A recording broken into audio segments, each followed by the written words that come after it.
How are we doing, gentlemen? He walks by and says, Councilmember Barbara Bukowski. Here. Councilmember Monica Elderkin. Here. Councilmember Tiffany Lewis. Present. She is with us via Zoom. Councilmember Stephen Nowicki. Present. Councilmember Brian Pilarski. Present. Councilmember Vernon Thompson. Here. Supervisor Brian Nowak. Present. All right, with that, I want to welcome all of you to January 13th Town Board meeting. We have a lot of business to cover tonight, and we up here would like to begin with issuing a proclamation to folks from the Doyle Fire District, AMR, and 3 of our town highway employees. So I'd like to invite the representatives from AMR, highway employees Dennis Rosinski, Adam Perez, and Justin Summers, and select representatives from Doyle that were involved in the call in question, all to the front. I'd like to ask the council members to join me along with them.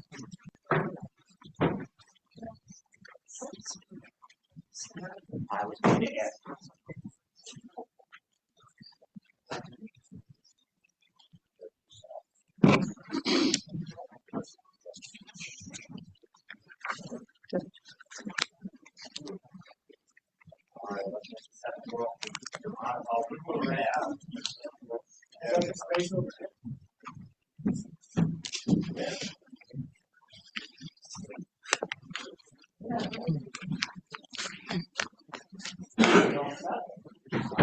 So I'm going to give the floor over to Councilmember Barbara Bukowski. She's going to provide a little background as to why all these fine people.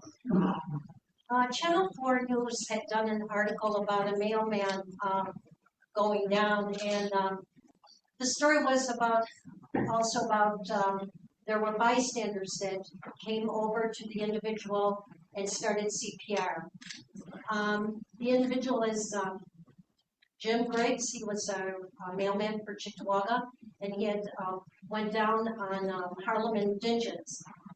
And I just felt the need that this is a very critical thing that had happened.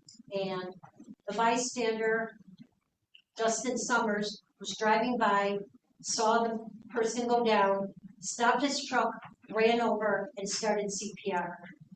Highway workers were also driving by at the same time and stopped their vehicle, and 2 of the employees stepped out to also assist Justin Summers. CPR is a very trying and stressful situation.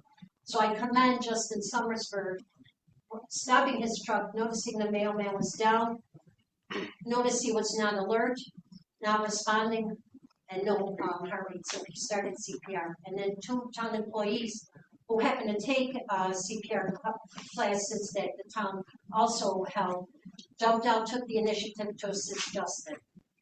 Then Doyle 1 firefighters were called, and Doyle 2 firefighters were called in. They jumped in and started with the D and to continue the resuscitation procedures. Then AMR came with the paramedic and EMT and transported the patient then to Mercy Hospital and then on to Strong Memorial. He survived, and this is what's important. He survived, and these individuals need to be recognized. Today's times, it's all we hear is crap. We're hearing negativity, people condemning this one, making fun out of this one. There's hardly any kindness anymore. These individuals need all to be recognized for their outstanding efforts of stopping what they were doing and jumping in to help. It saved a life. So they all need to be commended and applauded.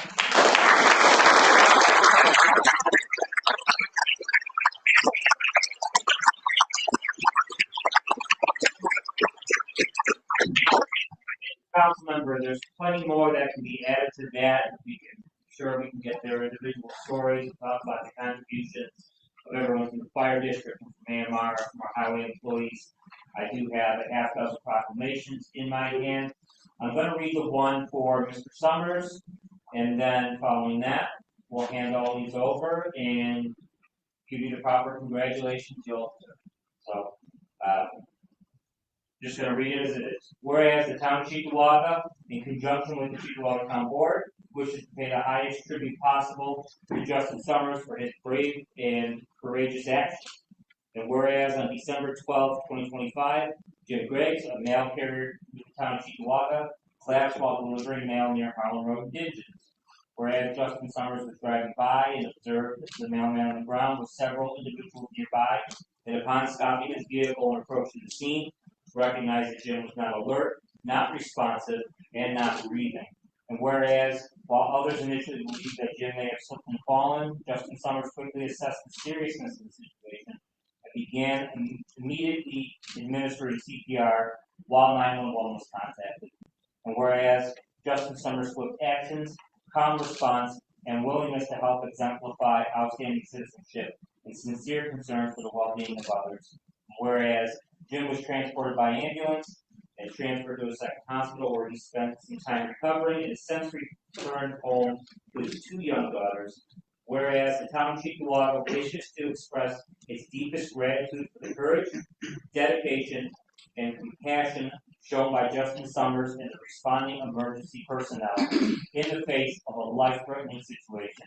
Now, therefore, be it resolved that the town of Cheektowaga does hereby commend and recognize not just Justin, but Dennis, Adam, our crew from AMR, and the fine folks Doyle 1, Doyle 2, for their decisive actions, dedication, and the role they all played in saving another person's life. Congratulations to you all.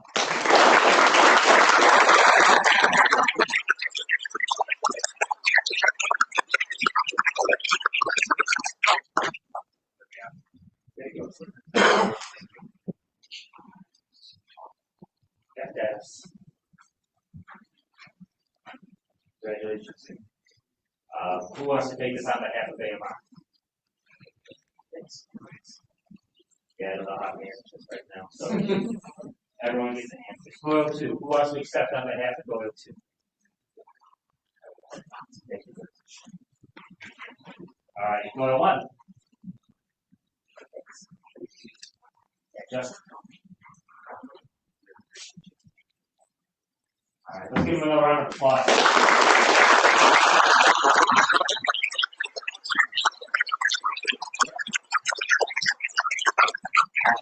My pictures, I've seen cameras out for a while. Let's see if we got that covered. We can take a moment if anybody else would like it.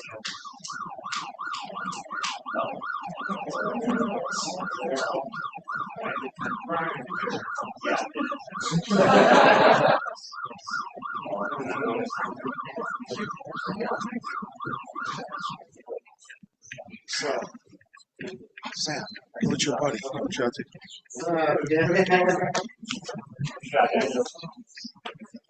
Long time no see. Thanks. You too.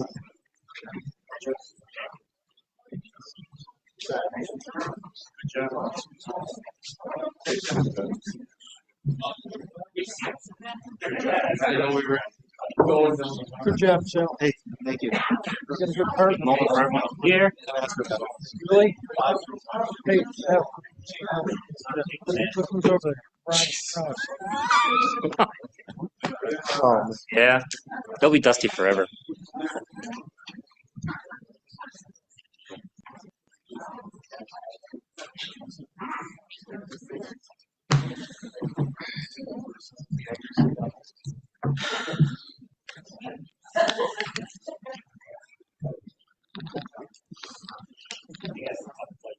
Hello. All right.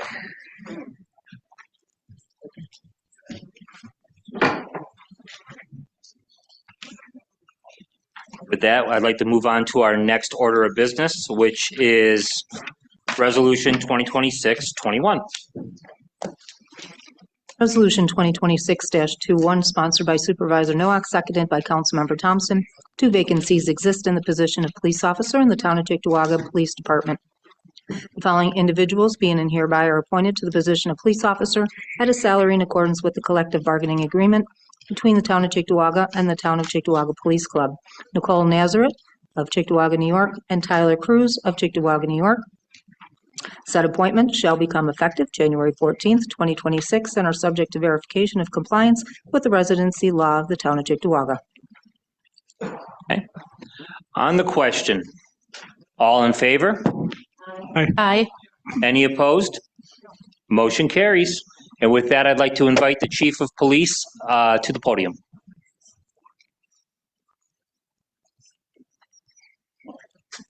Good evening, council members. Thank you for tonight. As most of you know, nationwide, it's a struggle to find good officers to employ in our department. We started out with 41 candidates and 2 rose to the top. And we're more than very glad to have them on board. I'm going to start with Tyler Cruz. If you can stand up, please. Tyler is a town resident. He's got a bachelor's degree in cybersecurity from Hilbert College. He was, prior to tonight, he was employed at Wegmans as a service team leader. Welcome to the team.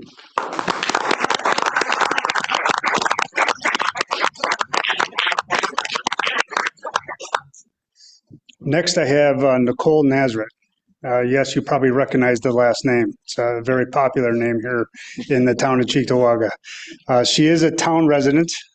She has a liberal arts criminal justice degree from Erie Community College. Prior to this, she was employed by the Erie County Sheriff's Office as a correction officer, at Alden Correctional Facility. Her father is Tony Nazareth, one of our SROs and patrol officers. And then her uncle is Paul Nazareth, who's from our community services unit. So, Nicole, thank you. Thank you again. Have a good night. Thank you.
All right, next on our agenda, we'll give folks a moment to sign in, but next on our agenda is going to be presentation for new business. Do we have folks associated with Epic in the audience this evening? Are you guys here right now? All right, we're going to take you next. Please give us just a moment, and then we'll give you the floor. All right.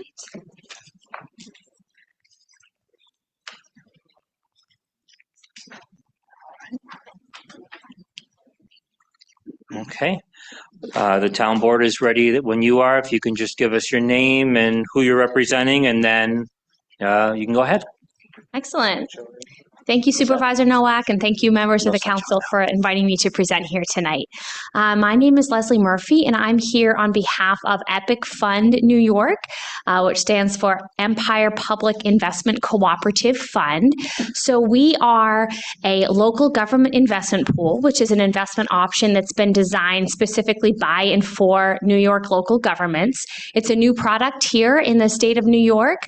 It is overseen by a board of directors comprising 4 individuals representing towns throughout New York State, including the town supervisor of the town of Boston. We anticipate being able to launch and accept investor deposits starting next week. So what we're doing now is getting out, meeting with towns, kind of sharing them some information about the program and why we're excited to bring it to the state of New York. What a local government investment pool is, it's a cooperative investment vehicle. So towns and other public agencies throughout the state of New York pool their funds together to get greater economies of scale and greater interest earnings. The way the program is structured, it is AAAM rated by Standard & Poor's. It is managed in accordance with New York General Municipal Law, Articles 3A and 5G. The permitted investments are found in Chapters 10 and 11 of New York General Municipal Law. And really the goal is to provide safety, liquidity, and a yield, a competitive yield. So we're hoping to offer something that offers a competitive yield. We understand that budgets are tight. Towns across the state are looking for ways to safely enhance interest earnings, and that's what we're bringing to the table. I work for PFM Asset Management. We serve at the pleasure of the board. We're the investment manager to the program. We manage 18 similar programs throughout the country, representing about $90 billion in assets. I've been with my company for about 18 years now, and I love what I do. I love getting to work for public agencies and also getting to have a finger on the pulse of the investment market. So we're very excited to offer this now, especially with the Fed starting to cut rates. We think it's going to be even more important to search for every last dollar that we can. Also here in the state of New York, prior to this past June, you had 3 similar investment options throughout the state, but that competition has contracted. Now there are just 2 competitive pools in the state. So we think adding another one will increase competition and result in greater outcomes for all New York municipalities. Gotcha. So one of the things I wanted to mention before we open it up to the town board is our town board members may be familiar with New York Class. I know some of our more seasoned board members are. What you're proposing would be much in the avenue of something like that, correct? Exactly. Managed to the same requirements according to New York State General Municipal Law. Both are also rated AAAM by Standard & Poor's. We also adhere to GASB 79, meaning we have even more stringent requirements, but the goals are the same, to give you a stable $1 net asset value investment option.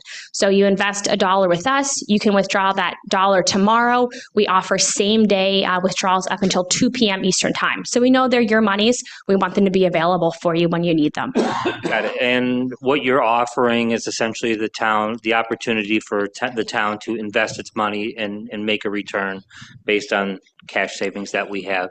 Yeah. Can you talk a little bit about the cost to the town associated working with Epic? Yeah, great question. No out-of-pocket fees. So just like New York Class and the other similar programs in the state, the way it works, we pool your money together, we invest that money in the markets. At the end of every month, we calculate the interest earnings on that pot of money for that entire month, and then we net out the fees. So my company, PFM, we get paid to manage the fund. There are also custody fees associated, banking fees that we pay, audit fees, fund counsel fees. So any of the yields that you'll see quoted are net of all those fees. So just know that, if you're comparing New York Class or other products to our product, it'll be an apples to apples comparison because you'll be comparing net yields, and we pay out interest earnings the last business day of every month. Okay, I appreciate that. So I will open it up to the town board. Any questions from council members relating to this? Yes, so you mentioned this is a newer service to the state of New York. What other states have you worked in, and what are you looking to expand across the country, or what does your market look like now? Yeah, great question. So we have 18 of these similar programs throughout the country, but I think what makes us really unique is we don't have a product that we try to push in different states. We're really responsive to the needs of the local governments in each state, and we're excited to launch this program in New York State because we have very close collaboration with the New York Association of Towns. They're our sponsoring agency, and they kind of came to us and said, hey, what can we offer to the town? So they really kind of did their due diligence, visited our headquarters in Harrisburg, Pennsylvania, and chose us as the investment partner. Down the road, if at any time the board is not happy with the service we provide, this has never happened to us, but if it did, they could choose a different investment provider because, again, it's really the public agencies in the state of New York that are represented on the board and make the ultimate decisions. Good question. Great. Thank you very much. Thank you. Any other questions? Mr. Nowicki? I was just wondering for your cost structure for how that works. I know you went into the different expenses, but is it? It sounded like there was kind of a various allotment of costs. Are we talking like a percentage on revenue earned, flat costs, a mix of the both? What are we looking at? Great question. So next week, I'll be able to provide Supervisor Nowak with the information statement, but that will detail the fee caps so that our fees will not go beyond 17 basis points or a 0.17%. It's a half and half mix, kind of how the individual fees are structured. Like fund counsel is a flat fee, S&P's rating agency, that's a flat fee. The auditor is a flat fee, but the investment manager fee, that's based on assets under management, but we do have that firm cap at 17 basis points. Really great question.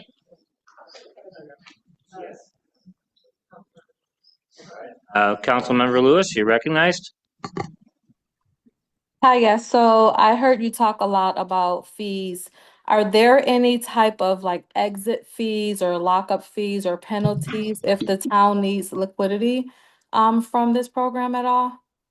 Great question. And the answer is no. So the program as it stands is fully liquid, meaning that you give us your dollar today, you can withdraw it as early as tomorrow at 2 p.m. Eastern time. And the fund is managed so that we can make your funds available to you at any time on the same day notice.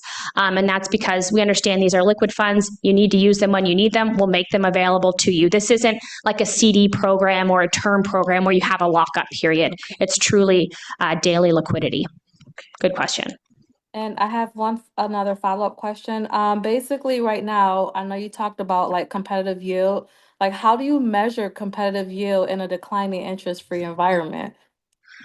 Great question. So a good proxy is what we call the federal funds target rate. That's the overnight rate that's set by the Federal Reserve. That's certainly been in the news a lot lately. You're right that the Fed is cutting rates. The current Fed funds target rate is between 3.5 and 3.75%. So we'd expect the yield on this program to be similar based on a very similar program that we have in the state of New Jersey.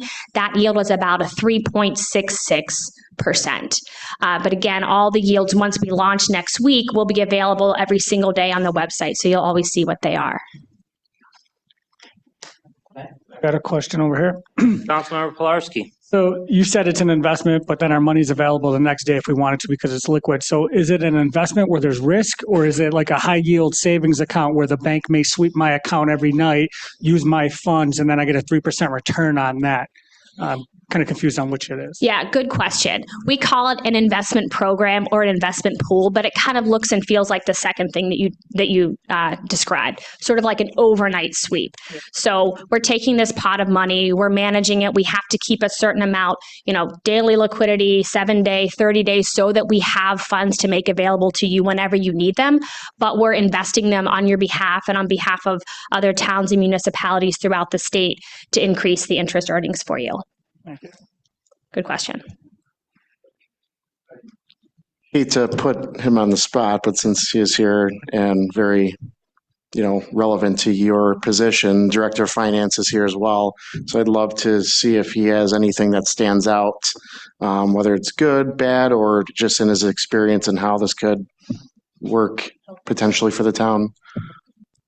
Well, I would say that, obviously competition is good, and there are limitations on what they can invest in, and because of the security that needs to happen with the money. So there's very, very low risk related to it. But, you know, as they say, you know, they're managing it in other states. They have that experience. So I think that, again, it's a good thing to have multiple options out there. You know, I don't foresee this being like the silver bullet that balances our budget. It's not going to be that. Thank you for that. Yeah, I'll just add the underlying investments are limited to U.S. Treasuries, repurchase agreements backed by U.S. Treasuries, and New York State municipal obligations. To your point earlier, very, very highly creditworthy underlying pool of investments. Any other questions from our board members? All right, with that, I appreciate you taking some time out to educate us a bit on this. We're going to bring this up in the future to have some discussions, and then we'll get back to you. Excellent. Thank you. All right. Thank you again. All right. We're going to move on to our next order of business, which is our public comment period. This is an opportunity for residents to comment on matters involving the town of Cheektowaga. Each speaker may speak only once, and each speaker shall be limited to a maximum of 3 minutes speaking time. This to the council members. This evening we have several public hearings in addition to our public comment periods, which, as you guys can see, we have a packed house this evening. I would like to recommend that we hold to the 3 minutes for each speaker. That way we can accommodate as many people as possible. We can discuss how far over the 20 minutes we go once we exhaust that time. Everybody agree with that? Is that all right? I appreciate that. We'll give folks a moment to sign in and then move along.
We're gonna have to get this moving in just a minute. Make a makeshift second sheet.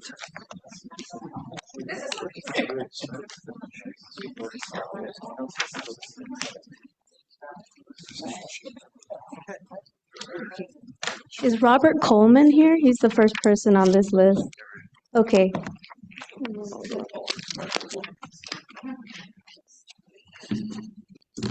You know what? I like the ingenuity. Mr. Coleman, good evening. Hi, how you doing? You guys have all heard me talk before. Yes, sir. So I just sat here and listened to a woman give you guys a sales pitch, and from what I got out of it is apparently Cheektowaga has money. If we have money to hire a firm to invest, then we have no reason to raise the tax cap. The town of Cheektowaga residents are taking such a beating, we can't survive it. The gas bills have gone way through the roof, the grocery bills, the electric bills. You are making it to the point where we cannot afford to live in Cheektowaga. I am watching my elderly neighbors sell their homes that have been my neighbors for years because they can't pay their taxes. They had to decide, do I take medicine or pay taxes? You guys are killing us. Nowak, you've been in office long enough, dude. If you can't fix the problem by now without raising the taxes on us, there's something wrong. We need an independent audit. There is no reason for this. All of you guys, I see a lot of you that have been on the board for way too long. If you're burned out, please Retire. We need help in Cheektowaga. We don't need more taxes. Our crime rate has gone through the roof, but you're charging us more. Every year there has been an increase, and you're charging us more. The streets look like crap. The garbage pickups on the street, but we're paying more. Why are we paying more and getting way less? I wouldn't mind paying a decent amount of taxes if I lived in East Amherst, but we don't live in East Amherst. We live in Cheektowaga. Why should we suffer when you guys are not doing your job to keep the taxes down? What I keep hearing out of you is, I inherited this. Well, how many years does it take to fix an inheritance? Okay, by now there should have been answers. I've been up here 3 times now for the same thing year after year. You guys are killing us. There is no reason to ask for more money. There is no reason to change the tax cap. If other towns are doing it and surviving by not raising it, why can't we? Maybe you guys need to get together with these other towns and find out what they're doing. We don't need more parks. We don't need jobs posted like this new one that was just created for a junior planner. Okay, if we're hurting for money, stop creating jobs. Stop making up rooms so that you have less to do. You know, and the other thing is, when things are going to change in the town of Cheektowaga, you guys need to start mailing out cards every time you want to change a law or you want to do something that's going to affect our pocket. Not little website tags where you got to search for it to find it out. Believe me, if a lot of your constituents knew that this is the way that business was being done, especially the old-time Democrats, which that's Cheektowaga. Mr. Coleman, that's 3 minutes. We thank you, we hear you, and we got to keep moving on, unfortunately, because there's a long list. Thank you.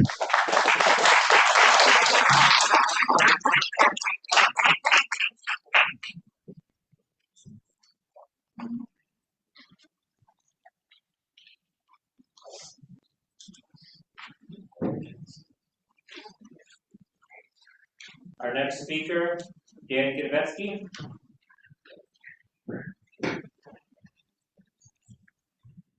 Dan, how bad did I butcher that last name? Ginevetsky. You got it pretty close. Oh, You all did. right.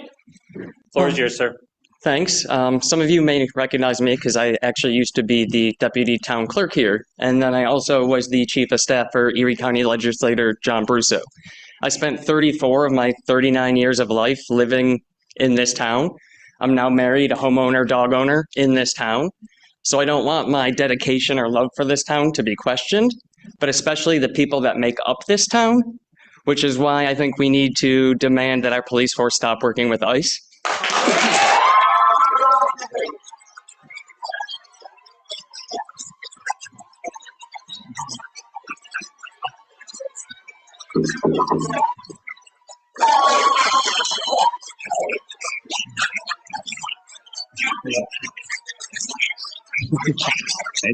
Make it quick, it's part of the 3. Yeah, so there's a number of things that can be done. I'm sure other people here will speak more thoroughly about them, like examining policy 414 for the police department, keeping ICE from entering any non-public areas of the town, demanding that they always have judicial warrants.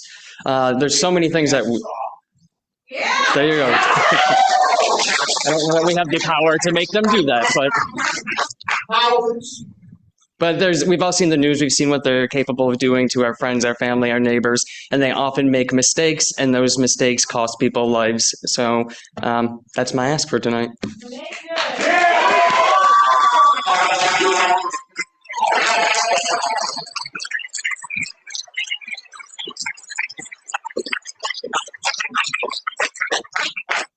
Our next speaker, another Dan Collender. Guess that's a majority. Good evening, Dan. Good evening. I'll say I do agree with Mr. Coleman on you people are taxing us out of our homes. You're taxing my neighbors out of their homes. You're taxing the businesses out of their homes. I have friends that have businesses. You're crushing them. You're crushing us. To go over the tax cap, you're just going to keep crushing us. I'm not sure how deep you think our pockets are. All those leaves on those trees were not $100 bills. I'll remind you that until the day I die. Okay. Now, moving on from that, if we go to, I think it's 2026-49, you want to take $100,000 that was not budgeted for 2026. You want to move it from the reserve fund to lifeguards? Can somebody explain the reasoning behind that? That budget transfer, the purpose of it is to keep the 3 pools that we have here in town open this year. Okay. We had 2 pools. We had 2 pools in 1970 when we had the most population ever in the town of Cheektowaga. Now we have 3 pools and we only have 88,000. So we're down from like 125 to 88,000. We have 3 pools. They cost $500,000 a year to maintain. That is not counting all the chemicals. That's not counting the millions of dollars we have put into the pools in the last 5 years in order to make them usable. Dingens Pool, $1 million, 900 and some thousand dollars. Okay, that $100,000 was not budgeted for. Maybe you ought to consider putting it in the 2027 budget and leave the 2026 budget alone, because you want to go over the tax cap. You're already spending money you don't have. Yes, you have that money, but that money can be used to pay down other things. We have $367 million in projected, not revenue, but projected debt over the next several decades. $367 million. Who's paying for that? The property owners. There's 35,800 plus of us. We're paying for it. Nobody else. We are. We don't have endless amounts of money. Take that into consideration. I know you are not gonna. I know what's gonna happen. There's 4 people here who are gonna vote to go over that tax cap. I see it already. The writing's on the wall. You can do the song and dance. So we're gonna have a hearing and all that. You guys are voting over it. Prove me wrong. Thanks, Dan. Our next speaker is Rachel Martinez.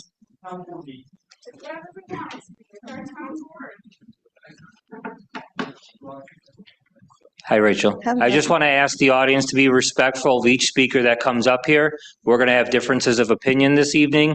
And if there's folks that come up here that agree with you, give them just as much respect as the folks that express opinions that are different. We're here to listen to each other.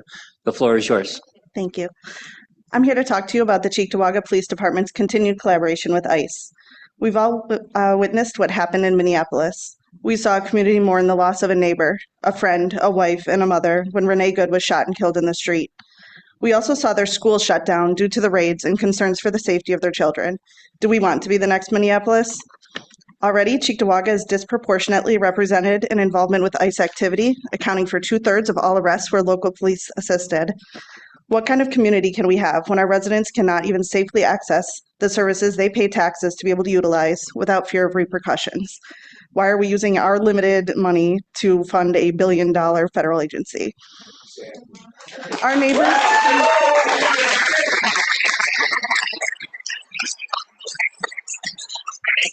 Our neighbors here in Buffalo are in the streets every day saying enough is enough, and we don't want ICE here in our community.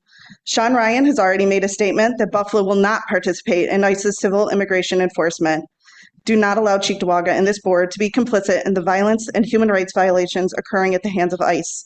Do not wait until we lose one of our own community before we speak out, and to quote Jacob Frey, tell ICE to get the F out. Yes.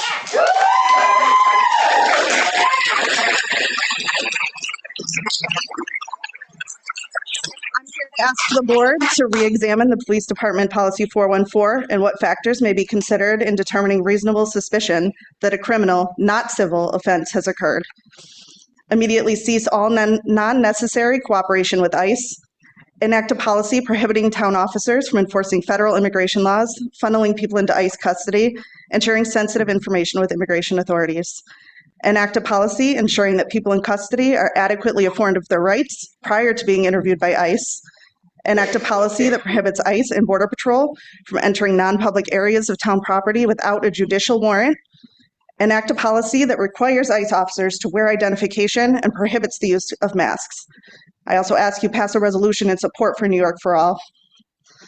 In addition to considering these steps, if you're not aware, in December of 2025, the UB Human Rights Center published a report entitled Ending Complicity, the Harms of State and Local Collusion with Federal Immigration Enforcement in Western New York, which speaks directly to the consequences of local police department cooperation with ICE. I will be sending this report to each of you and ask that you take the time to review the report and note that Cheektowaga is specifically mentioned throughout this article. Our community deserves safety, dignity, and trust. The choices made in this room will determine whether Cheektowaga becomes a place where all residents can seek help without hesitation, where public institutions protect rather than endanger, and where we refuse to replicate the tragedies we've already witnessed. You have the responsibility to act now before more harm is done, before we lose another life. I urge you to take these recommendations seriously and to align our policies with our values. Rachel, that's 3 minutes. We thank you for your comments. We I'm have sorry, a whole we have- list. Sorry.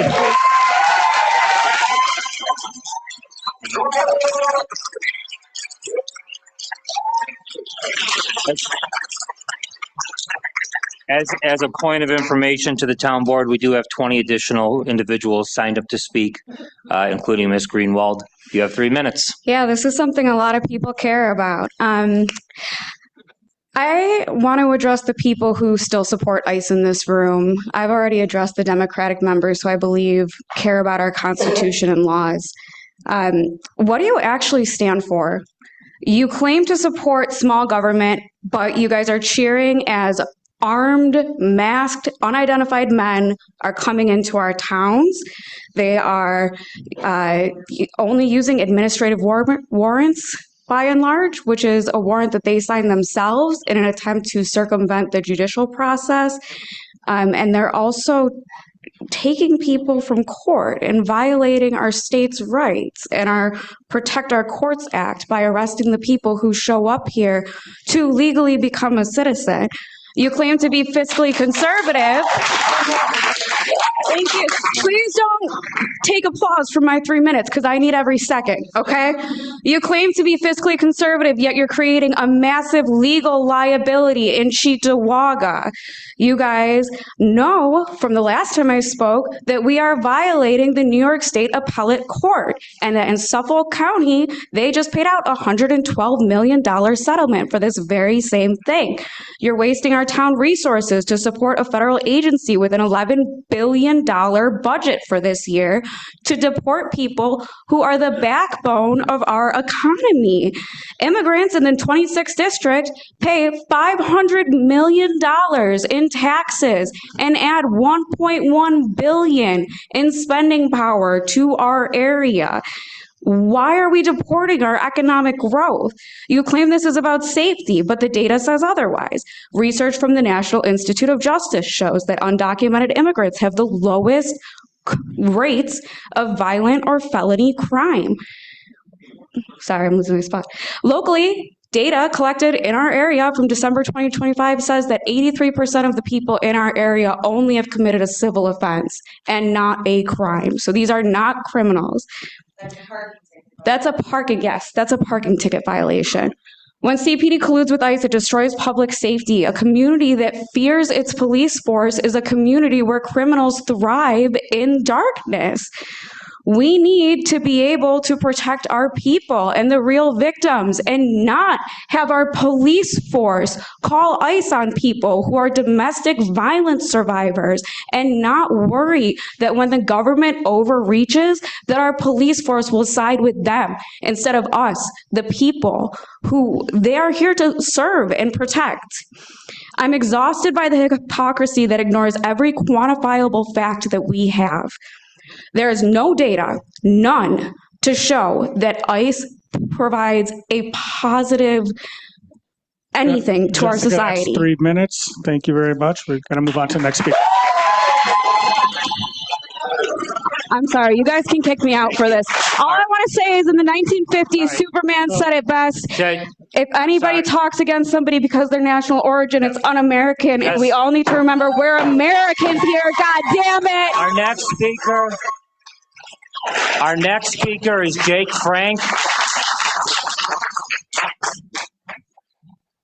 What was that name again? Sorry. Jake Frank is the current speaker. Thank you. How's it going? Where's yours, sir? Thank you. So I'm a resident of Cheektowaga, and I'm also very concerned regarding the collusion of the Cheektowaga Police Department and various federal agencies, notably ICE and CBP. The officers that claim to serve and protect our town are paid to enforce our rules, not aid and abet the abduction of our neighbors for minor infractions like traffic violations.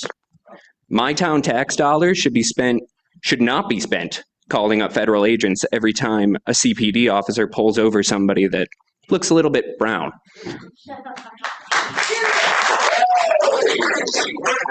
We have all seen the footage from across the country showing that these masked cowards continuously lie, overreach, act illegally, and jump to violence at the drop of a hat.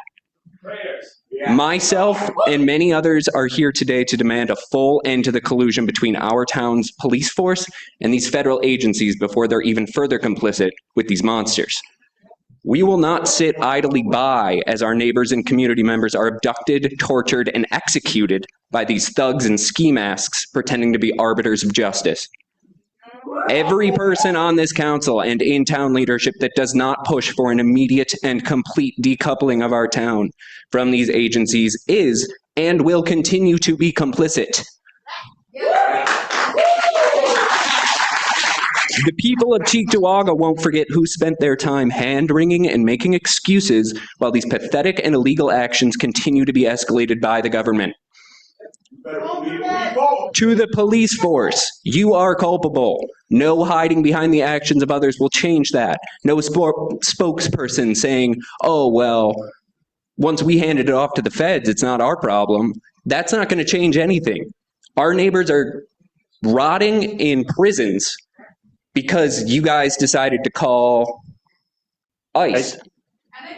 I'd ask that everyone directs their comments to the town board. End the violence you are committing with our money and in our name. Thank you. Thank you.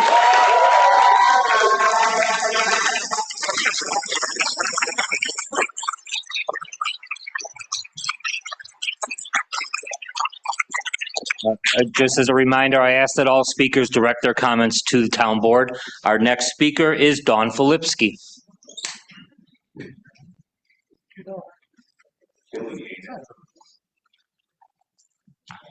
Hi, everybody.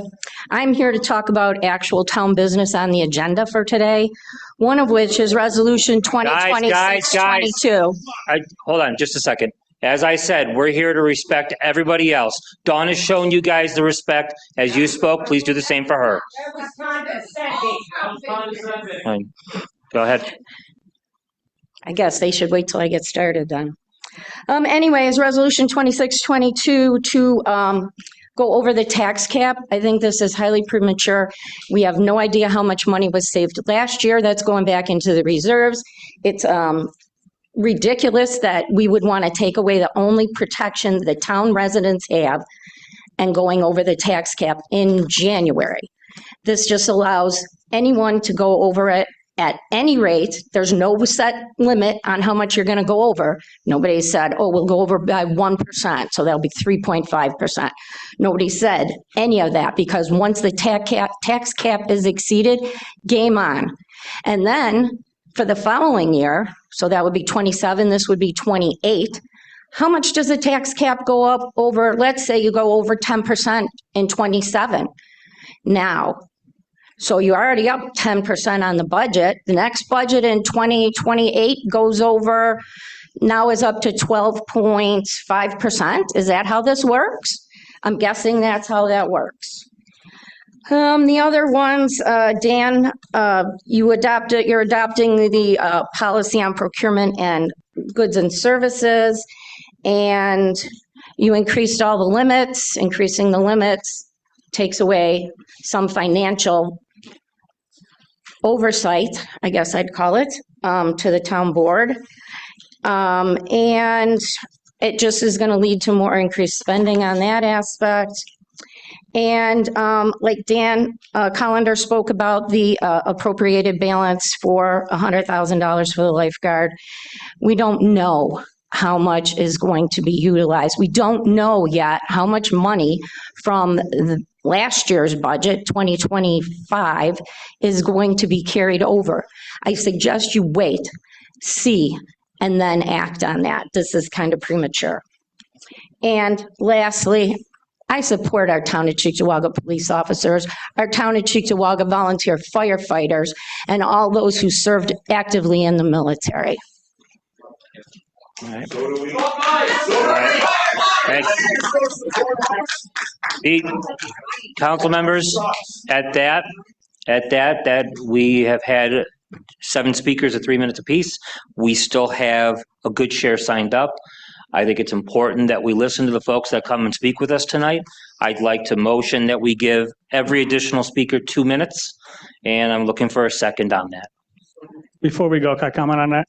In order for this to work, if everybody gets a chance to speak, because we want to hear everybody, if it gets rowdy and crazy, we'll shut it down at any moment. We want everybody the opportunity to speak though.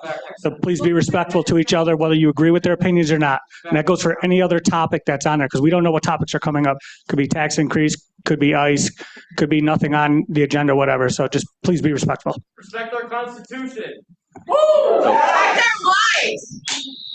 So with that, I'd like to make a motion to give the additional speakers on the sign-up sheet 2 minutes apiece. Do I have a second? Second. Second from Councilmember Elderkin. Any discussion on that? All in favor? Any opposed? All right, we move along. Our next speaker, Ms. Sandy Prisblack.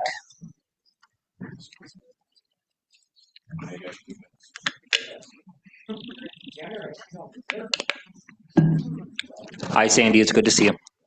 Good to see you too. By the way, I wear a mask for germs, not for identity consolation. Anyway, many of you know that I have been a frequent speaker at town board meetings over the last 10 years. What you may not know is that I'm the eldest daughter of an Italian immigrant who came through Ellis Island at the age of 5 with his parents, my paternal grandparents, in 1935. My father's family came to America as asylum seekers to escape the fascist regime of Benito Mussolini.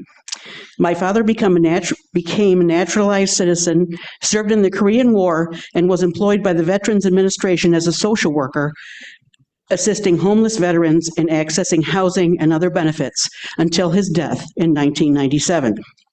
I was appalled to learn that human rights violations were occurring in our town with the assistance of our police force. I am asking that the town board draft a resolution in support of the New York for All Act, S2235/A3506, which prohibits state and local resources from being used to carry out a cruel and inhumane federal deportation agenda. Thank you.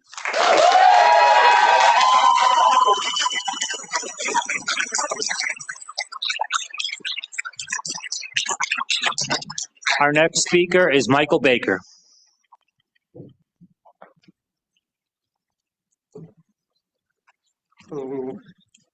Hi, Mike Baker.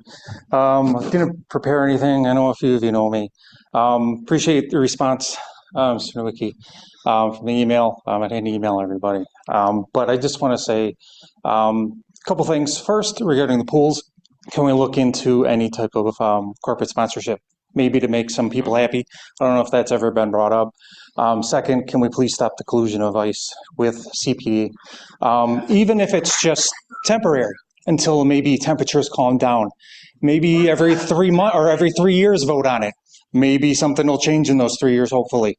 So just a temporary, maybe de-icing, I guess is the best way I can say it. So thank you very much. Appreciate your time. Let someone else speak. Have a good one. Thank you.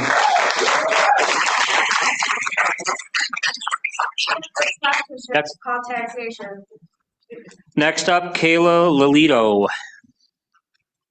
Kaylin, I'm sorry. Please tell me I got the last name right at least. You did. All right. The floor is yours. Thank you. So I'm a new face here at the Cheektowaga Town Council. However, I have been a resident of Cheektowaga Sloan for 13 years. I'm a proud mother of 2, and I have 2 children who either are attending or will be attending Cheektowaga schools. With the background in mind, I would like to express my grave concern about the reported collaboration of CPD with ICE. I have been witness to and I have felt the increased atmosphere of fear that has been fomented by ICE's actions federally as well as here in Cheektowaga. It cannot be overstated how this kind of collaboration can undermine the trust in our community and how it's undermined our institutions that are meant to foster safety for our community. I'm proud to serve the immigrant families who live here in Buffalo, and this has negatively affect our children, our neighbors, and our communities. I am a teacher and I see how it has affected my students to not know for sure if their parent will come home after work at night. I implore this council to draft a resolution in support of New York for All Act, which will ensure that our resources are focused on local law and rebuilding that community trust that's been undermined by this kind of collusion. I'd also like to remind the council that this collusion is a choice, and it's one that's unnecessary and unacceptable.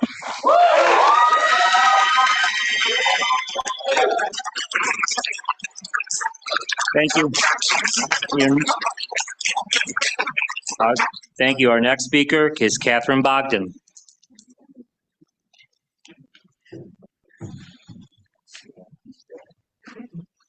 I'd like to thank the council for taking the time to hear all of our grievances and our feedback. I'm a renter in the town of Cheektowaga, and I choose to live here because it's affordable. Property tax increases are passed directly onto renters through increased rent. If police resources are being used for federal enforcement, I need to know the itemized costs and funding sources. Overtime, liability, equipment, and future staffing pressure. Can the town clearly state what this is costing, what funding source is covering it, and what safeguards exist so residents aren't facing higher taxes or reduced police services later? I am asking for a written itemized cost projection, and if not, when residents can expect one.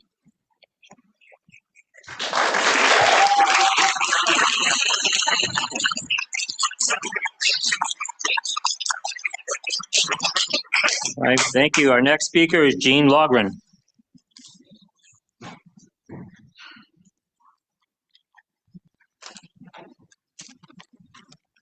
Hi, I'm Jean Lochran, town resident since January 29th, 1999. Thank you for letting me speak. I have the wrong page here. Oh, yeah. I'm so nervous. I moved to my house on January 29th, 1999. On January 30th, 1999, the Cheektowaga police were called to my house for a loud party. I'm telling you this because I've dealt with the Cheektowaga police, and they were polite. I was not frightened. They treated me like a neighbor. I think that our immigrant population should also feel safe around the Cheektowaga police. I'm here to protest the Cheektowaga police collaboration with ICE and Border Patrol. Our migrant holding centers are crowded and dangerous, and when the Cheektowaga police call Border Patrol on a low-level offender who is transferred to an ICE facility, they are sentencing them to an indefinite prison term without due process. The U.S. Constitution provides due process for all people. And it's my understanding that the Cheektowaga police are using a lack of English proficiency as consideration in determining whether to detain someone. Lack of English proficiency can lead to underreporting of crime. It can lead to wrongful arrest. But I can't find anything suggesting that non-English speakers are more likely to commit crime. So how will that keep us any safer? ICE tactics make us all less safe. They work for an administration that sees people who disagree with them as the enemy. ICE tactics make police less safe because scared and desperate people are unpredictable. ICE and Border Patrol are bringing on serious heat right now. We shouldn't be bringing that into our town.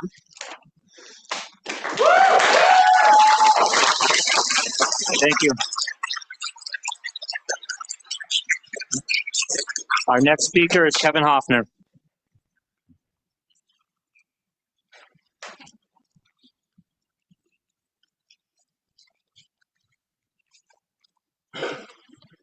Good evening, everyone. I'll try to make it brief. A few just concerns of mine, I suppose. Resolution 2026-49, the transfer of funds for the lifeguards. I fully support Town Rec program, and I think it's important to have lifeguards. That being said, perhaps we could look into other ways to help subsidize that cost. A while back, there was somebody that came up here when you guys were talking about changing the budget and closing down a pool, saying that our pools attract people from out of town. Why aren't we charging them more to use those facilities, a membership or something like that? I think it's great for the residents to have a place to go, and I think it's great that you guys make it affordable, but that seems a little silly that we're becoming a destination for out-of-towners to use our facilities. Other than that, local law number 2, the idea of increasing the tax levy, as it's been echoed a few times up here, I mean, we are getting taxed the heck out of right now. And the thought of you guys willing to, and I know it's a separate thing on the agenda, willing to give a tax break to a solar farm or a battery storage facility, but you're going to tax your residents seems a little nuts to me. In my mind, seek out the larger corporations, the Walmarts, Targets, McDonald's, things like that, the mall. Get your tax money from them, not the residents. That's all I got. Thank you. Thank you.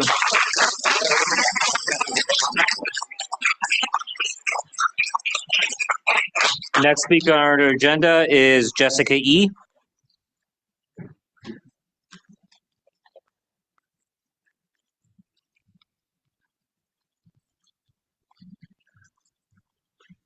Good evening.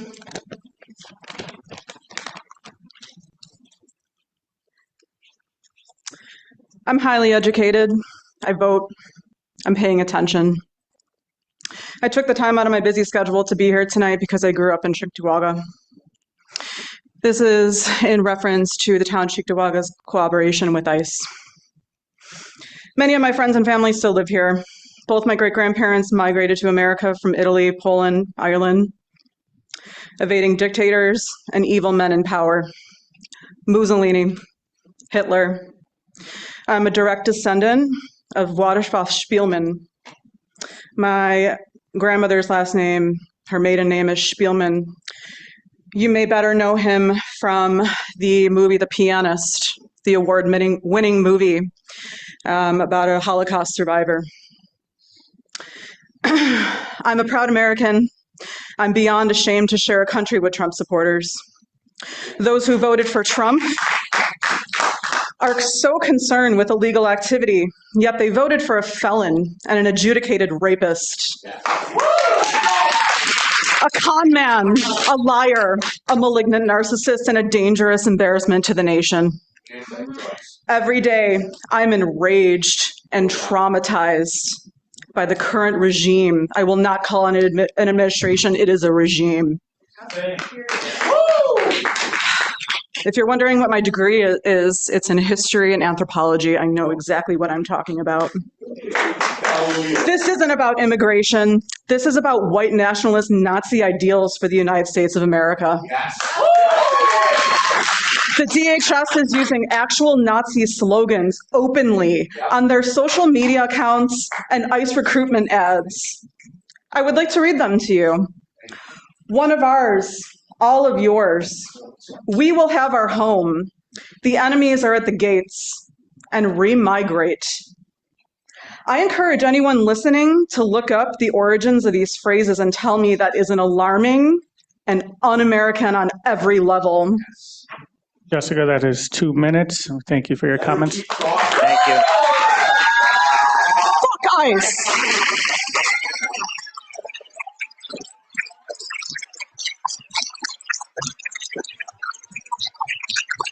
Our next speaker is Gary Borick.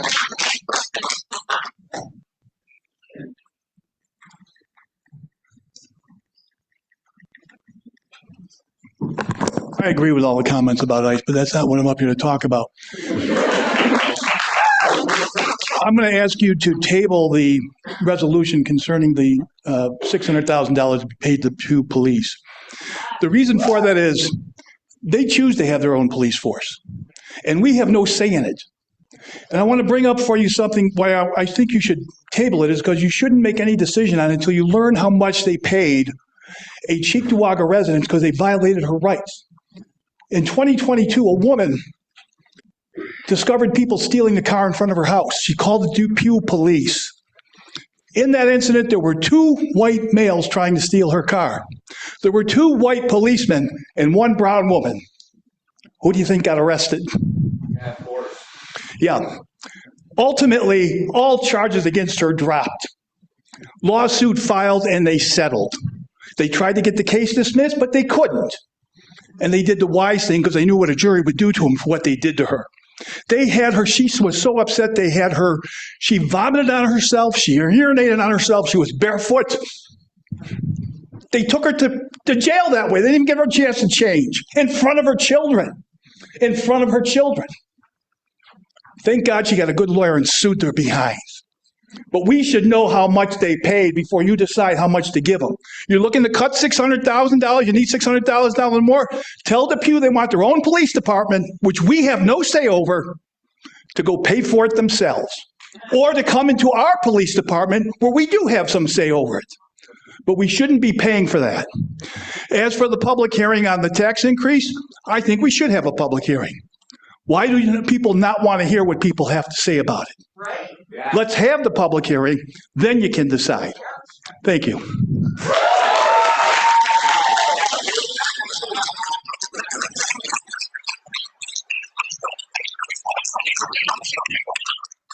Next speaker is Steve Filano. Did I get that last name right? All right. Awesome. I'm not batting 1,000, but I'm getting close. The floor is yours. I'll also try to keep this brief. I want to address two topics that seem to be popular tonight, the town's spending and support for ICE. So with respect to spending, wanted to address that same resolution Mr. Bork just talked about, 2026-32, that tax credit for the Village of Depew Police. If the town wants to reduce spending, it seems like many residents do. I would agree. I think it would be incumbent upon the Depew Police to fund their own operations, or at the very least for that funding to come from the town with strings attached, right? So there may be some in the audience tonight who would support funding to the Depew Police from Cheektowaga on the condition that they don't work with ICE. That may be one condition. I think the other would be that for these civil rights lawsuits that are coming out of the Depew Police Department that Mr. Bork just talked about, this money can't go to pay for those settlements. That would just be basically taking money from the town of Cheektowaga taxpayers, using it to fund the bad deeds of the Depew Police. So that would be something to look at. And I think overall, the town may want to encourage Depew to maybe consolidate with the town of Cheektowaga. There's been a growing trend towards government consolidation over the years. Over the past couple decades, the state controller has supported that. Looks like the governor is going to support focusing on efficiencies to reduce spending. So instead of giving money away to Depew, the town may want to maybe encourage Depew to look at consolidating with the town, providing better services to taxpayers at lower costs. That's all I have. Thank you. Thank you. Our next speaker is Heather Alt.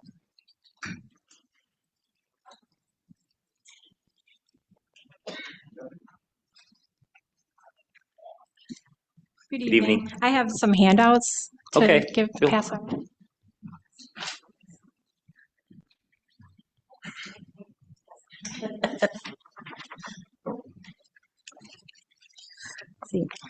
Hi, good evening, board. I've been very interested in kind of the history of how we got here with taxes, just discussion about term limits, the services we receive, the town employees, who they represent, also other issues like nepotism and our hiring practices. So over the past couple of years, I've been working on a pretty in-depth research project, finally releasing some of these maps to you just for your consideration.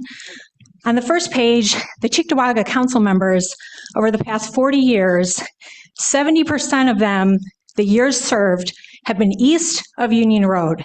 That's the opposite side of the town where I live, which is in the black and brown neighborhoods along the Buffalo border.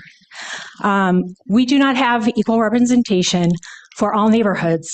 And as you look through this map, you can also see that some council members, this is not supervisors or other elected officials, but some council members have served up to 30 years on this board from the other side of town. I think this is very unfair. On the next page, it's the Cheektowaga Zoning Board of Appeals. Last year, I was appointed to this board. We are struggling. We don't have enough resources and support. We do not have our town lawyer coming to the meetings. We do not have someone who runs the AV equipment. I'm running the AV equipment from behind those two monitors while trying to participate on this board. Now, we are not discussing life-changing events. Most of our work is driveways and fences, but we also, we need an actual functioning board. Our chairperson, Justin Young, is doing a terrific job. One board member has been out on medical leave for about half the year. In December, another member was sick.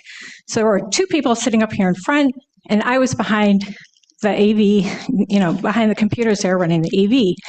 This is not a good representation of a service, a zoning board of appeals, that we are providing for our residents. That is 2 minutes. We thank you for your comments. We got to move on to the next. Sorry to cut you short. We have to move Okay. on. We do have the handouts. Thank you. Okay, thank you.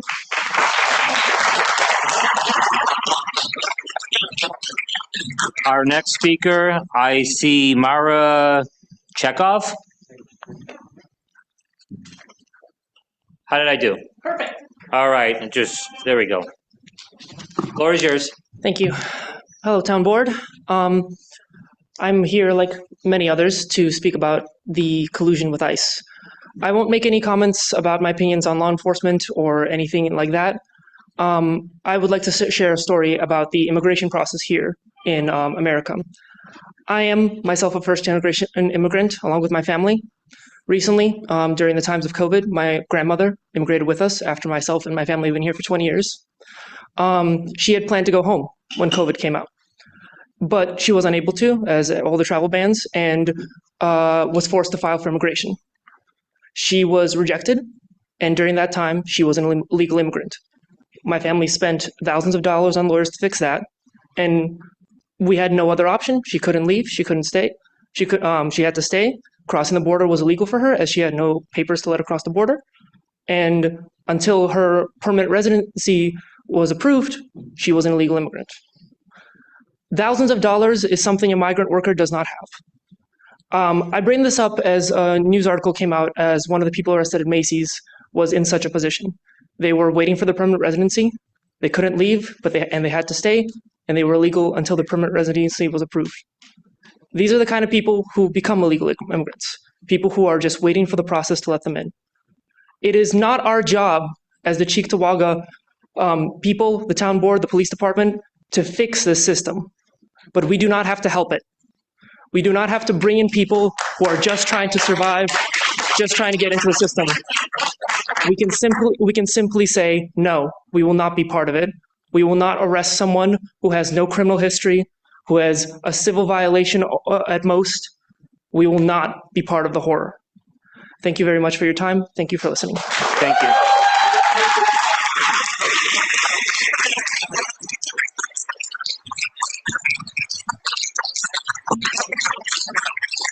Next speaker for public comment. Next speaker, I have Oscar Seal.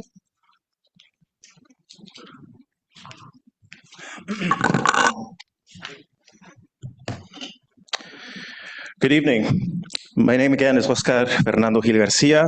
I'm a faculty member at the University of Buffalo, and I'm an expert on global health and immigration.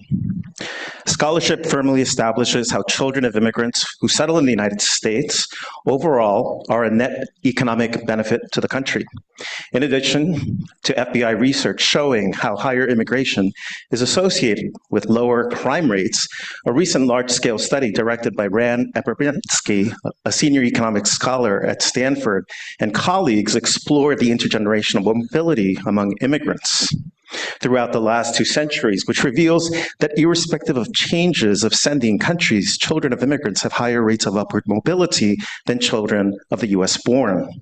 Contrastingly, experts have identified how the deportation of parents has long-lasting deleterious financial and health impacts toward children and families. Indeed, the involuntary separation of families runs counter to the established scholarly evidence that firmly establishes how upholding the integrity of the family is a protective factor in preventing the onset of harmful internalizing and externalizing behaviors that can undermine the family's overall health and economic stability. Unfortunately, all too often, uninformed arguments are made regarding the presumed economic burden caused by immigrants toward the nation.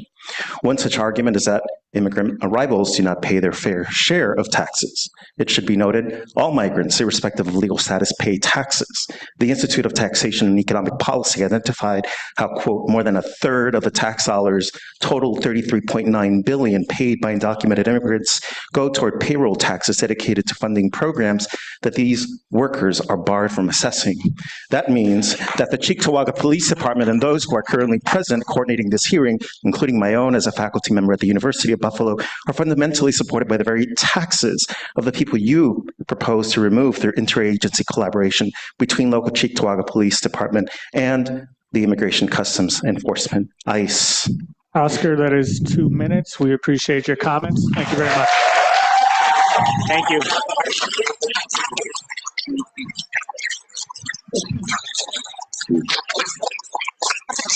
Hello, my name is Tanya Barajas.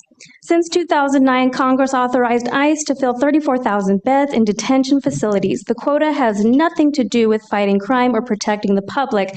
Let us not be deceived what such an interagency collaboration does. That is, redirect our tax dollars to private corporations, such as the GFO Group or even ICE, who run the so-called evolutionary work program, earning it the $1 a day services, a prison wage, or 13 cents an hour for providing food and janitorial services at facilities.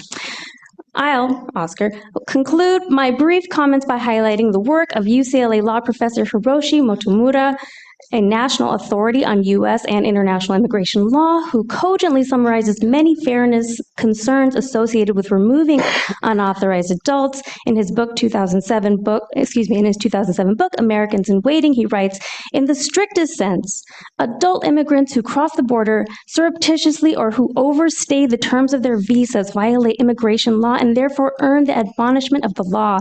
Yet, a national policy acquiescence means that unauthorized migrants come to the United States as part of a tactile arrangement that is mutually beneficial.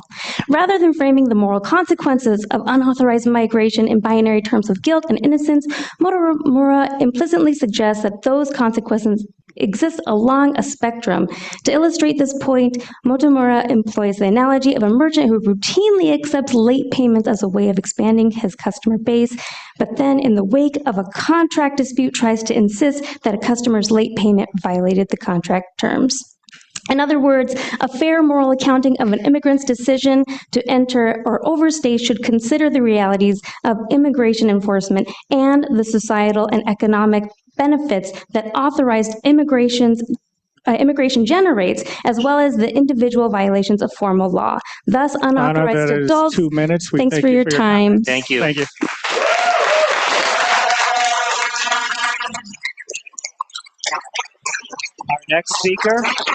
Our next speaker this evening is Jennifer Bitterman.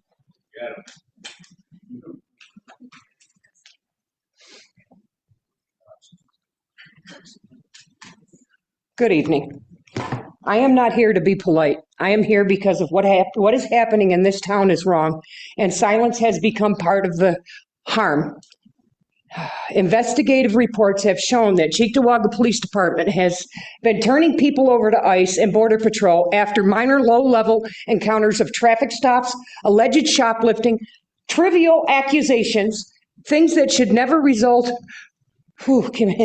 in detention or deportation. These are not rumors, these are real people. A Cuban asylum seeker identified in the court filings as JMA was accused by Macy's for trying to steal a belt. His criminal case was dismissed, but Cheektowaga police had already called Border Patrol, and he was held in immigration detention anyways. A Venezuelan woman was accused of stealing $37.46 in groceries from Tops. She was handed over to federal authorities and deported, and disappeared into detention. Anderson Hernandez, age 20, was accused of stealing 2 pairs of underwear and showed the police his valid work permit in Cheektowaga, and still Cheektowaga called Border Patrol. A judge later dismissed that case, but ICE only released him after forcing him to agree to leave the country. A 16-year-old boy and another man were taken into federal custody after Macy's accused them of shoplifting $300 in merchandise. In another case, a car was pulled over for an expired registration obstruction of license plate. Everyone was identified and licensed, but because occupants spoke Spanish and said that they were from Venezuela, Cheektowaga police called the Border Patrol and people were taken away. These are not dangerous criminals. These are our neighbors. Those lives were destroyed because this department chose to act as immigration police. The people being Jennifer, targeted. that is 3 minutes. We thank you for your comments. 3 minutes. Or 2 minutes. Sorry, that was 2 minutes. Thank you.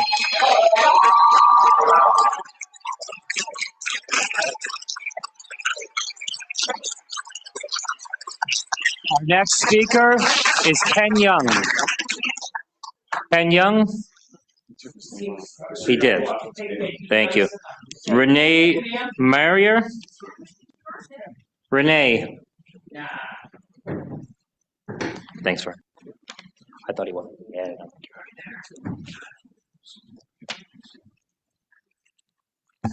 there. Hi, my name is Reen, and I've been a resident of Cheektowaga for over a decade. I'm sorry, Reen, you had it in parentheses. Continue. I'm also here to speak out against the involvement with ICE. I'm going to keep it brief. But like, as it was said, ICE budget is $11 billion. Barbers are trained for more days than ICE officers. 2025 was ICE's deadliest year, with 32 people killed. And a week into 2026, Renee Good was killed by ICE also. And morally speaking, borders are not more important than a human being's right to exist. Borders are not more important than a human being's right to live a fulfilling life. I do not want to mourn a neighbor or fear for their safety, illegal or not. Thank you. Thank you.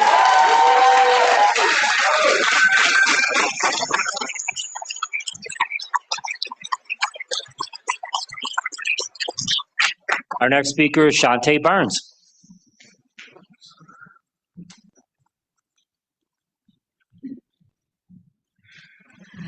Good evening. So I have been a resident of Cheektowaga for over 8 years, but this is my first time speaking before the board.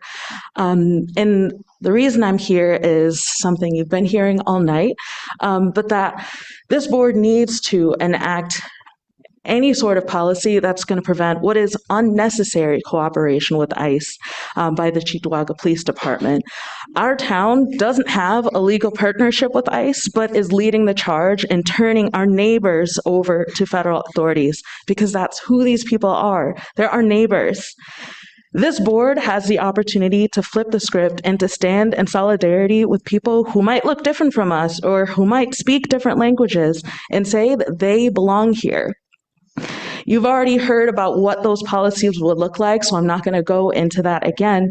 But these are things that, while they are being made at the state level, this board has the ability to really make that change. As we watched you all swear new officers to the police force, this presents an opportunity to create the kind of policies that reflect what our community is looking for. And what an honor it would be if my town of Cheektowaga was part of leading that change. Thank you.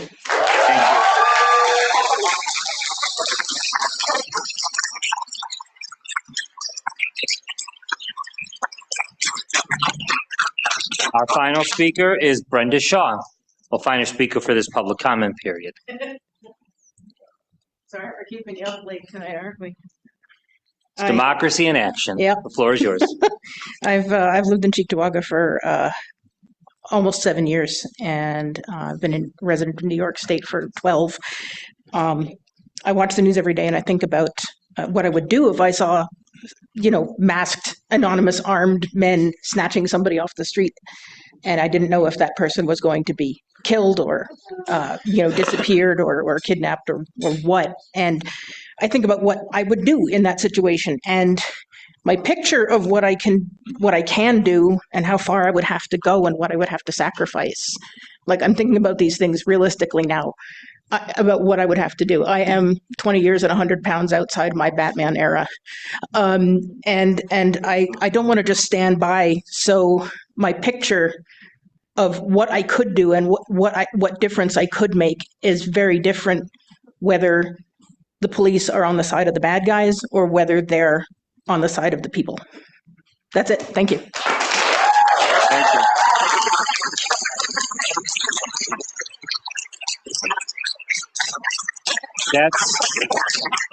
That's our final speaker for the public comment period. I would recommend to the board that we just move on.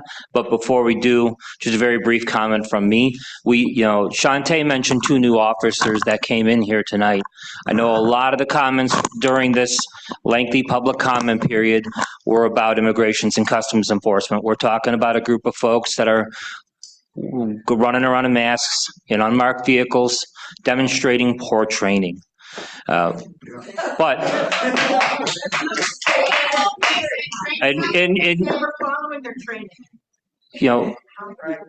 want to keep in mind the other side of that coin, which is the police officers that are in this room who are not wearing masks, who have their names on their uniforms and go through considerable training before they go on this road alone. And I appreciate. If they collaborate with them, they're no better than them.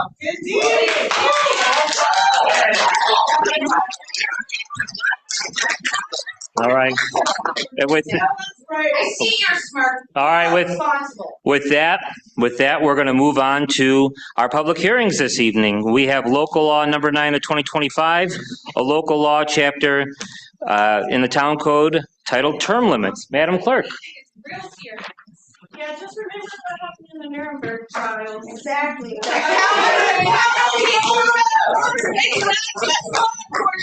council people that flew. Remember that. White shirts need to remember that real good. Thank you very much.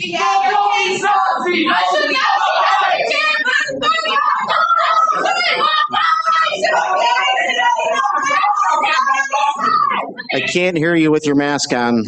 Fuck off! Respect the fucking Constitution! Tell us to keep your mask on! You fucking coward! You're fucking coward! You are! Fuck I saw the chief line! I'm literally not seeing you become a non-savior! You understand that, right? Here's the thing you tell us. Oh, you white shirt! Are you kidding me? Nothing that I've done affects you. I petitioned my town board. Impeach It's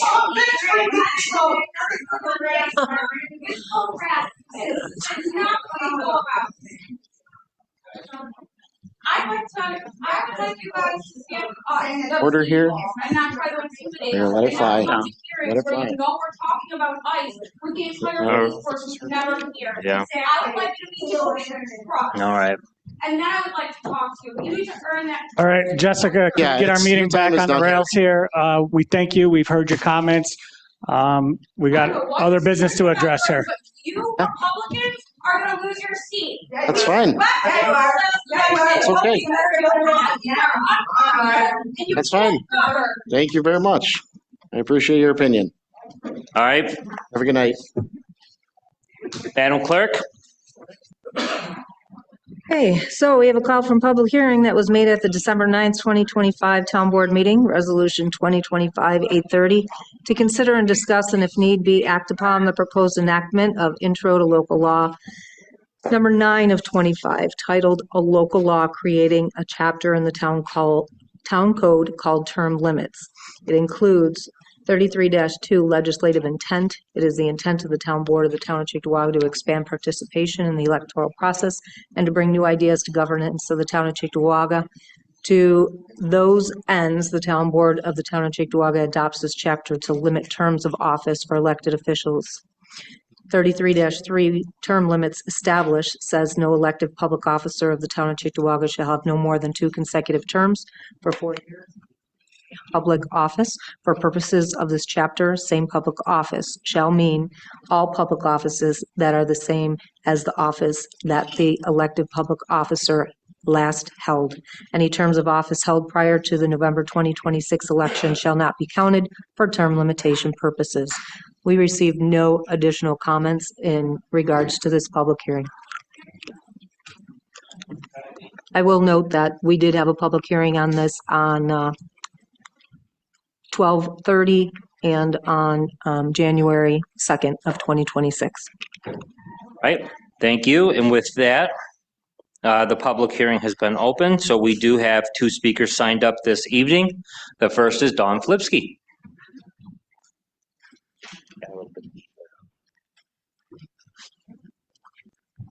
Okay, I just have a couple comments on it. I'm in favor of it. I hope that the residents of the town will get a chance to vote on that. And I know that Gary Borick has spoken about it before, and I'm not quite sure whether or not you could change it to be under 33-3, shall have no more than 2 consecutive terms of up to 4 years in the same public office. So it would qualify it coming on board sooner, possibly. I don't know. And I wasn't sure if you were allowed to backdate it to 2025 or if you have to stay with 2026. That's a legally kind of thing, but not for me to decide. But I'm in favor of it. Thank you. Thanks, Dawn. Our other speaker, if she's still with us, there you are. Heather Alt, you're up next.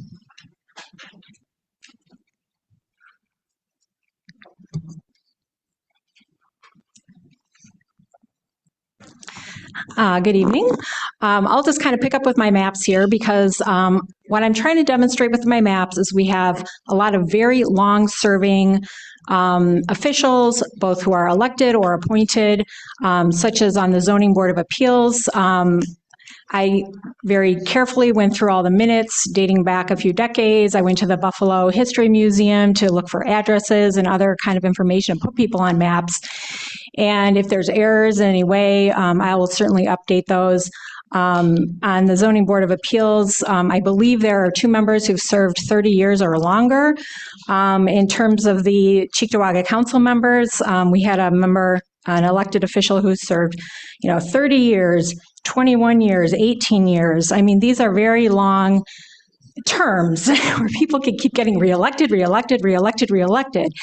And then they're friends and family. And then, they're like the daughters or the cousins or the whoever's of the existing people. And this really is why we need term limits so we can get new people into these positions. The zoning board, again, we're not dealing with like really top level stuff. However, we do need more support. On the 4th page, or the 3rd page of this handout is just what the Cheektowaga Police Department looks like. The vast majority, 80% of the police officers live east of Union Road. This is very far away from the other neighborhoods where we might have problems with, ICE issues or immigration issues. I'm not entirely sure where these arrests are occurring, but across the board in all the departments, it's heavily weighted to one side of town. So when we're paying for our services and, paying our taxes and thinking we're getting the same services, we're really not, because part of our service is hiring people to work for us. And it's great if a police officer or a highway department worker lives in your neighborhood. It means you're going to get more attention. I don't have those people in my neighborhood. They don't get hired from my neighborhood, no matter what color they are. So it's, we need term limits to kind of keep new people coming in to the board, onto our appointed boards, et cetera. And the very last page is from a 1964 town board meeting, which is very interesting. A resident came forward and said, I don't think Mr. Holtz should be hired as the highway deputy highway superintendent. And so the supervisor Weber at the time said, I was opposed to this position. I would not deny Mr. Holtz a job. I have asked for Mr. Benko to resign as he has no family ties, et cetera, and he does not pay taxes. So what that says to me is that you have to be a family member and a property owner to be hired by the town of Cheektowaga in 1964. And I think that kind of practice is continuing.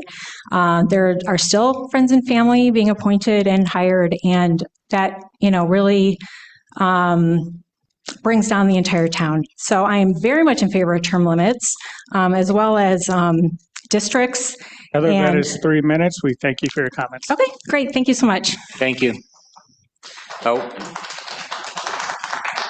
With that, we have no other speakers signed up for this public hearing. I would like to make a motion to close the public hearing. Do we have a second from board members? A second. Second from Mr. Pilarski. All in favor? Aye. Any opposed? This public hearing is closed. Our next public hearing is a zoning amendment, 100 McKesson Parkway. I will hand it over to the town clerk. Call for public hearing was made at the December 30th, 2025 Town Board meeting. Resolution 2025-860 to consider and discuss and if need be act upon a zoning district amendment that would see the parcels in question be removed from C, Retail Business District designation to an RA, Residential Apartments District designation. No concerns or comments have been received from my office. Okay. Good evening, Dan. Good evening, Brian. Thank you, Madam Clerk, for reading off the public hearing tonight. This is for 0 and 100 McKesson Parkway. Oh, I'm sorry. Appreciate it, Vern. We have to open the public hearing. It's been one of those evenings. So that's okay. I mean, I join to explain it and then open up for the public. I'm just here to explain. We can go ahead and open it now. I'd like to make a motion to open the public hearing. I'll second. Second from Ms. Bukowski. All in favor? Aye. Any opposed? We are officially open. All right. Continue. All right. So with 0 and 100 McKesson Parkway, the applicant is seeking to redistrict from C Retail Business to RA Apartments. I wanted to talk about this tonight for the new board members. This means that they're going from one zoning district to another zoning district. Tonight is for the public to weigh in on this and give their comments on whether they're for or against this. This item was before the town board in 2022 and saw an amendment at that time. Under provision 260-84, it did lapse, and then under 260-85, appropriate time has lapsed to allow for a rehearing on this zoning amendment. There is a concept plan, a part of their submission. However, a development review is not formally filed. This is just about the redistricting of the property. And we do have the developer here tonight to speak on behalf of the project as well. Okay. Before we open it up to any board comments, I'd like to give the developer opportunity to add any comment he may have regarding this project. Good evening. My name is Frank Shanisi. Name of my company is Legacy Development. I am here in my capacity as the general partner of the applicant, May McKesson Limited Partnership. As Dan had pointed out, we were here back in 2022 seeking a rezoning of the property. That rezone was a condition of our purchase of the property. So at the time that we submitted, we were under authority of the then current property owner, the Pyramid folks who own the Galleria Mall. And our condition of buying it was we wanted it to be an apartment project. And so the process played itself out. It took X number of months to go from the public hearing and all of the rest of the process, and then we finally got our rezone. But so then we had to go and close on the property. And so by the time we close on the property, then we get started on the whole process of actually getting to a site plan. Under the provision that Dan had cited that caused the rezone to lapse, you have to file for a building permit within 12 months of the rezone. And under any circumstances, that's nearly impossible.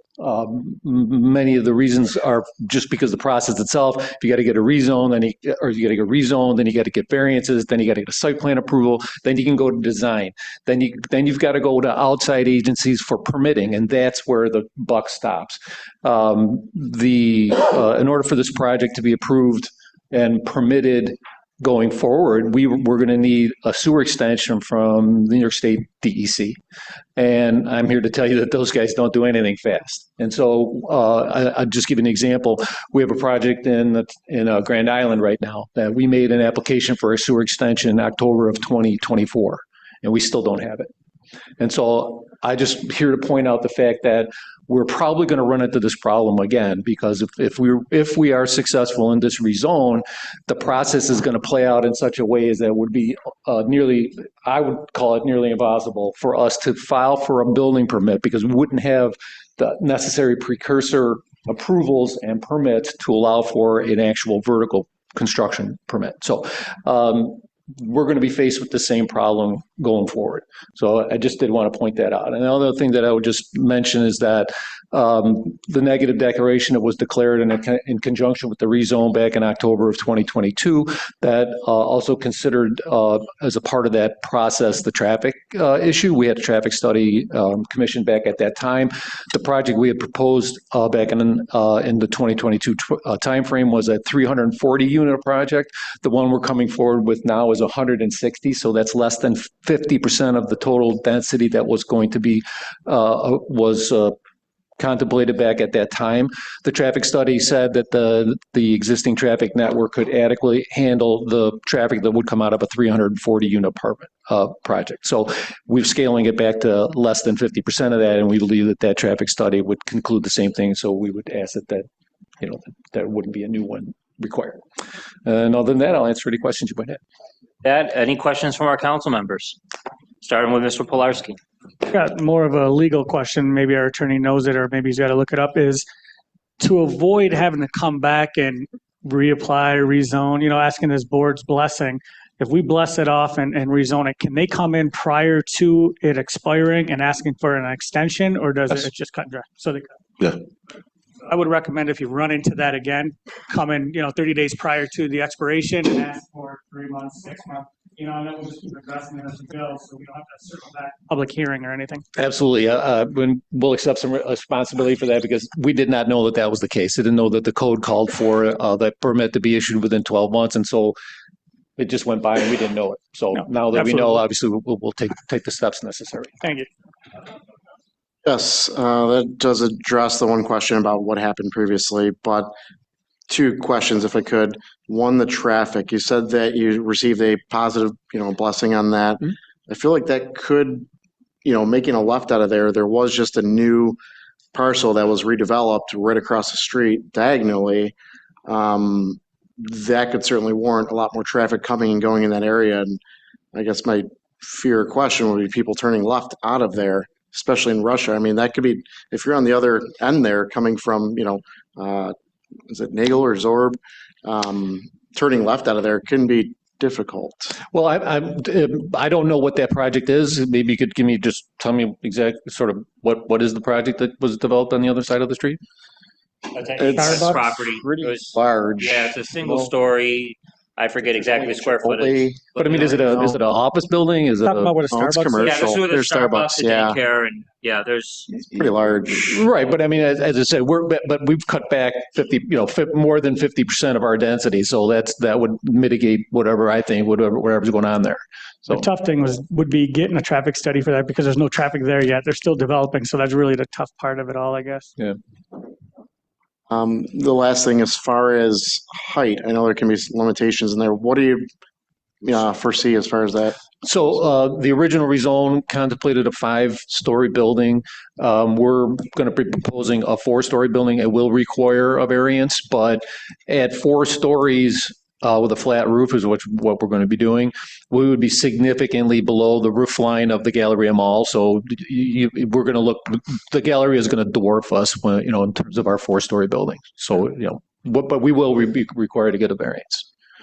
All right. Thank you. Question. Something Cheektowaga is in need of is homes or apartments for seniors to move into. I went through with my father, going into a wheelchair. Cheektowaga older homes, doorways are smaller, bathroom is not accessible. Do you have plans for handicap accessible or special areas for seniors to consider? So the code would require all of that. Okay. So all of the units would be accessible. So we would do that. And I would also say this, our current plan is based on 4 individual buildings. We do plan on speaking to a couple of people who specialize in that sort of housing, because we don't do that. We don't specialize in low income tax credits or specific, type of housing for specific populations. So we'll be talking to some other folks about maybe anybody's interest in maybe taking a piece of the site and doing something like that. Great. Councilmember Nowicki. Yeah, so just in general, more housing is always good. 9 times out of 10, if a developer is operating in good faith, I'm going to be behind that issue. Maybe not rubber stamping everything, but just more housing in general is better for everyone. Even luxury housing, it's sort of a counterintuitive thought process, but just even if luxury housing goes into a place or affordable housing, just more availability of housing overall decreases costs for the residents in the area. So I'm happy to see that. And even like the area you're in, a 4-story building, that you're right next to the mall. You're not doing it. There's not too many homes over there anywhere close in the area. I don't see any concerns with that. But like Councilmember Thompson already said, that left out of there is pretty terrible. I mean, that wouldn't stop me from being interested in this project, but I'm not the authority on this, but seeing like a stoplight or something for people in there, that it sucks now without an apartment complex there, never mind hundreds more there.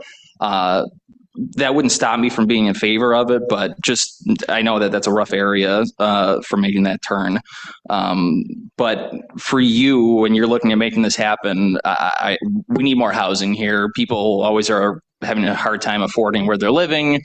Getting more houses out there is better for people in their pocketbooks. What would be your biggest concern right now on getting this to move forward in a beneficial way?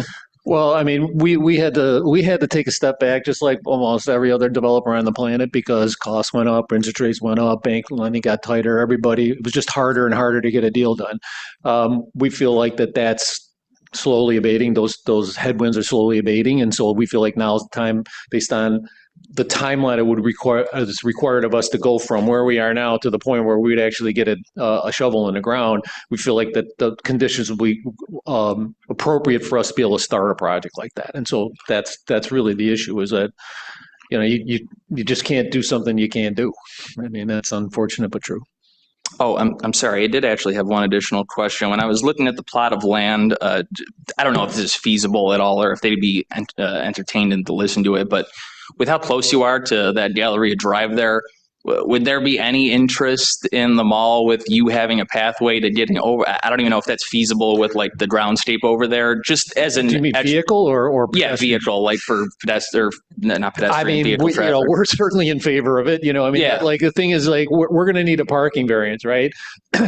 But if you look at the aerial, we're going to be sitting next to a vast parking field that is absolutely no cars in it 99% of the time. But we can't count that as parking for our project, right? But I mean, at the end of the day, guess what? People are going to park there, right? They're just going to walk across the street and park there. If for some reason they couldn't find a spot on site, it's a 10-step walk from that parking lot over to the site. So there is currently pedestrian access. I don't think they're going to grant us the vehicular access. And the other thing with the parking over there is that it's not that the mall doesn't want to do it. I mean, but the problem is that the anchor tenants have parking requirements within their leases that prevent them from, you know, even though everybody knows the parking is it's oversubscribed in parking at the mall now. Thank you.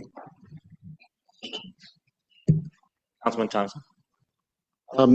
So is there any consideration as far as school systems? Because if we're adding, you know, housing in this area, that could be an influx in whether it's, you know, Cheektowaga or Maryville. And I know that's always been very difficult to manage those budgets and the ratios of teacher to, you know, new students. And yeah, I know that was, you know, so my response to that would be apartment projects typically do not produce a lot of children. Okay. We're 1 and 2 bedroom apartments, and that's typically empty nesters, maybe, you know, a couple. But I mean, if you've got kids, if we were doing single family homes with 3 and 4 bedrooms, I'd say, yeah, we got to talk about it. But in a case of 160 units that are 1s and 2s, you're just not going to produce a lot of kids on it. And it's just not going to make a dent. And I don't know what the Cheektowaga school population is or what the student population is, but we're going to be around here.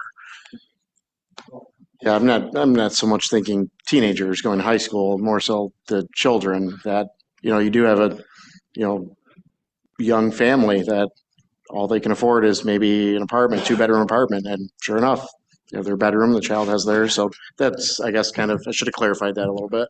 Okay. Yeah. I mean, again, we've been developing apartments for 25 years, and I've owned 1,000 apartments in my life. And we just don't, they just don't generate a lot of kids. I mean, the ratio, it would be maybe 10% of the units might have kids in them.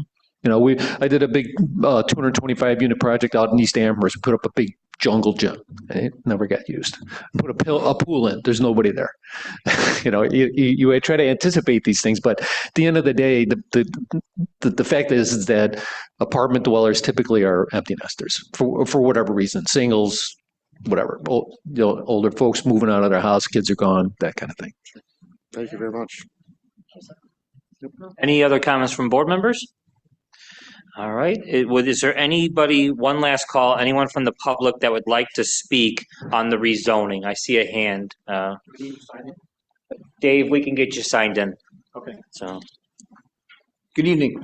I remember this from a couple years ago when it came forward, and my first thought was, who would put an apartment building in that location? I'm not a realtor, I'm not a real estate person, but I remember that phrase, location, location, location. Mm-hmm. The town of Cheektowaga, I believe, spent many years developing a master plan for an idea of where they would like residential neighborhoods, a commercial district, factories, things like that, retail corridors. Here you're throwing in a residential apartment complex in a stretch of Union Road, but has nothing but retail, and is, my apologies to whoever did traffic study, a nightmare to drive. And it doesn't just have to be Christmas time to get up and down Union Road and take you a half an hour to get from Walden Avenue to George Urban. That whole stretch is, let alone making a turn at every single cutaway to get into each plaza along the way. So I think, in my opinion, humble as it is, this is not the place to put any type of a residential unit. Thank you. Comment. Thank you.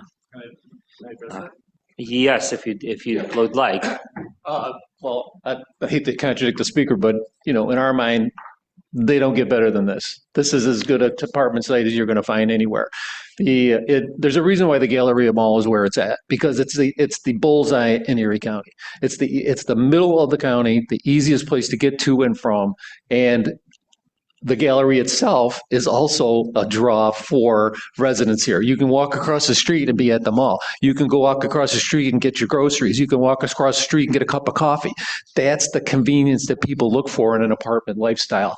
If you look at any downtown besides downtown Buffalo, you're going to find nothing but apartments because people want to be where the action's at. And that's what this is. And so from a transportation point of view, from the services point of view, it just doesn't get better than this.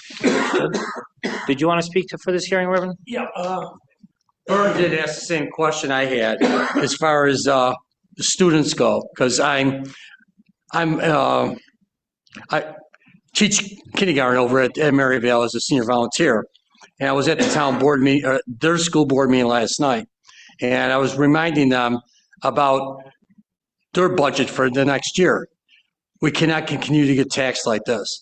Now, I don't know, what district is it in? What school district are you going to be putting this in? Is it going to be Cheektowaga Central or Maryvale? Don't tell me you don't know. You're sure? I've told two different places. I was told it was Maryvale. I understand it was Cheektowaga. Yeah, it's, Rick, please direct to the Okay, town board. I don't know. Well, he was talking to me too. Yeah. But I don't know. We need to know what district this is going to be in. Is it going to be Cheektowaga Central or is it going to be Maryvale? And they really need to, if it's going to be Maryvale, come and talk to the school board at Maryvale. Come talk to the school board at Cheektowaga Central, because you don't know if you're going to get kids in here, okay? Because we're paying for them, all right? The taxpayers are paying for each child that comes in. So we need to know what's going to happen there. Plus school buses coming in and out. So there's some things to be thought about. I'm pretty sure it's in the central district. We can confirm that. I don't believe so. It was brought up last time. I've always. Gotcha. Yeah. Dan Young, did you want to speak to that? I see a hand there. It's right or near the line, right? So the line is adjacent to one of the two properties. And I can't remember if it's split between Cheektowaga and Maryvale or it's in Maryvale. I can give the public an answer next board meeting. This parcel, you mean? Yes. Or 100 Well, and 0? well, there's 0 McKesson and 100 McKesson. Mm-hmm. So it's 2 parcels. So it may be in both. That's the part I can't remember. I'm looking at the map in my head, but I can't remember where that line is. So. Okay. Maryvale's standing out because I feel like North of the creek. It is right at the line. Okay. The clerk was mentioning that from the last round of hearings on this, there was recollection of it being the Maryvale School District. But at any rate, we can confirm that and make sure the board and the public's informed on exactly what parcels are on what district property. Excuse me if What I'm. about the DEC? Because there's a little creek or stream that runs along there. Has the DEC been involved in this at all? Dan, did you want to speak to that briefly? Or we'll pull this in. Dave, could you repeat your question? Has the DEC been involved Gotta with this? respect Because your there's a elders, little creek or stream that runs in that area too. So when so this is for just the zoning districting. It's not about an actual building. So the referral did go out to the school districts, the fire department, DEC. I don't think the county or DOT, because of its location, it doesn't fall within the 239M parameters. However, at the time of, say they were to not even if they just take out the zoning part out of this, if they want to build there, the DEC is going to be contacted because of their location to the stream. So they will be taken into consideration at this time. They've been put out, referrals been put out for comment. There's been no comment received related to the zoning district change. It's not about building just yet. And if a school bus, small word with a big meaning, if a school bus would have to make a left out of that street and go to Maryvale, think about it. And when you know you got the car wash there, you got Sam's Club, you got the steakhouse there, you got Henderson's, that place across the street where you mentioned, everybody coming from Nagel, from Walden and everything else. I'm through there every day. It's not going to go to Maryvale. It's central. I just looked it up. Did you? Well, But it's right at the line, Councilman? Is the line, yes. Yeah, because the line goes through the Galleria Mall, so it's. It's North Creek, South Creek. Let's confirm it 100% with him. All right, we'll finalize our answer at the next town board meeting. So with that, we'll circle back as it said, right? Can I just make one last comment? With that, just a moment. Is there anyone else from the public that will wish to speak on this? We'll let the developer share his final comment. Then we're going to close out this hearing. So the only thing I wanted to mention is that the idea that this project will generate more school children than the tax dollars that are going to support those school children is pretty crazy. This project is going to pay over $150,000 a year in taxes. Okay, so there's no way we're going to generate enough students to eat that up and then some. So, okay, with that, I'd like to make a motion to close the public hearing. Do we have a second? Second from Councilman Thompson. All in favor? Aye. Any opposed? This public hearing is closed. Madam Clerk, we are moving on to local law number 1 of 2026, a local law to amend town sewers in that public hearing. Call for public hearing was made at the January 2nd, 2026 Town Board meeting, Resolution 2026-3, to consider and discuss, and if need be, act upon a change to the sewer law, Section 198-27, entitled Connection Inspection. That section states the applicant for a building sewer connection permit shall notify the town when such sewer is ready for connection to the town's POTW. Such connection and testing as deemed necessary by the town shall be made by the town. With that, I'd like to make a motion to open this public hearing. Do we have a second? Second. Second from Councilman Bukowski. All in favor? Aye. Any opposed? We are open. We have 2 individuals signed up to speak for this public hearing. Would any council members like to make comment before we open it up to the public? Seeing none, hearing none, we will open it to the public. The first speaker signed up is Tony Filipski. Sorry. Take your time, sir. I'm old. Long time no see. Yeah, no kidding. I just want to talk about sewers.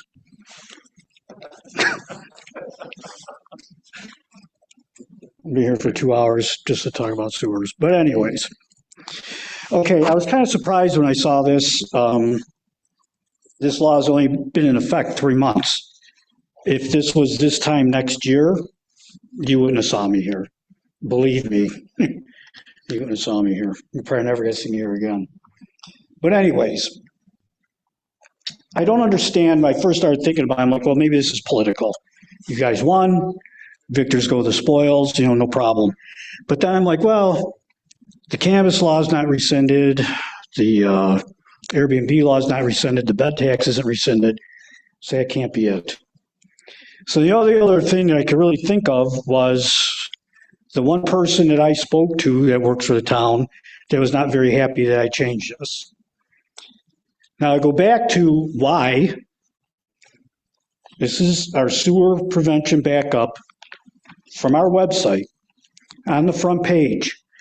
Property owners are responsible for cleaning, maintaining, repairing their sewer service from their homes or business to the sewer main, including the connection at the main. And it has a nice little diagram. Shows you how to do it. This wasn't like some willy-nilly thing I did. I did a lot of time, a lot of research, talked to a lot of people, a lot of towns, engineering departments, sewer departments, took a lot of advice from our attorney, Mr. Fowler, great advice, I will add, who to speak to and what information to gather, and I did. We are the only town that does this. The only one. Now, Erie County Sewer Department has a whole paper explaining lateral connections. On their page, legally, their sewer department cannot do repair work on private property due to the legal restrictions and I&I issues. That's exactly what you want to do again. Then it was, well, we don't want people breaking our property. 19028 says the homeowner is responsible for any damage. All this did was make everything complete instead of contradictory and along with everybody else.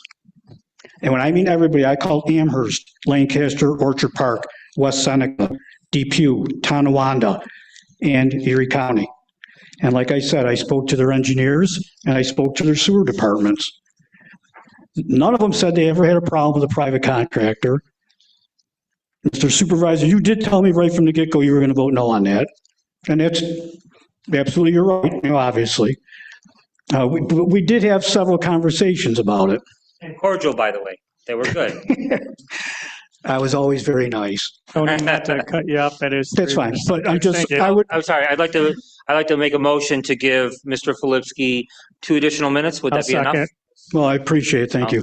I would just add, I would like for you to at least consider maybe putting this off until, say, like November, because you don't even have any data to see if this works, how this law is going to work. I'm going to say it. The only person making out in this is a subcontractor. It says the town will do the work.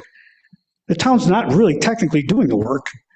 Now, if you tell me that the sewer department's going to do it, sewer maintenance, our sewer maintenance, I may not agree with it, but I think that's better than a subcontractor at $5,000 a shot.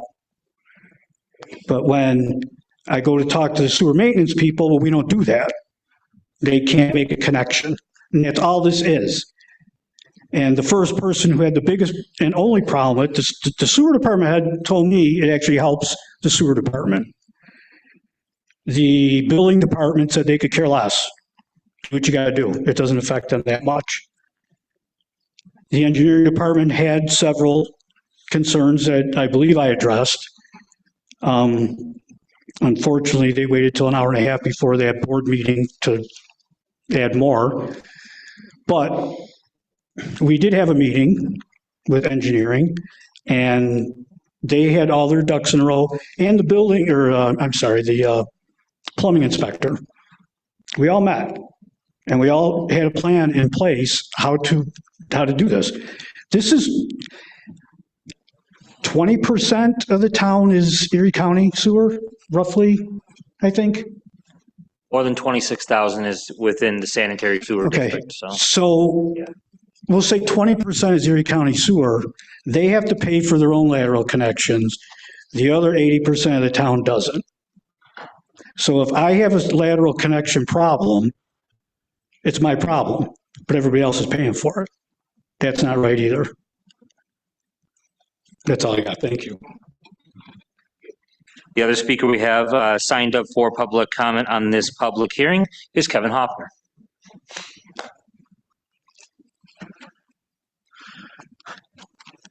I picked a heck of a first time to come to a meeting, I guess, tonight. Hi again. I could see the backs of more of the chairs right now. The floor is yours. So I can understand where Mr. Flipsky's coming from and everything like that. And I guess my question to the board regarding everything, I think it's swell if you guys or we as taxpayers want to pay for all the residents to get their laterals fixed and stuff like that. The issue I have is, why isn't the sewer department doing that? Why are we subcontracting that out? I know there's been studies done. I'm sure there's a few folks in this room that can probably cite some off the top of their head where certain circumstances it's beneficial to have a private contractor do the work.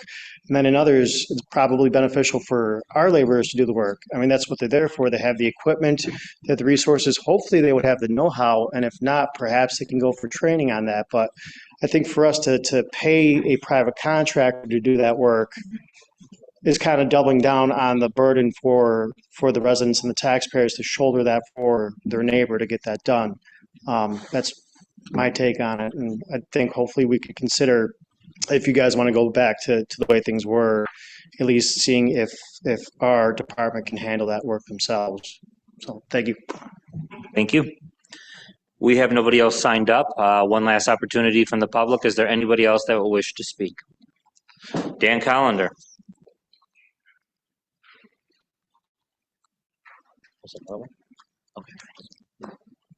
Yeah, I don't know why we are the albatross in this if every other town is not paying for people to do their sewer.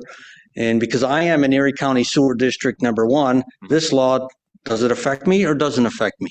It would not affect you because you're not in the consolidated sewer district. Okay, so which part of the town would be paying for this? Obviously, I'm not in the town sewer district, so only town sewer district people? Yeah, the way this would work out is if you're in the consolidated sewer district, you would be subject to the taxes for the sewer district. So you deal with Erie County sewer, as you said. So this would not impact you directly. So I have to pay for mine. The rest of the town doesn't have to pay for their, because the whole rest of the town is the albatross in Erie County on this system. Just get it in line with the rest of the towns and be done with it. It's not right. I don't know why you want to change it. Why would you want to change it? You need your sewers fixed and you're in the town sewer district? Who up here needs a sewer fix that's in the town district that will benefit from this? Going once, going twice? Okay, why would we not want to, why do we want to rescind this law when it's just simply putting us in line with every other town in the county of Erie? Thank you. Okay, with that, I'm going to make a motion to close the public hearing. Do we have a second? Second from Councilmember Elderkin. All in favor? Aye. Any opposed? This public hearing is closed. We're on to our next order of business. Public hearing for a repeal of Article 10, opt-out of energy systems. Madam Clerk. Call for public hearing was made at the January 2nd, 2026 Town Board meeting, Resolution 2024-4, to consider and discuss and if need be act upon and repeal of the existing code section titled Article 10, opt-out exemption for certain energy systems. That would be Section 2020-42, 2020-43, 2020-44 of the Town Taxation Law. All right. With that, I'd like to make a motion to open the public hearing. Second from Councilmember Nowicki. All in favor? Aye. Any opposed? This public hearing is open. All right, the clerk introduced the hearing. We have 3 individuals signed up for public comment. Before we go to them, would anybody on the town board like to speak on this? I would like to. Councilmember Nowicki. So as one of our residents was talking earlier about how with the current state of taxes in Cheektowaga, looking at getting rid of this, the opt-out for energy systems, I've read through the law. I'm not a legal scholar, I'm not a lawyer, but when the resident was talking about, how this should be oriented at a smaller scale, like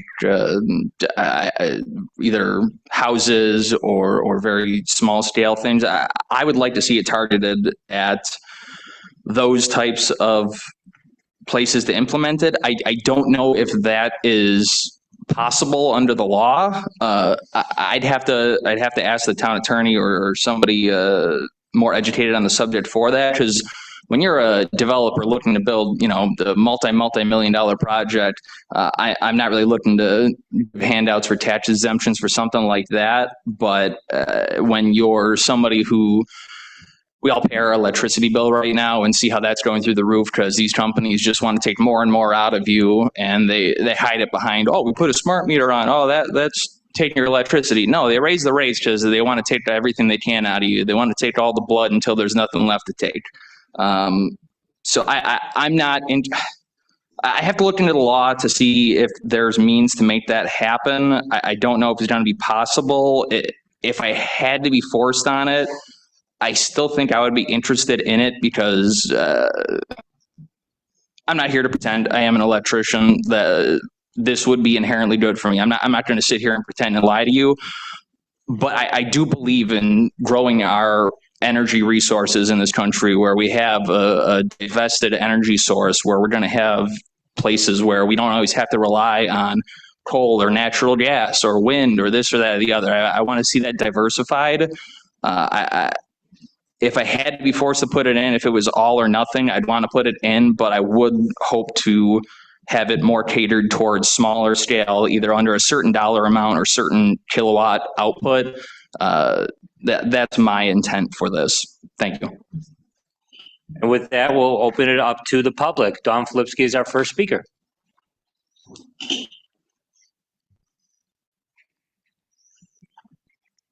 I am going to urge you to not repeal the previous ruling and to maintain your opt-out status. I agree. If somebody wanted it on their house, have at it. But we're not talking about that. We're talking about bigger things that people are going to want to get the tax credits for, or the property tax credits. And what in turn happens with that? Well, that hurts your fire departments, that hurts your homeowners, that hurts your elderly people who are also struggling. We all know this. This is in regards probably to a solar farm and or a battery, a lithium battery, what do they call those, generator things, whatever. It's the one that they want to do on Broadway with AC power is my guess. And the fire companies, that's Forks Fire Company on Broadway, they don't have the manpower. They don't have the resources. They don't have the training to fight one of those battery powered fires. Anybody who's been to the, I know Stephen was there, and Monica was there the other day at the fire commissioners. Go ask them. Ask them to see what they got. Ask them to see what they know about it. They don't. They don't have the resources. And when these things burn, they're not going to burn clean. They're going to burn dirty, and it's going to leave a hazard. And what happens when these solar energy farms and these people, the only people getting rich are the people selling this stuff. That's who's getting the rich on it. It's not anybody else. And what happens when it sits on somebody's property, like the one on Broadway after it burns, or the solar farm that's in Depew on Broadway had a fire? These are the kind of things I want you to think about. Do some research. I think leaving it as is currently is the best policy. That gives us a chance to opt out. Unless you want a solar farm in your backyard, like I'm getting in my backyard, then think about it. That's what I'm asking. Thank you. Our next speaker is Kevin Hoffner.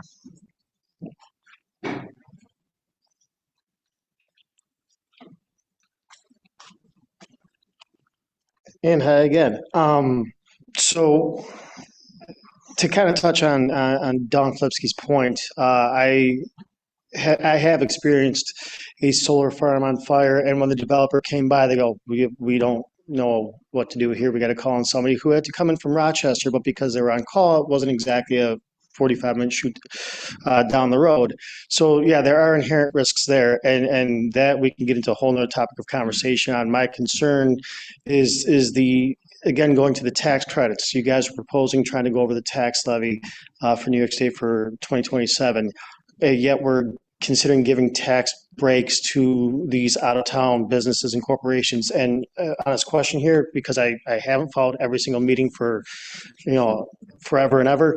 What benefit does this proposed site bring to the town of Cheektowaga? Does it lower electrical bills for the residents? Is it creating jobs? Because if it's anything like what's on Broadway, there's one guy that comes by and weed whacks every so often. There's nobody on site. So you can't even say, hey, we're bringing 100 jobs, and they're going to go to JJ's restaurant on Union and Vern and pump money in there. So it's not like it's doing something to stimulate our local economy, which is like, okay, well, we can see giving them a tax break because they're creating jobs. So I guess I don't understand why we would sit there and try to lure an inert hunk of land to come in and throw a monolithic whatever on it if it's not doing anything for us or the town to better. I mean, is it going to lower our electrical costs in town for residents? Do we know? I'll address your question after the final speaker, but it's heard and I will speak to it. Cool. So, thank you. Our last speaker signed up on the sheet here is Gary Bork.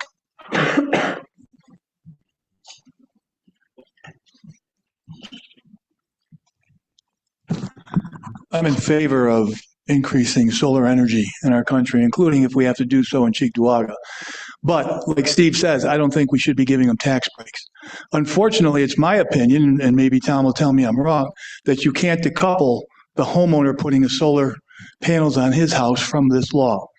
And because of that, I don't think you should pass it. I think what you should do instead is send resolutions to our representatives, to our assembly person, to our state senators, saying, please decouple the two so that we can enact a tax credit for homeowners who want to put solar energy on their house. But we don't have to do it by giving these companies, most of them from New York City, by the way, this tax break that is unnecessary.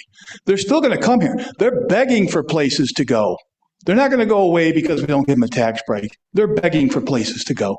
And we do have to put in a lot of conditions to make sure that what they put on that land is not harmful to us, but they're still looking for places to go. They don't need a tax break. They don't need an incentive to do it. They'll do it anyways. Thank you. Thank you. And sure thing. As I said, I'd go back to Kevin's question earlier about, and please add to this if I don't speak to it entirely. It was essentially the question of why do this, right to the heart of it, and and about affordability of energy. To my mind, this is something that I wanted to call the public hearing, have considered for repeal, because I want to make sure the town has every tool in the toolbox to expand renewable energy. And I see this as, while not the ideal way to do it, one way to help out with that.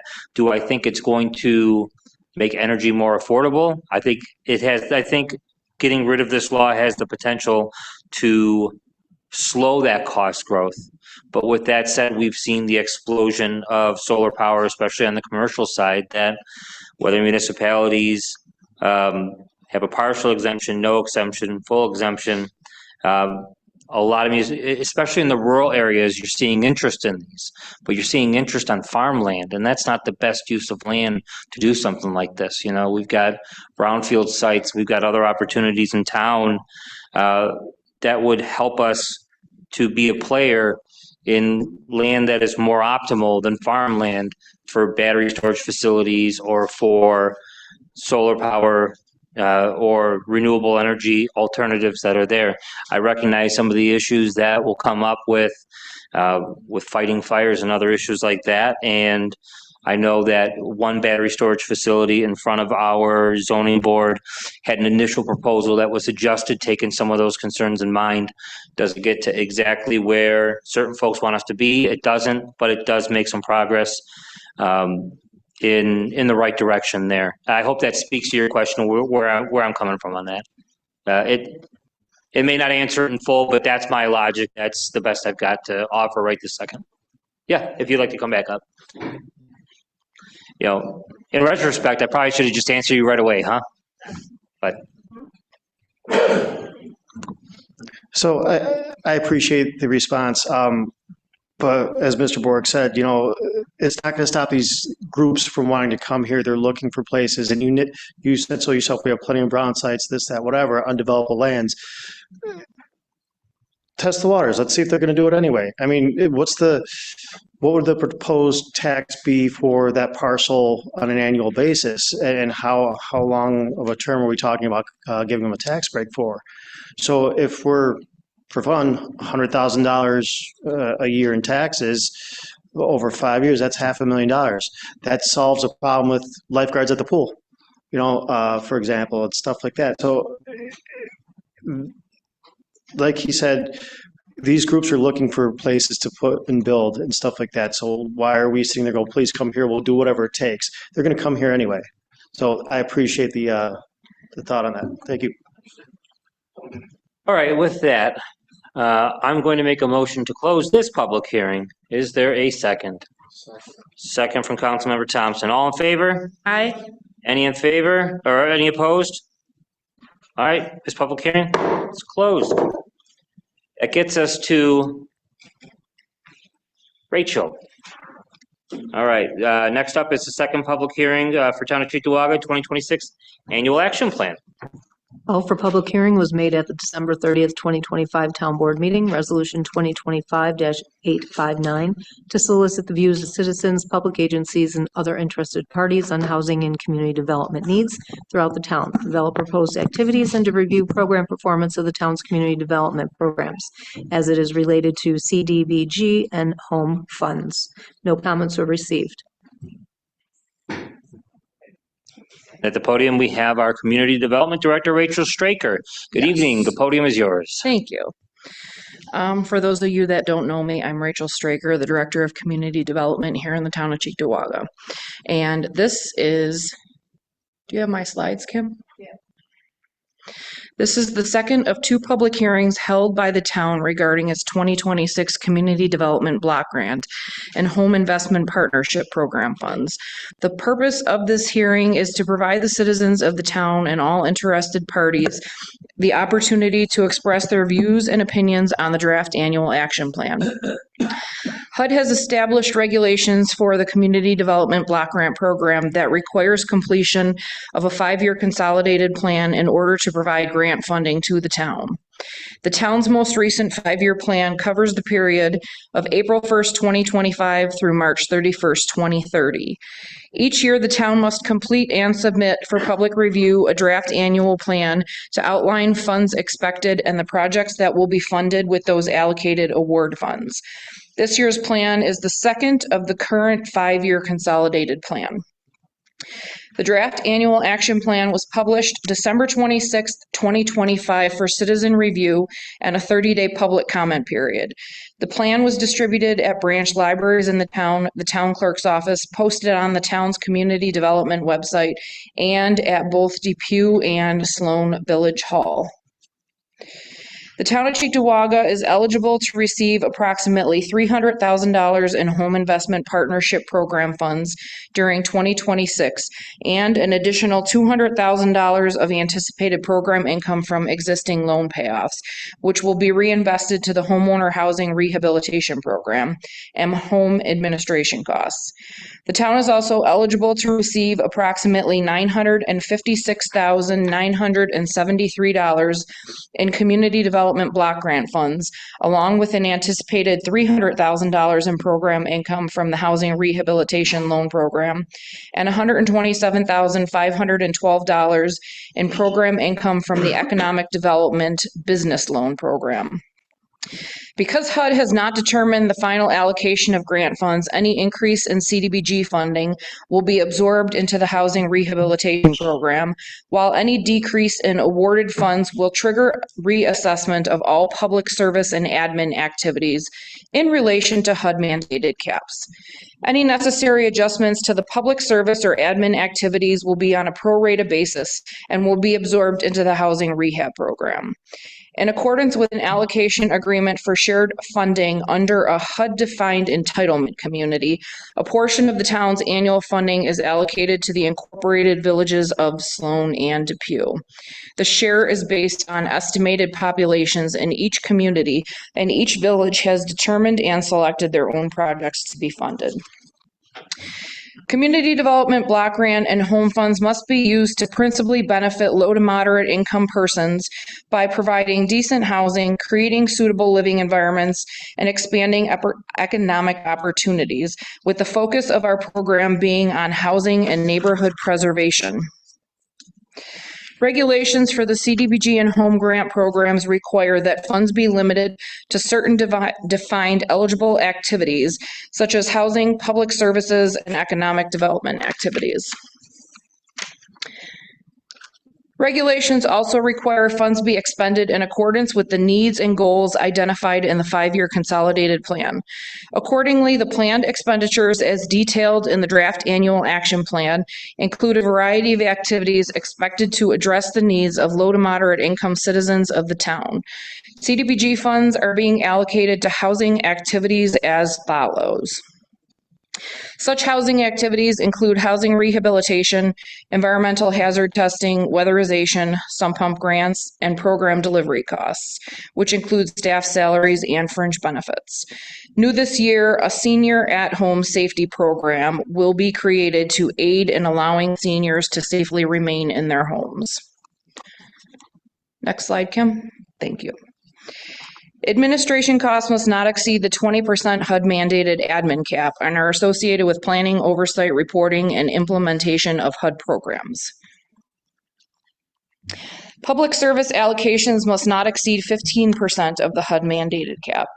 The 2026 allocations include counseling for housing and financial issues, financial assistance for children to attend summer day camp, teen camp, and Girl Scout camp, foot patrols, domestic violence assistance program, assistance to the Cheektowaga Boys and Girls Club, funding for the Senior Services Department for a part-time van driver, and funding for fair housing and education and counseling.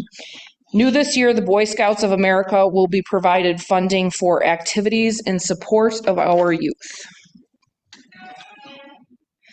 Capital improvement projects supported with the 2026 funds include the replacement of the mega shelter roof at Town Park, the gazebo roof replacement at the senior center, facility improvements to allow social service agencies to be in one place and easily accessible to the low-income residents of the town, sidewalk replacement in the village of Depew, and ADA improvements in the village of Sloan Fire Hall.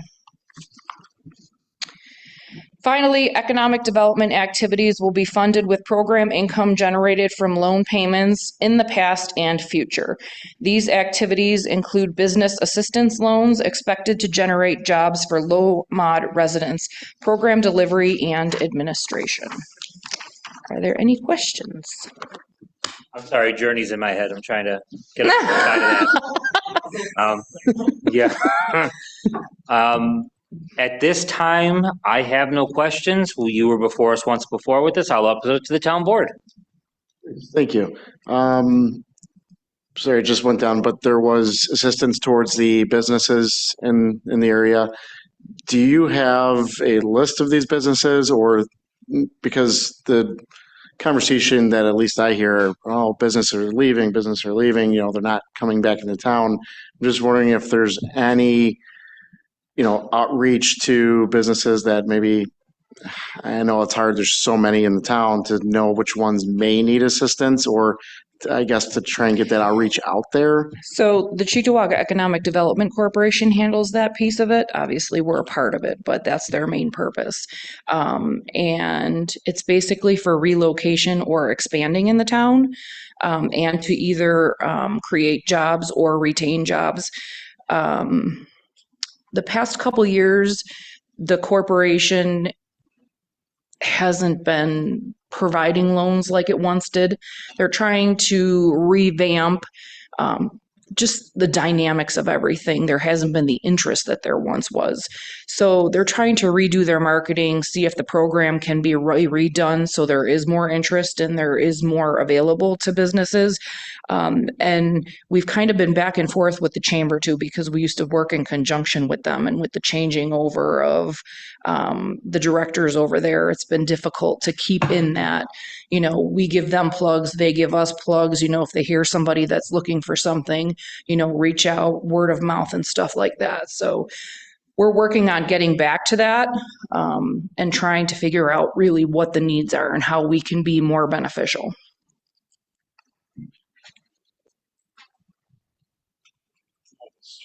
Back one last question. Do you have any sort of budgetary, earmarks for like a mailing system, or do you send any, do you have any mailing campaigns for outreach at all? As far as the rehab side of stuff, I guess in general, that could fall, yeah, in that. That would fall under our admin, and in the past, we have done mailings of brochures and stuff. We've kind of gotten away from that because we have a 200-person wait list right now, and we really don't, we're moving through it slowly, but it's difficult. And we're at a point where people are waiting like a year and a half or 2 years. A lot of our stuff does come by word of mouth, so we haven't been doing mailings because we're in a position where we're trying to catch up with what we have. Sure. Thank you. Mm-hmm. Any other questions, comments from council members? I guess I understand you are 200 waiting lists, but I'm just concerned that it's not equitable. If it's just word of mouth, if the people are getting the right information who might need it. Well, we are in the Cheektowaga Collaborative, which is a group of service agencies that meet, I believe it's once a quarter. And we've networked to make sure that everybody's aware of the services. The Cheektowaga Collaborative has been around for, I want to say maybe like 8 years at least. So the whole purpose is to make sure that other social service providers know what's out there for people in need. So we participate in that. Our information is on the town website. We do social media posts. So it's not like we're restricted in our little cell. We just don't do the mailing piece of it. We have our public hearings. Like I said, we put stuff on Facebook, stuff like that. Okay.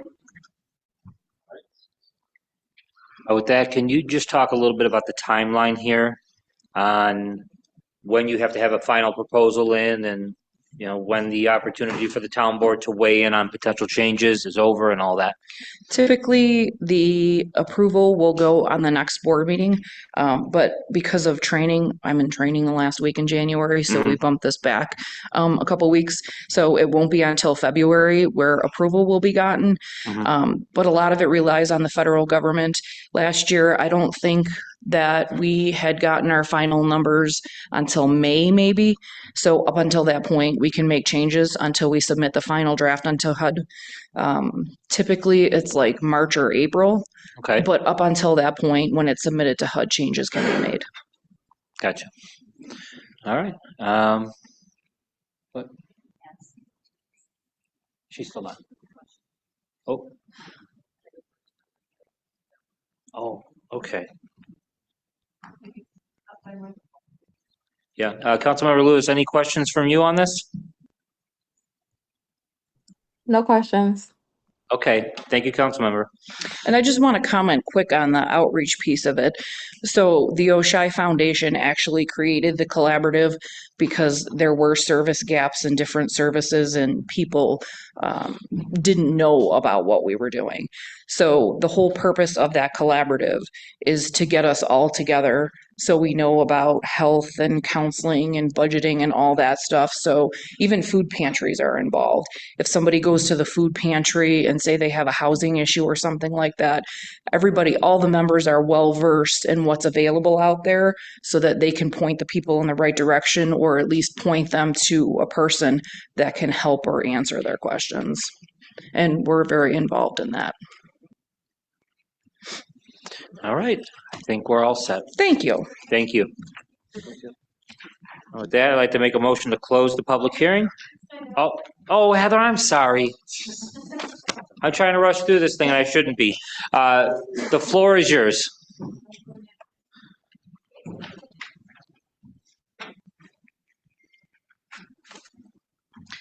My street, Eggert Road, benefited from community development funds, but I had to go hunt that down. At the Traffic Safety Commission meetings, they would say to me, we only have $75 in our budget. We can't help you with anything. Sorry, ma'am. They never once looked at my street, looked to see if it was on the low mod map, which should be presented to you today. We need a map of which low-income communities are qualified, where they are. There needs to be more transparency about how these maps are made from the census, et cetera. Now, Eggert Road is not on the low mod map at this time because it was 0.5% disqualified out of, being in the, correct income bracket for our, our block. So I don't think there's transparency. I don't know. I just don't think, like, these 200 people on the list, who are they? Where do they live? If this is all word of mouth, it's more family and friends. This is not right. Other meetings I've been to in the past, people were saying, oh, Rachel's money, Rachel's money. That was what everyone called it. And I got up and complained like 2 years ago about that. I just think it's a little bit, there should be more people here who see blight in their communities, who have, that's nice that the town is going to fix some roofs of their own facilities, but what about neighborhoods? Neighborhoods look like crap. My neighborhood needs curbs, we need road signs, we need, we've got these 2 disastrous electronic speed signs, which just have made the street more unsafe. I can't get any information about, how to get them moved or removed because they're just creating a huge traffic hazard. So I don't know. I just don't think there's enough transparency with this particular grant program, which is the community's money. It's for the community. Community members should be here talking about their neighborhoods and their low mod map, with a low mod map right in front of them so they can see, oh, my neighborhood qualifies. What do we need in my neighborhood? But nobody's here. The only reason I found out about the community development program is because I went to the Cedar Grove to this community meeting where I met Brian Plarski and Brian Nowak, who were there, as well as Rachel Straker, and they were really excited to help Eggert. And I was like thrilled because I was like, great, I found the money pot that we can actually qualify to get some improvements made. But, it was like very difficult. Like nobody knows about this program from my perspective.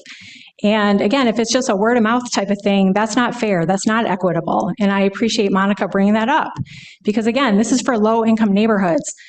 It's nice that the town park roof and the senior center roof are getting replaced, but it should be for neighborhoods. We want our neighborhoods to look good and we need money to do that. Because you go to these meetings and they just say, we're sorry, we only have $75 in our budget. What do you want us to do about it? And it's just ridiculous. They didn't say like, oh yeah, here's how you get things done in the town, or here's where the money pots are. So I hope there's more transparency. I hope there's community involvement. Maybe someone would be interested in, really looking at how the low mod qualified neighborhoods can actually get information about this program directly and not through like so many layers of like administrative, like hearsay or, there's too many layers to learning about this program. So thank you very much. Quick comment on that. Councilmember Pilarski. So in regards to the map and the way it's drawn up, Cheektowaga, this town board, has absolutely nothing to do with that map. That map is given to us by HUD, the federal government, and that map's created based off the census. So I really urge you, you're right there on the cusp, it sounds like. I mean, we could easily drive through neighborhoods and say, okay, that is a low mod, needed it. But they go based off the census. So I encourage the residents to please fill out that census, and that will help. Even, I don't know the difference there, how many that would make in your neighborhood filling it out, but getting that in will also show that that's low mod. Well, that map should be presented to you today, right now. It should be always available so you can start It's on the brainstorming. website. It's always available. It's so buried though. I mean, that's the thing. I don't know. It's I under mean, I don't know if, development. what's that? It's under community development right there in the front. It's on the website. Yeah, I know. I've been there. I've seen it, but it's, it's like you guys need to have it right in front of you so you can really think about, as well, how to what other town needs we have that address blight, because that's what it's really for, blight, in emergency crises and things like that, or urgent needs. But we have a lot of blight. A lot of neighborhoods look really bad, and it wouldn't take much and take some money, but it needs people, community members need to step forward and say, these are needs we have in our community. So I just think the map needs to be, the map in this program needs to be a lot more open to the community. But actually seeing a visual representation of the town and what neighborhoods qualify, I think would be really helpful. Gotcha. Yeah. Thank you. Thanks. Any other comments from council members before we close out? Yes. So this is our second public hearing on this. And if I recall, Rachel said we're looking at, is it the next meeting in February? It'll be the first meeting in February. Would be February 10th? It has to be by that day? No, the first meeting in February is where the town board will approve the plan. It can be postponed up until the point that we receive our final numbers from HUD, because they don't want us submitting numbers and then having us to change them after the fact. Okay. Like I said, typically April or May. So we could definitely postpone and not do it in the first meeting in February. And if you have concerns or something, we can talk about changing if you want to change something. Yeah, that's kind of my direction, is to see what the appetite is about possibly leaving this open to give residents more of an opportunity, because it is important, and I'm sure there's a lot of people that don't know about this. Yeah, and I would love to see this room packed with people talking about that too, because if there's money available. That's something that we've literally always struggled with. And so that's why we've expanded to Facebook posting stuff. And actually within the last couple of years, I don't know if you've seen the community needs assessment surveys that we do. And we have them online, we have them at the town clerk's office, and we have them at the senior center for people to complete. We take those into consideration because we're always looking for avenues to try to get the word out there to people. People don't read the newspaper like they used to. So we're required to put an ad in the B advertising the public hearing. But in the scheme of things, a lot of people don't see that. So we've always tried to figure out additional ways to get the word out there. And that's why we do the surveys or the Facebook postings, but it's just so difficult and different now to target a group of people because everybody is looking different places for stuff. So if you have any additional ideas for outreach, we're definitely open to that. We'll always take ideas on that. But we've always, when we have public hearings, we may have for one person to show up is fabulous because most of the time nobody shows up.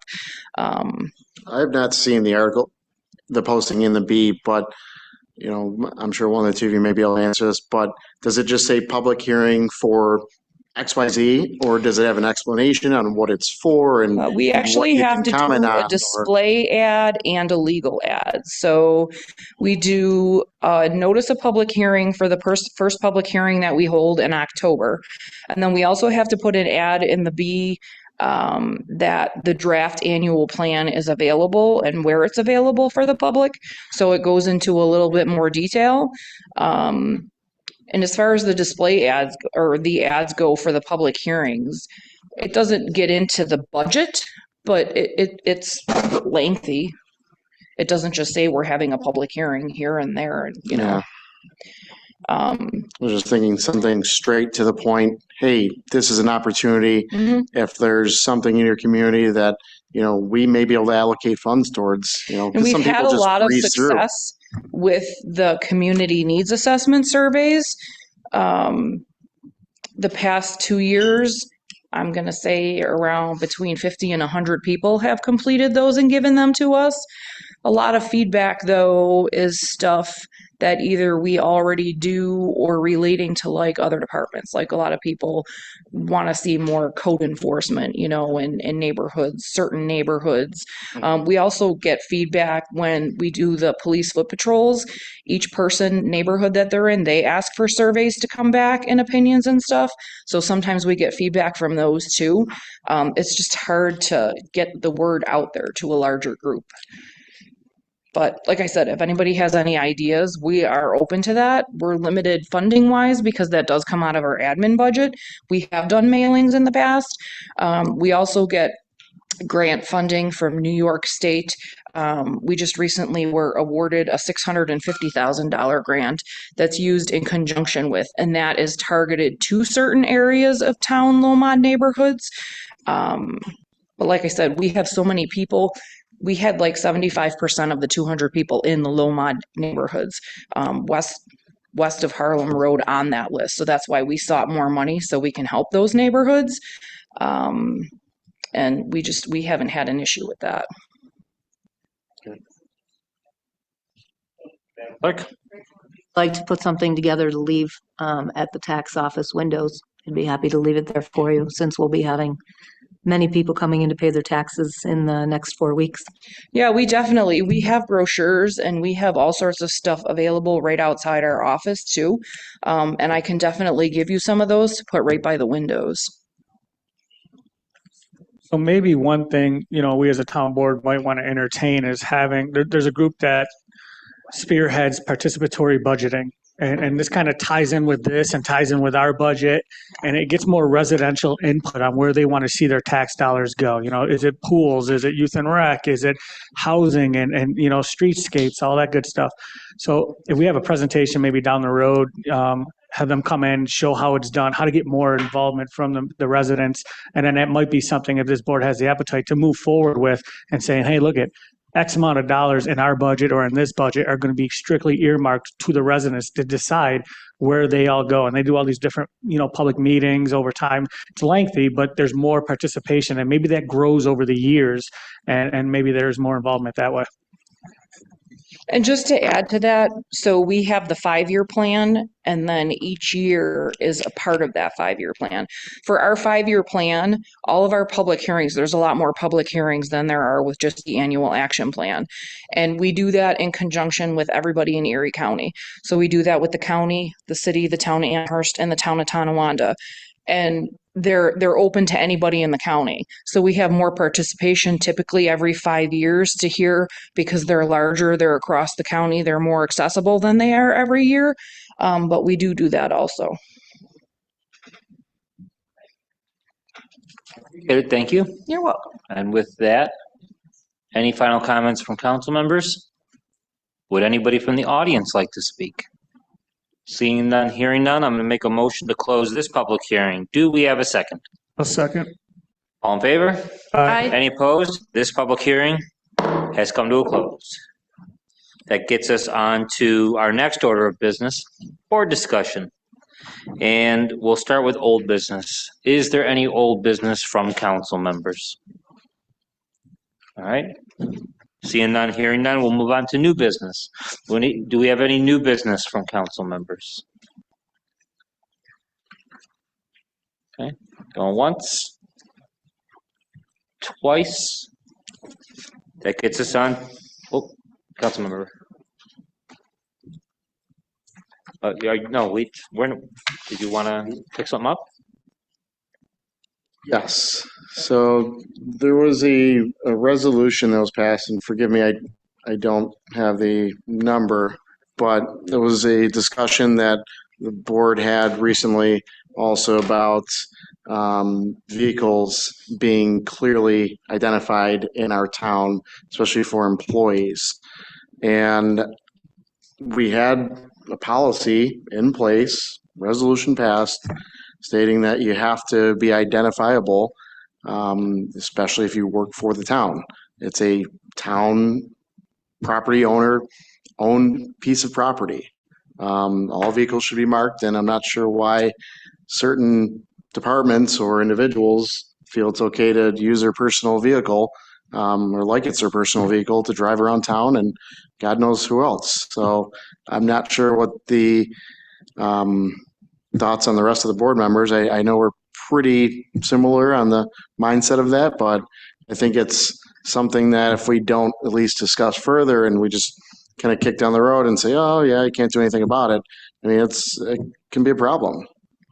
Councilmember Nowicki, I saw a hand. Yes, so, geez, sorry. So I know we talked about this issue before. I know we're talking about that person. I actually did start this conversation with that person and a fellow council member and talked to the town attorney about this. To get to the long and short of it, I already sent the emails. I can like show them to you that I sent if you want. But there may be certain case law that happened previously that from a legal perspective that our authority on the board may not apply to this situation. I'm not a lawyer. That's why I sent it to our attorney. I'm with you on what's going on there. I just want to make sure we do this procedurally right, because if we don't, then we're just setting ourselves up for a problem in the future. So I'd like to pursue what you're talking about. I just need to make sure we do it in the right way, just to not get ourselves in trouble in the process. And I'll add to it, we're talking about the highway superintendent's truck and decals on that. I think this entire board is aware of the email that went out last week regarding that. My expectation is by Friday afternoon, as in the email, there's going to be decals on the truck. And that starts getting us down the road of enforcing the vehicle policy. I also think we have to revisit it, and that's a discussion we have to have in a town board work session about changes we may want to make to that, but that we're at least moving in the right direction on this. Or if you want to drive around like your personal vehicle, use your own truck. I mean, do we have to provide a vehicle to him? I mean, we do have over-the-road vehicles, but that may be a legal thing. I'm just discussing. Unfortunately, I think it is. I'm with you. I think that's the problem we're at, is because of the pathway that we got to where we are, we may not have the authority, but we're chasing that down right now. Yep. I have no problem providing the highway superintendent a truck, and quite frankly, I think we should, but I want to see it marked with decals. We have to have a conversation about GPS in that truck. Both of those were points in that policy that was approved by the board last year. We addressed those pieces, and then we could move on. I think what we're dealing with in terms of the highway law, and this is just my experience on the board and what I understand of it, we should get advised by our town attorney further, but the law in some respects just talks about the minimum expectations that are set.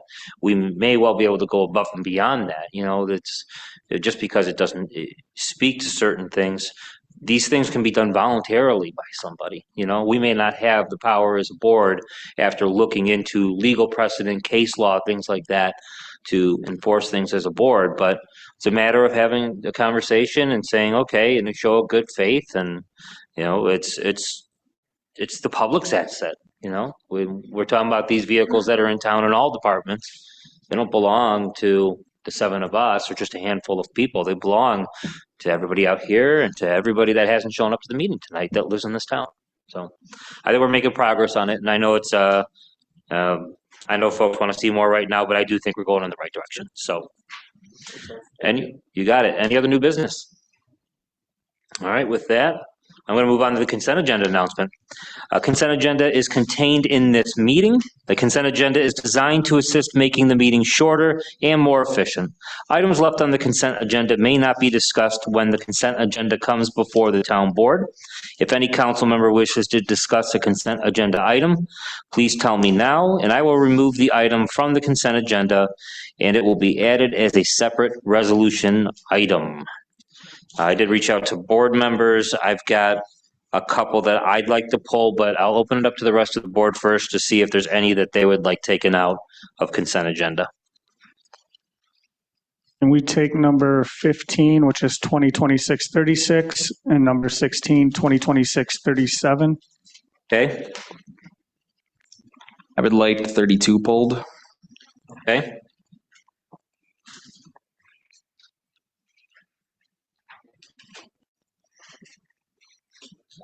2026-22.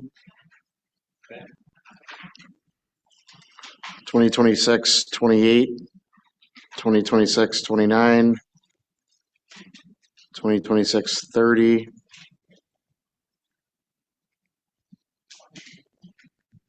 2026, 32, 2026, 33,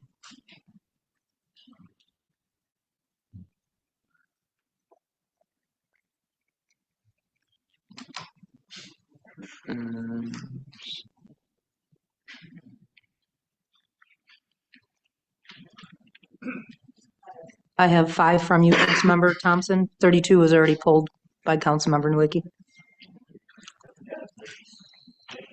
I know we talked earlier. Did you have any thoughts on 35 and 38? We weren't able to get into any detail on those. Would you like those pulled from consent? 26, 35. Okay. Okay. 40. All right. 26, 41.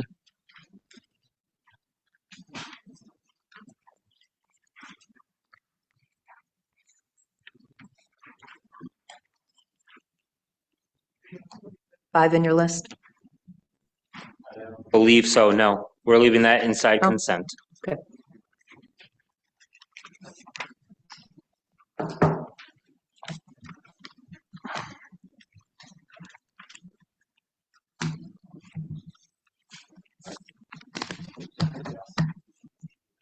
Okay. Anything else from any other council members? Councilmember Lewis, is there anything you would like pulled from consent?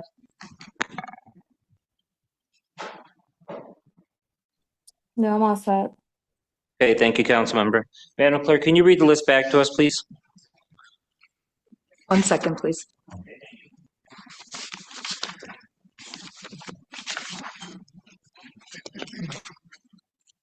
Okay, I have resolutions 2026-22, 28, 29, 30, 32, 33, 36, 37, 40, and 41. Did we get 15 and 16? Oh, we'll deal with the table. Okay. So again, Sorry. that's, what I heard was 22, 28, 29, 30, 32, 33, 36, 37, 40, and 41, correct? Yes, that's what I have. Okay, thank you, clerk. I think we're all set.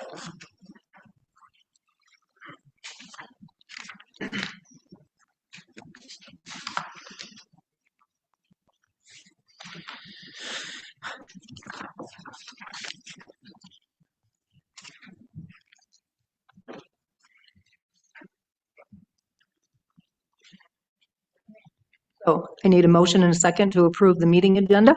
Is there a motion? I'll make the motion. I'll second. By Supervisor Nowak, seconded by Councilmember Bukowski. All in favor? Aye. We do have some items that were left on the table, so we are going to start with them. Is there a motion or a second? Yes, I'd like to offer a motion to pull items 2026, 15, 16, 17, and 20 from the table. I'll second. All in favor? Aye. Clerk, may we have a roll call?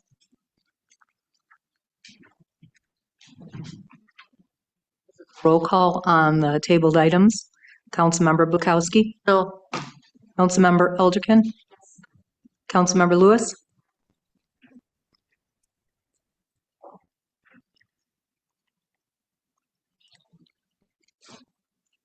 Councilmember Lewis?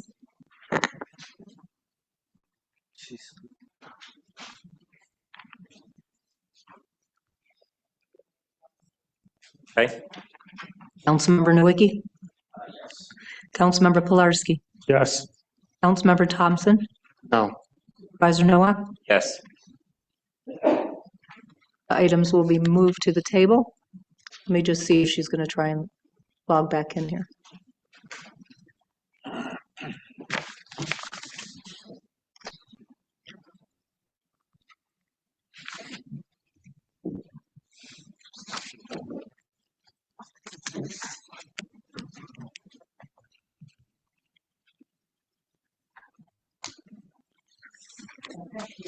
On to our items that were moved to the table for consideration.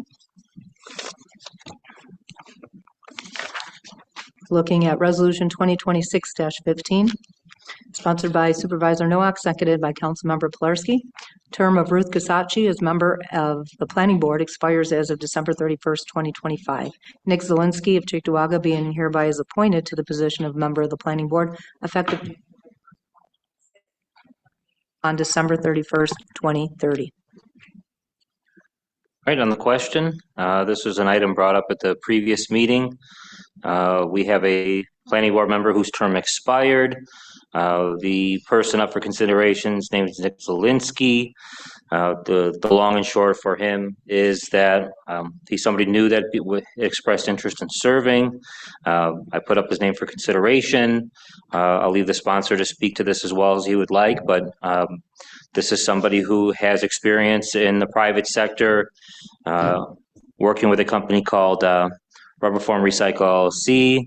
In the course of his work, he works with engineers, he works with legal counsel, and some of the work they do is related to sales to municipal governments, and they get into things like curb stops, curbing for bike trails and things like that, the street bumps that you see, and if it's anything rubber related, like the bottoms of street signs and traffic signs and things like that. And he's got the type of background that gets him looking at engineering reports, at site plans, dealing with county and local governments and things like that. And I think it'd be a good fit for our planning board. I don't know if Councilmember Pilarski wanted to add to that, but that's long and short. Any other council members on comment on this? Yes, I'd like to. Back online? I'd like to comment on this. So this was tabled last week because we had discussions about potential interviews and what processes we were going to do to come up with. And there was an individual who's further down the resolutions, not on the table for consideration, who supervisor and myself actually interviewed and were quite impressed at that time. And we're, about this close to, bipartisanship on hiring that individual. And he was told by the both of us, if a position arose, we would bring him in because of his expertise and, of course, impressing us. He doesn't have any affiliation to myself or anybody in the town. So we didn't just throw a name up there. I understand the fact of trying new people, throwing this name up there. I have no idea who this person is, but I'd like to at least table this, make a motion to table this resolution, in favor of another one further down. So I'll make a formal motion to table this resolution. I'll second that. Mr. Fowler, we would, do we have an opportunity procedurally to get a board majority to table again if it so chose? There was a movement, there was a second. If there is a majority vote for a second tabling, then it would be tabled. But there needs to be a whole board vote.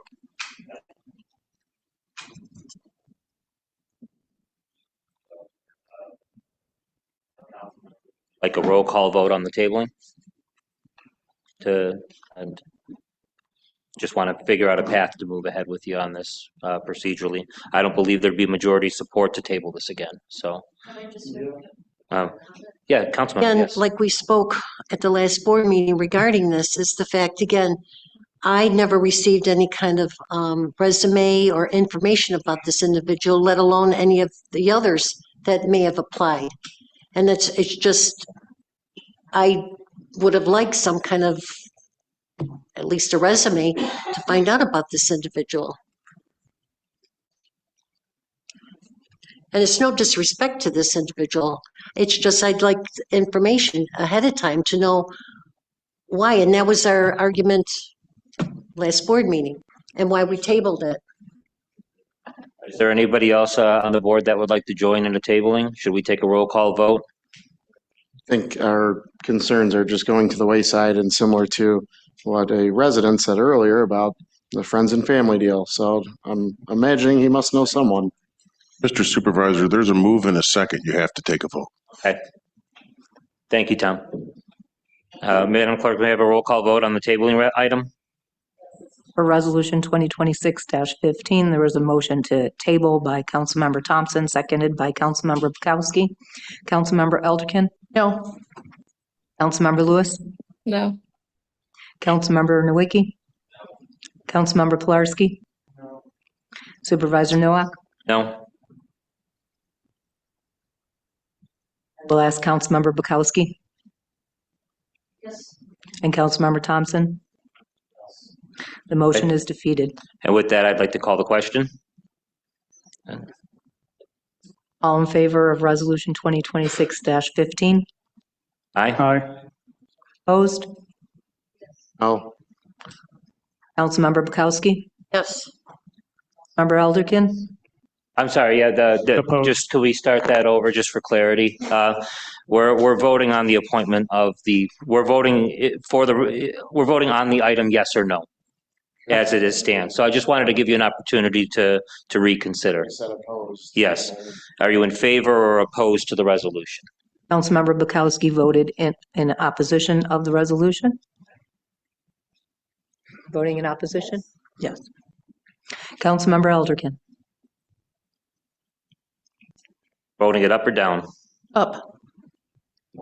Councilmember Lewis? Yes. Councilmember Nowicki? Yes.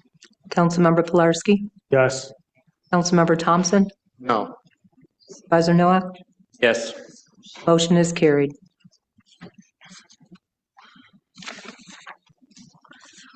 Resolution 2026-16, sponsored by Supervisor Nowak, seconded by Councilmember Pilarski. The term of Justin Young of the Town of Cheektowaga Zoning Board of Appeals expires on December 31st, 2025. Robert Brandon of Cheektowaga, New York, being and hereby is appointed to the Town of Cheektowaga Zoning Board of Appeals effective January 1st, 2026, with said term to expire on December 31st, 2030. On the question, it was said earlier in this meeting tonight that the Zoning Board of Appeals was having some challenges, and there's numerous, and one of them has to do with making sure that we get an AV person in there again. I agree with Zoning Board Member Alt on that. So the next two resolutions that have to do with zoning board appointments have to do with getting back some experience on that board to round that out and improve some of the situation. I think there's a lot of good that the zoning board did last year. I've shared privately some of the concerns I had with the current zoning board, and I will leave it at that. The person up for consideration is a former chairman of the planning board, and I think everybody on this board is familiar with him. Is he a new face? No, but I think he's going to be a great addition to this board to get that zoning board of appeals where it needs to be. I'd like to add that I was in receipt of his letter of intent as well as his resume. That I know we're going to have some disagreement. So is there any council member comment on this item before I call the question? I'd like to comment on this. Sure. So the dysfunction, if you will, which it was called at the last meeting pertaining to this board, was the first time this is arose to my attention. I'm not sure if anybody else or Councilmember Bukowski heard anything about this. I know that new members have just joined, and the first time I've heard about even AV issues or attendance. I've heard actually tonight that she said the person, Justin Young, was doing a great job. And now we're saying that we're, shoving him aside and bringing somebody back we just got this pamphlet showing how long people have been in these positions. And correct me if I'm wrong, there's this name that's on this resolution has the number 30 next to it. 30. I'm 38. I was 8 years old when this person was making decisions about the way this town is shaped. Just something to keep in mind. That's all I have to say. I'd like to call the question. All in favor? No. Aye. Councilmember Bukowski? No. Councilmember Elderkin? Yes. Councilmember Lewis? Yes. Councilmember Nowicki? Yes. Councilmember Pilarski? Yes. Councilmember Thompson? No. Supervisor Nowak? Yes. Resolution 2026-17 is sponsored by Supervisor Noack, seconded by Councilmember Pilarski. Jane Warchuck resigned as a member of the Zoning Board of Appeals effective December 31st, 2025. Linda Hammer of Depew, New York, being hereby is appointed to the position of member of the Zoning Board of Appeals effective January 1st, 2026, and terminate on December 31st, 2027. On the question, any council member comment before we call the vote? Again, did not receive no letter of intent or resume. Thompson? Comment if I will, and I hope the board will at least, I'll be respectful, at least comment to my question here. So this individual who we're looking to appoint to the zoning board was a council member at one point. And again, it's the same names. That's one of the reasons why I ran. These same names keep popping up. All the skis. No offense to the Polish. I do have a little Polish in me, but Got a ski. Go at it, man. but you see, sorry, you do see a lot of the same names popping up, and these are appointment for positions that have a great impact on the town. Your planning, your zoning board, they're literally shaping. They're making approvals to shape what businesses and what goes on in the town. So here we are, a council member who was voted out. She was not voted for re-election. I'd say the same if it were me. I was not chosen if I were to lose an election. That's fine. That's a possibility at some point. That's okay. But here we are handing this position to this person who, where are the letters of intent? Are we just saying, oh, yep, we're bringing back the friends and family deal? That's what this says to me. And I'm sure there are other people who probably think the same. And I try to be respectful about it, but I'd love to hear some insight besides, oh, her mother is on the board and, she's familiar, she's been there. Where is the value of, I can tell you out of all the 85,000 residents, there are qualified people who may be more qualified than us to sit up here and more qualified than this person that they did not have an opportunity to be on this board. That's my argument. Dad, I'd like to call the question. All in favor of Resolution 2026-17? No. Aye. No. Councilmember Bukowski? No. Councilmember Elderkin? Yes. Councilmember Lewis? Yes. Councilmember Nowicki? Yes. Councilmember Pilarski? Yes. Councilmember Thompson? No. Supervisor Noack? Yes. Passed.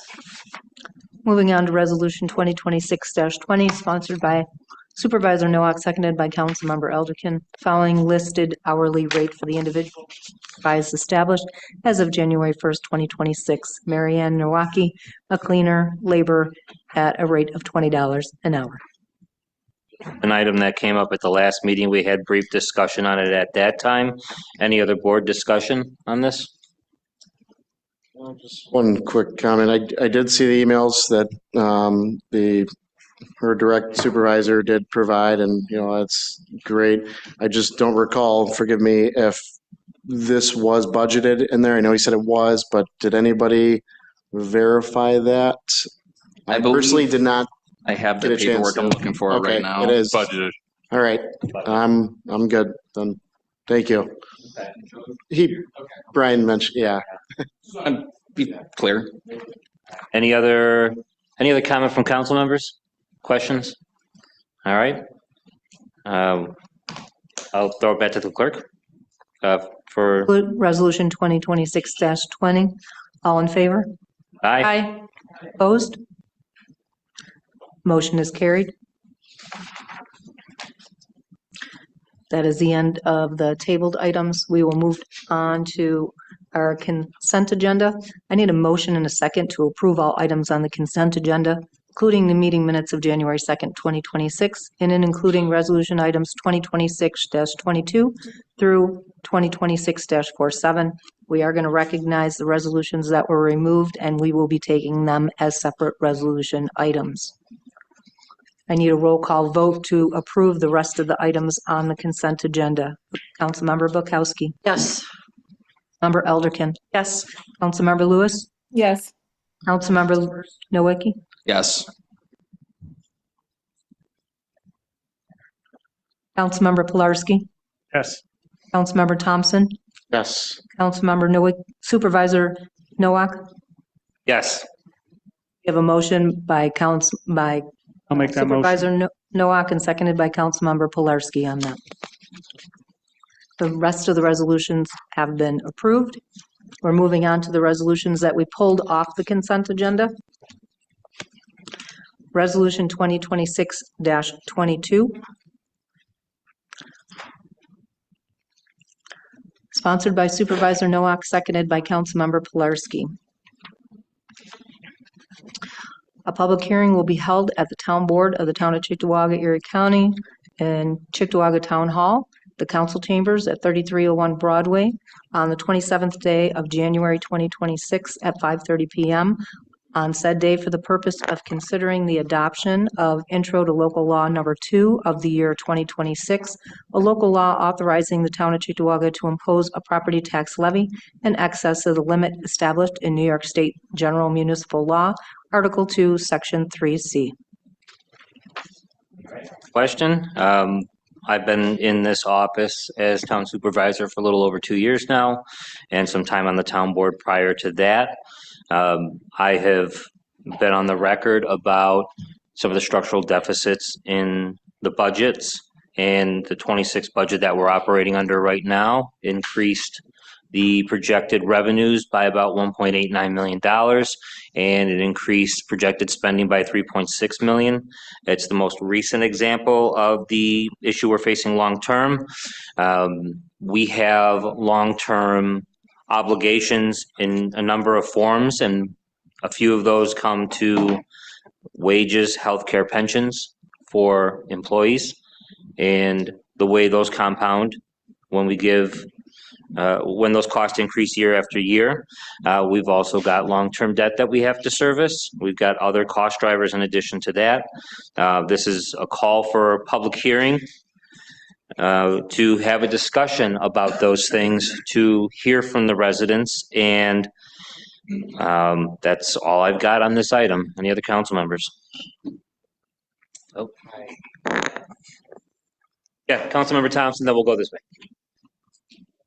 When is the deadline that we are able to call for a public hearing to have the amount of public hearings we need to be able to enact this? We would be roughly. We would be looking at let's say the second meeting is September, as long as it moved through the process without tablings or anything like that through our current meeting schedule. So even with that, we'll say July, being generous. So I guess my question is, given it's 13 days into this year, we have no idea the final budget from last year and how much is, going into the reserves.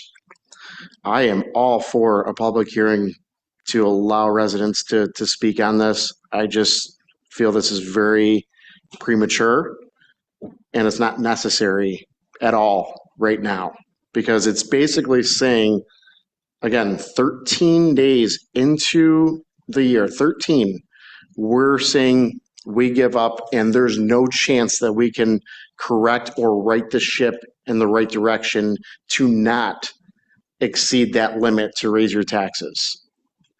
13 days in, we're already throwing in the towel. We're not? Because once, to my understanding, I may be wrong, once we have this public hearing and those are done, we at that point would have the ability to exceed the tax cap.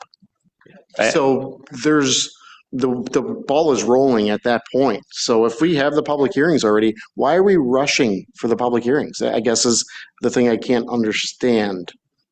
Maybe somebody can elaborate. Councilmember Pilarski, then we're going to go to Councilman Nowicki.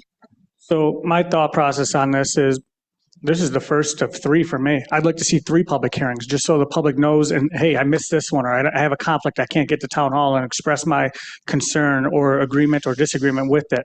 Have another one in the second quarter and have another one in the third quarter. Last time, we backed ourselves into a corner to where we realized, oh, crap, we got to go over this tax cap, but then we couldn't once we started, after all the presentations and everything. This prevents us getting backed into a corner and saying, where are we going to cut? And then where are we going to inflate numbers? And that's what I feel we did with this budget, is we inflated numbers on areas that we don't even have revenue coming in yet. Hotel bed tax being a perfect example. I think $500,000 on that is a little irresponsible, seeing that we don't even have a mechanism in place to start receiving that money or collecting it. So I'm nervous about concerns like that. This is just an opportunity to hear the residents' input and also not back ourselves into a corner. Like I said, I'd like to see a couple more public hearings. I don't expect to keep it open from now until, we actually make decisions on the budget. So open, close, and then another one, open, close, but at least give the public opportunity. They may not be able to make the next meeting. Does that mean they don't have an input? That's why I'd like to see more also. But from my view of it all and working on the past budgets and planning ahead on this budget and working on previous budgets where I'm at now, is my opinion, we're going over that tax cap. There's no way. We are spending more money than we are bringing in. And sure, there's areas we can make cuts of cutting services and all that. But I'm hearing, don't cut these services, bring back our pools, bring back our services, don't cut those services.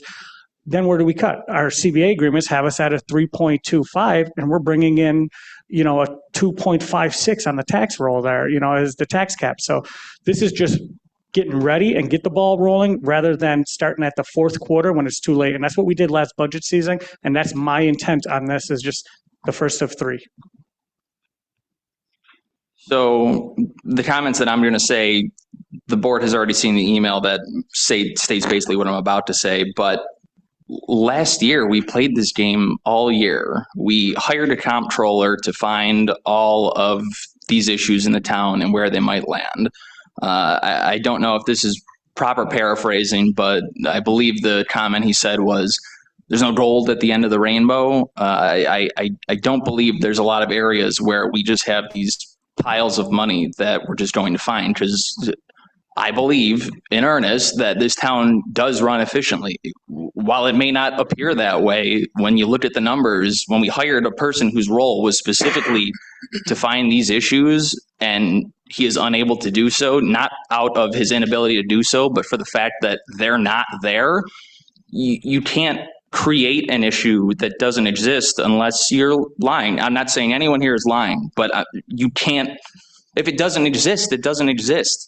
Add to the fact that early in last year, a resolution being passed for an intended 1% cut in expenses was still met at the end of the year with a over 2.5% tax increase, after we hired somebody whose job was intentionally to make sure all of these concerns that we're worried about were found out. I can't fathom how we're still questioning this. There was even one board member who, I say in earnest, is regretfully not on this board, because I have respect for this man, that he regretted at the end of his term for not calling for this last year. What are we doing? We're just playing this game over and over. We know the money's not there. It's not coming in. I mean, the amount of revenue we've lost from the mall alone is immense. I'm not for raising the taxes for the hell of it. I'm a taxpayer too. Do I look at my tax bill and go, I want to give Cheektowaga a little more money this year? No, of course not. We all have bills to pay. We have all these concerns we have to take care of. But the simple fact of the matter is the money ain't there. The waste, fraud, and abuse that we're trying to find doesn't exist.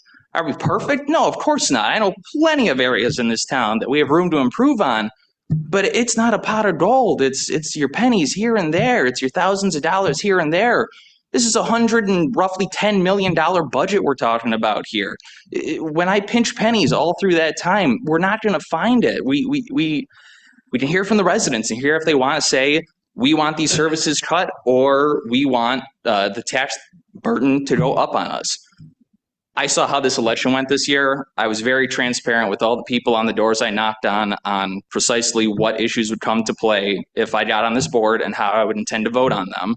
And that of, making this community a better place and spending the money that we need to spend to make sure that happens. I believe a lot of these were issues that came before a good amount of us were even on the board, and that they set us up for failure. Whether that's here or there, I don't care. I'm here to solve the issue now, so that way the next board, if I'm lucky and I don't get reelected, that I solved it for them and the town's a better place for it. And if I'm not here, so be it. But I would rather stand on my values of what I ran on and what I believe is best for the town than playing this game over and over. Thank you. Any other comments from council members? We'll come back to you, Councilmember Thompson. Yeah. I'm all for hearing the residents, and we already started. There's emails coming, I'm getting phone calls, okay?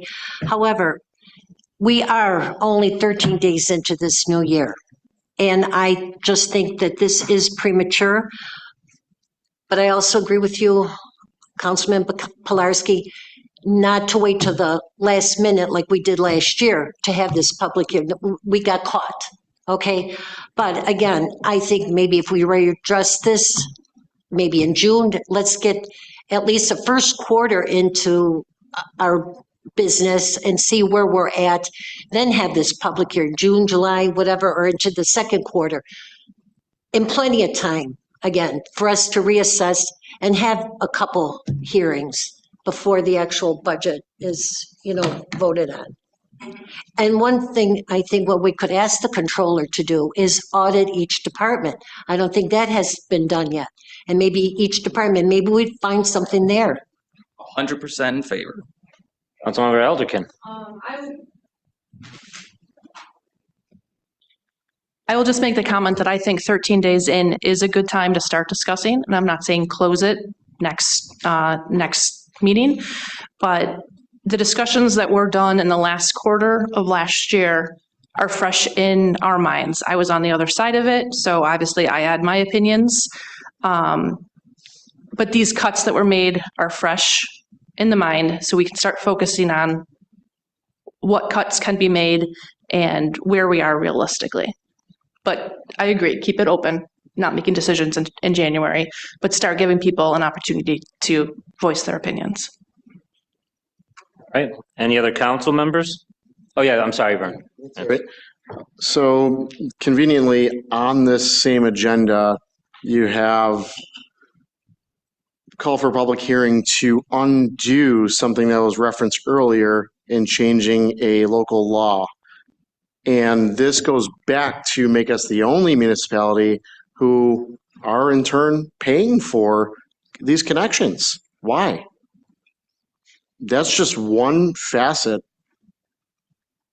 that speaks to, things that we shouldn't be paying for. The other thing is the percentage of the spending.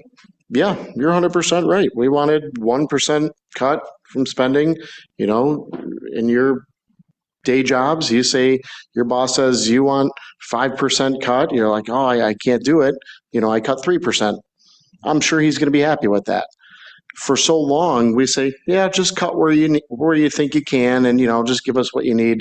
There's no pressure on those department heads to operate, as best they can. Not saying that they aren't, but they can be pushed to do better. We're pushed to do better because everybody comes in and yells at us. They say, hey, why are you not doing this? Why are you trying it this way? That's how you get better, is being critiqued. I'll take all the criticism in the world. That's fine. I'll sit here and take it. That I'm okay with that.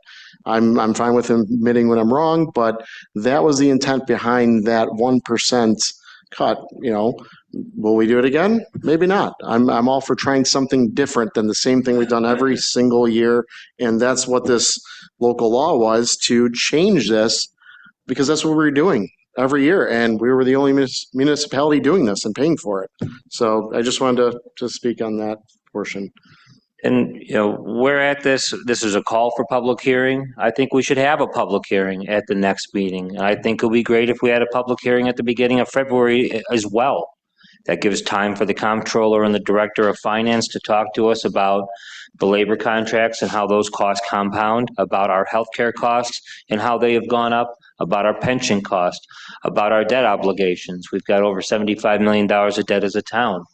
And That's a situation that I don't think we're going to cut that in half anytime soon. We have, what is it, Dan, 6 years before any more debt falls off?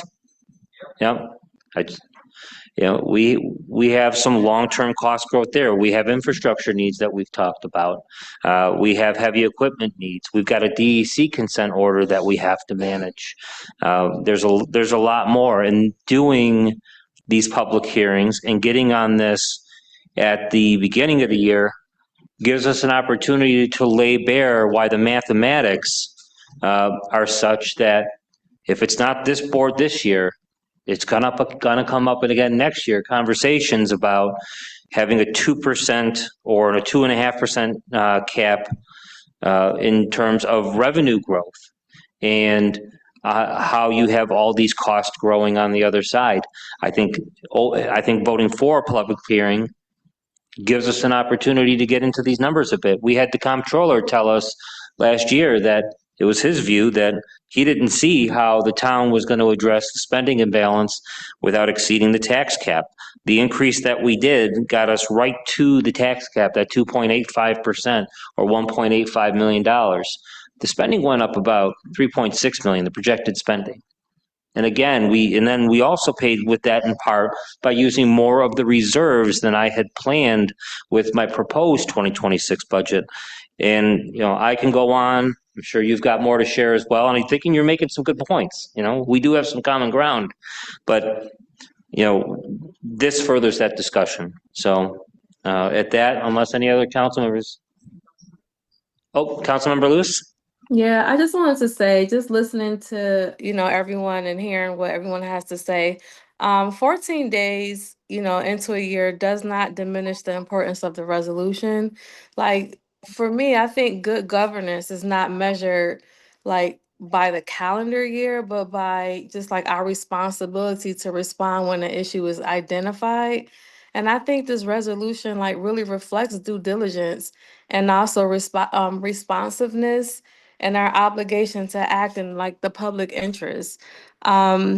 It's introduced early in the year, I believe, because transparency and clarity basically should not be delayed. And also addressing issues as they arise rather than waiting is how we build trust and ensure like strong governance for like Cheektowaga residents. So just thinking it, in that lens, I know that we're saying 14 days, but just thinking of it in a way where it's like, okay, last year, yes, it was a big thing, but now let's start, fresh, and let's allow these ideas to be introduced so that the residents can be aware. That's literally how good governance is. All right. Thank you, Councilmember. Any other comments? All right, I'd like to call the question. Have a vote on Resolution 2026-22. All in favor? Aye. Opposed? Oppose. Councilmember Bukowski? Yes, I oppose because I think it's premature. Councilmember Elderkin? Yes. Councilmember Lewis? Yes. Councilmember Newicki? Yes. Member Pilarski? Yes. Councilmember Thompson? No. Supervisor Nowak? Yes. Motion is carried. Resolution 2026-28.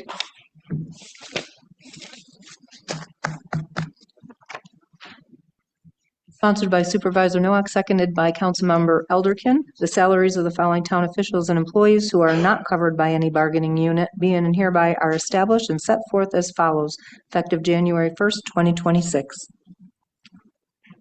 All right, on the question.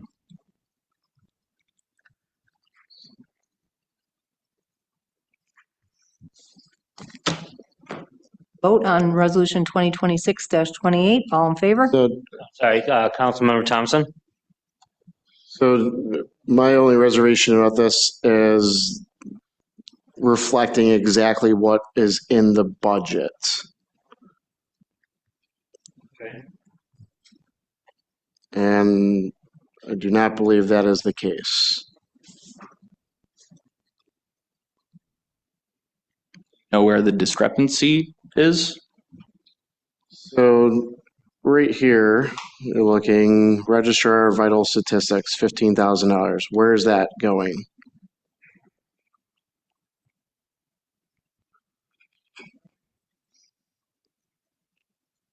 Going to the clerk, I'll tell you right there, it's going right back to the clerk. That's her department. It was taken out.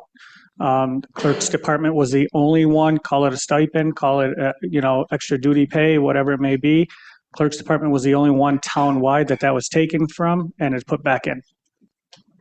And where is the money coming from is my question. It's in the clerk's budget under payroll. But is that going to affect other positions at some point? Because that's what we budgeted for. Answer is no, and if you want further explanation, I'll let the clerk explain her budget to You you. see where I'm going? I do. If it's not there, why are we spending it? Transfer at But some it is point. there, and that was a question asked before it was put onto there. Yes. I'm all good and well with, paying somebody, what they're owed, but I just want to make sure the money is coming from somewhere and not just You won't see a budget transfer going into it for that. not writing a check for it. That's all I have. Any other council members? All right, all in favor? Aye. Any opposed? Carries. Resolution 2026-28 is carried. Resolution 2026-29, sponsored by Supervisor Nowak, seconded by Councilmember Elderkin. Salaries of the following town officials and employees who are not covered by any bargaining unit being and hereby are established and set forth as follows, effective January 1st, 2026. Right, on the question?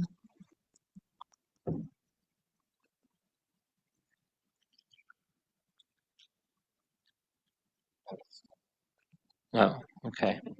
I'll vote on Resolution Oh, I'm 2026-29. sorry, Madam Clerk. Yeah, The bingo inspector, didn't we?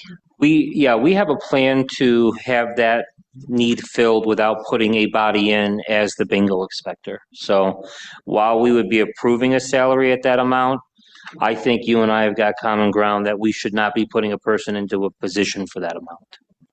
So for what it's worth, this is just a standard resolution that's filed each year with the list of those particular positions. It's the same as last year and the year before, that just listed the particular positions and the salaries. But yeah, we talked about this late last year. I can update the new board members on that approach. It'd save us a few $1,000s, and I think that's the road we should go. So, and all in favor? Aye. Any opposed? Carries.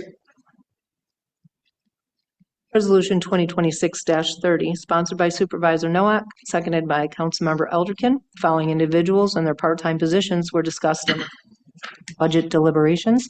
The following listed hourly rates for those individuals being and hereby are established as of January 1st, 2026.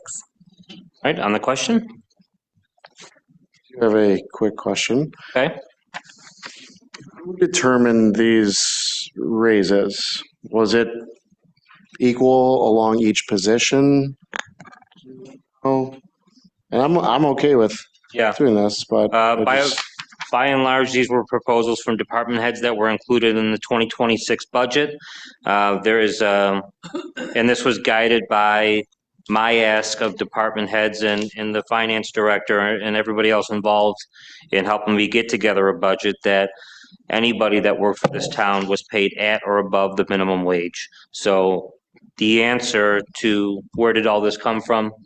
Partially me, partially our department heads, and then guidance from the budget that was approved by the town board late last year.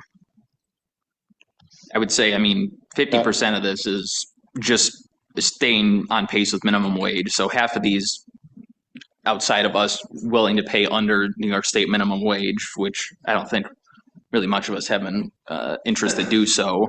The raises are only half of what we're looking at here.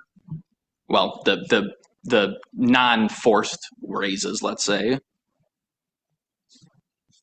Yeah, I just want to make sure one person wasn't getting, there's some that are at 50-cent mark. So I want to make sure some people aren't getting 75 and others are getting $1. I want to make sure it's fair across the board. That's all.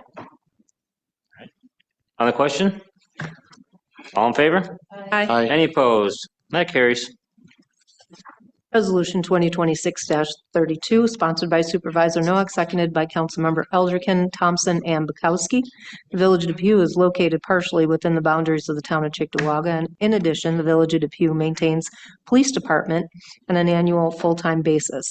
The annual budget for the town for the fiscal year beginning 1st, 2026 provides for a credit of $600,000 to the Village of Depew for the costs of the town police department assessed against the properties in the Village of Depew.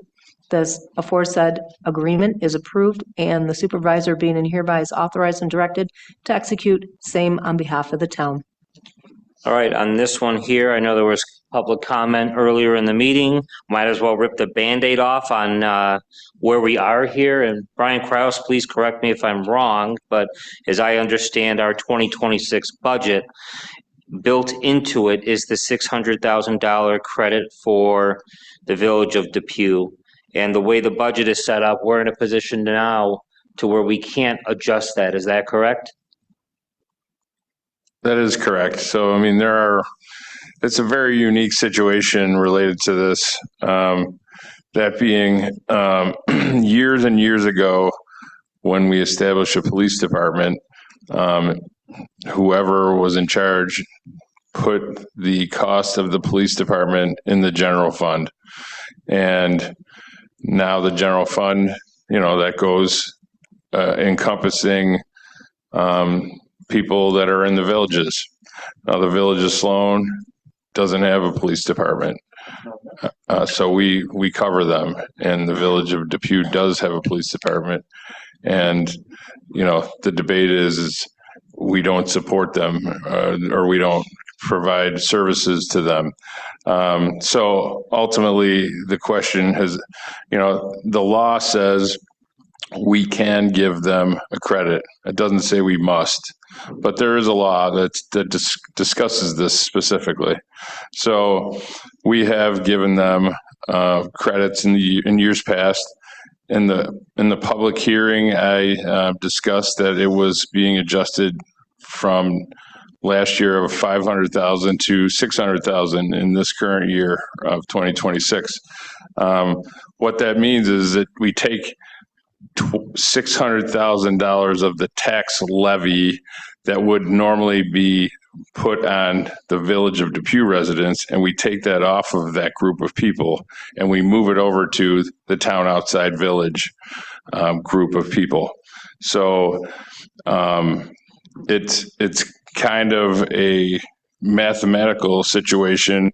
And if you look at the tax rates currently, the Village of Depew's general fund tax rate is $5.72, I'll call it, per thousand.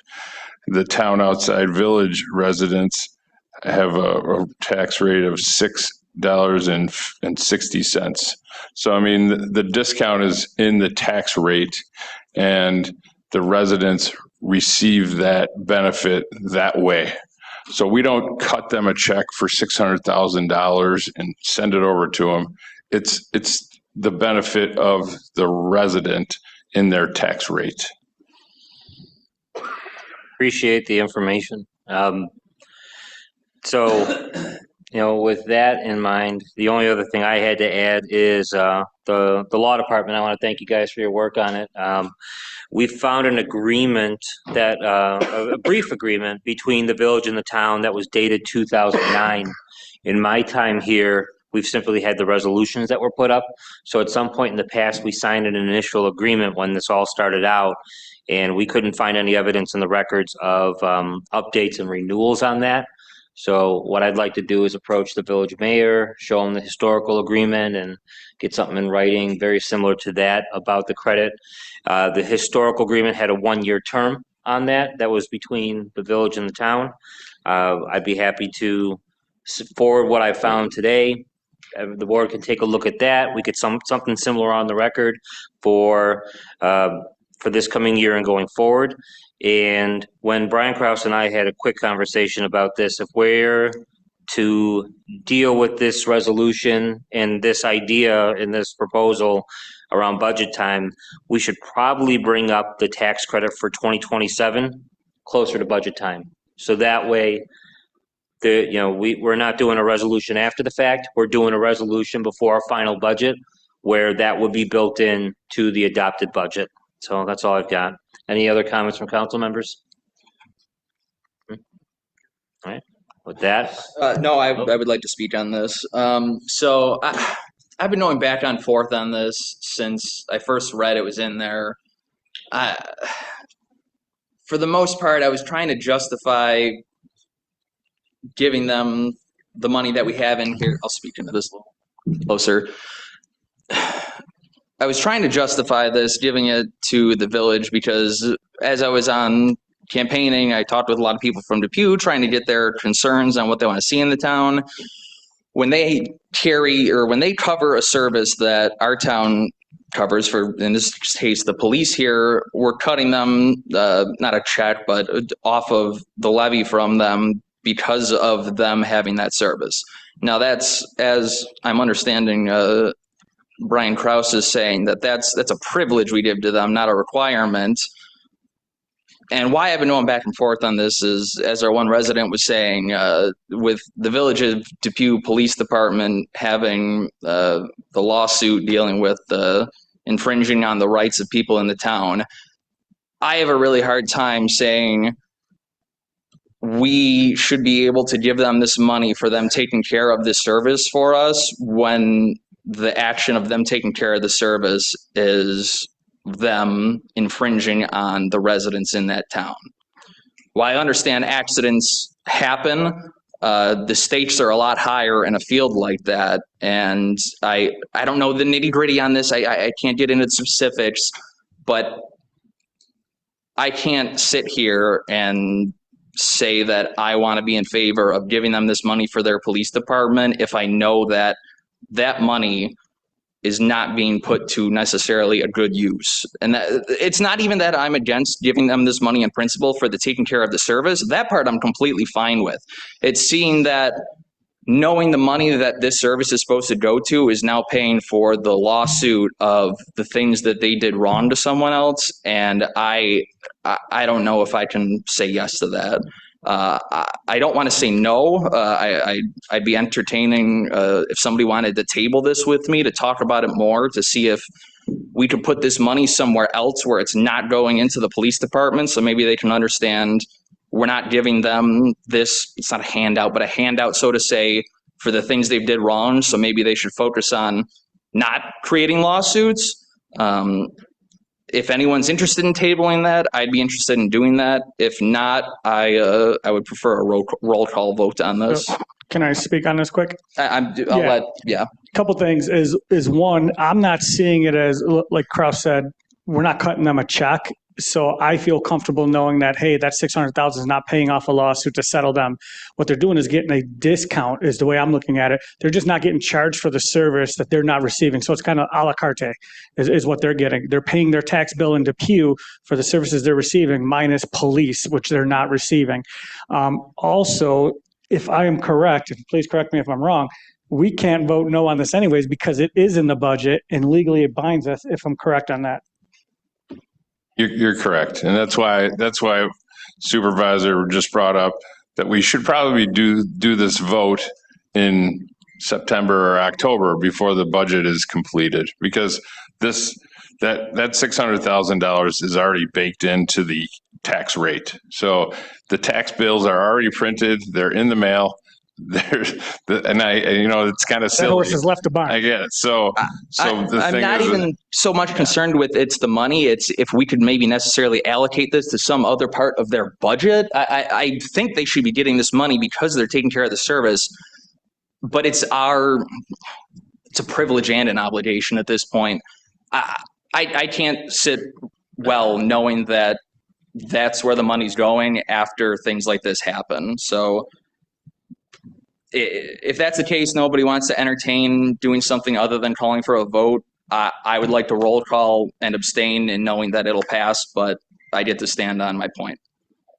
Comments from council members before we got a request for a roll call vote. Madam Clerk, roll call vote. Roll call vote on Resolution 2026-32.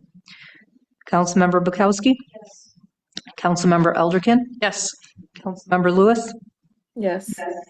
Councilmember Nowicki, I'll abstain. Councilmember Pilarski, Yes. Member Thompson, Yes. Supervisor Nowak, Yes. motion is carried. Resolution 2026-33 is sponsored by Supervisor Nowak, seconded by Councilmember Elderkin. The Town Board of the Town of Cheektowaga by resolution dated September 7th, 2010, or Resolution 2010-497, adopted updated internal policies and procedures governing all procedures of goods and services which are not subject to competitive bidding under state law. The Town of Cheektowaga policy and procedures for procurement of goods and services as detailed below being and hereby is adopted by this town board effective immediately.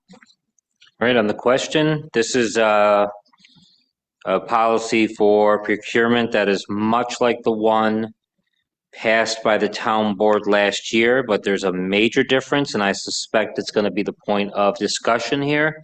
It has to do with the limits on goods and services and the limits on public works contracts that are left to the discretion of the purchaser.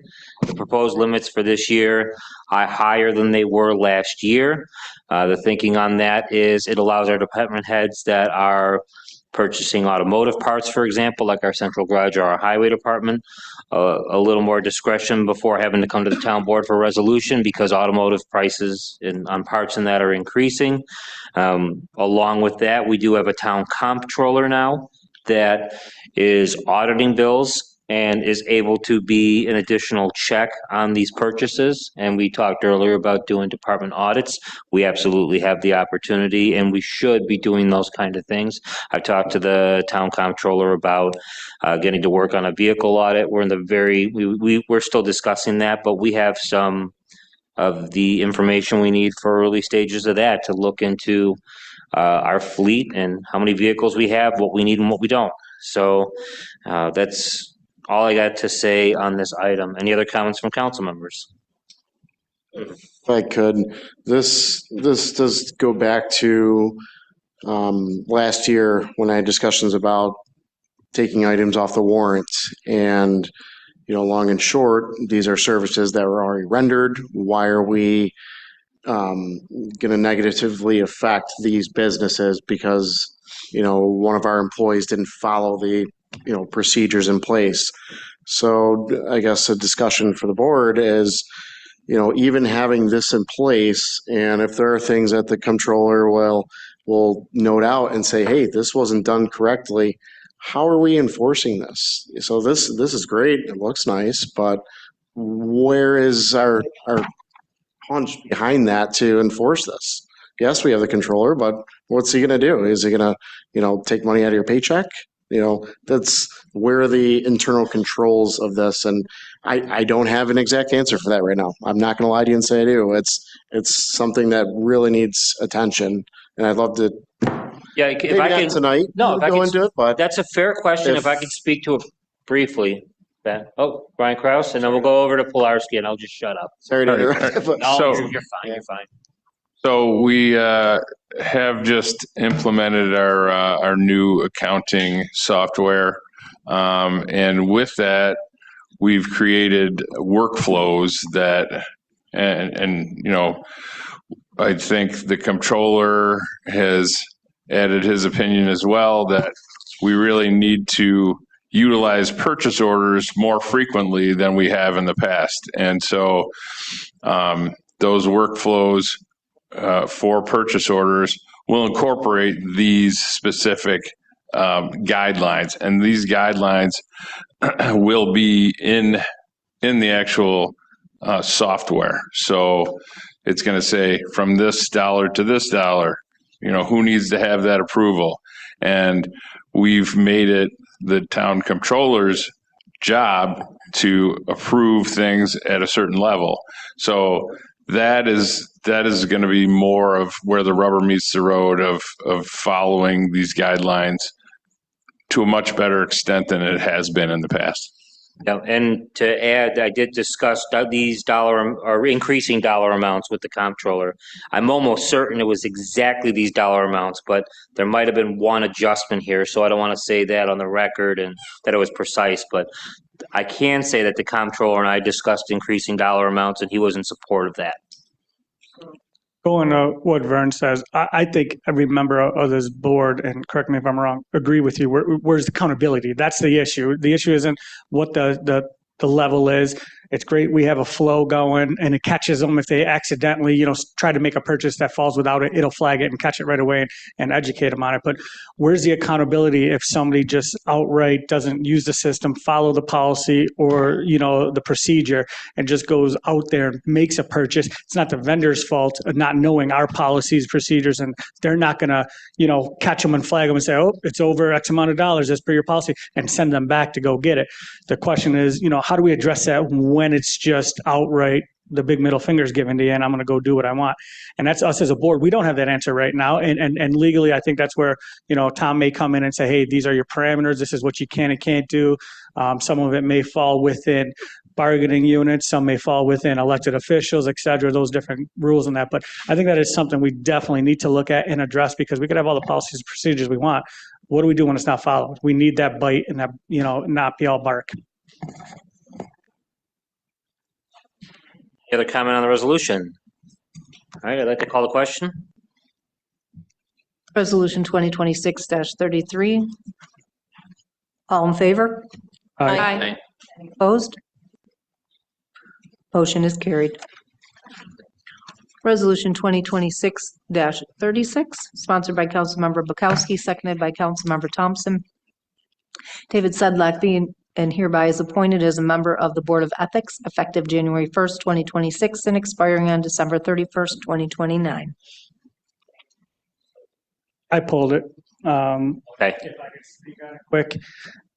I'm not against it at all. I just don't know if we have to. I know there's an expired term already going back that was just sitting there, so it's vacant. So I don't know if we have to fill that one first, and that one has been vacant for some time.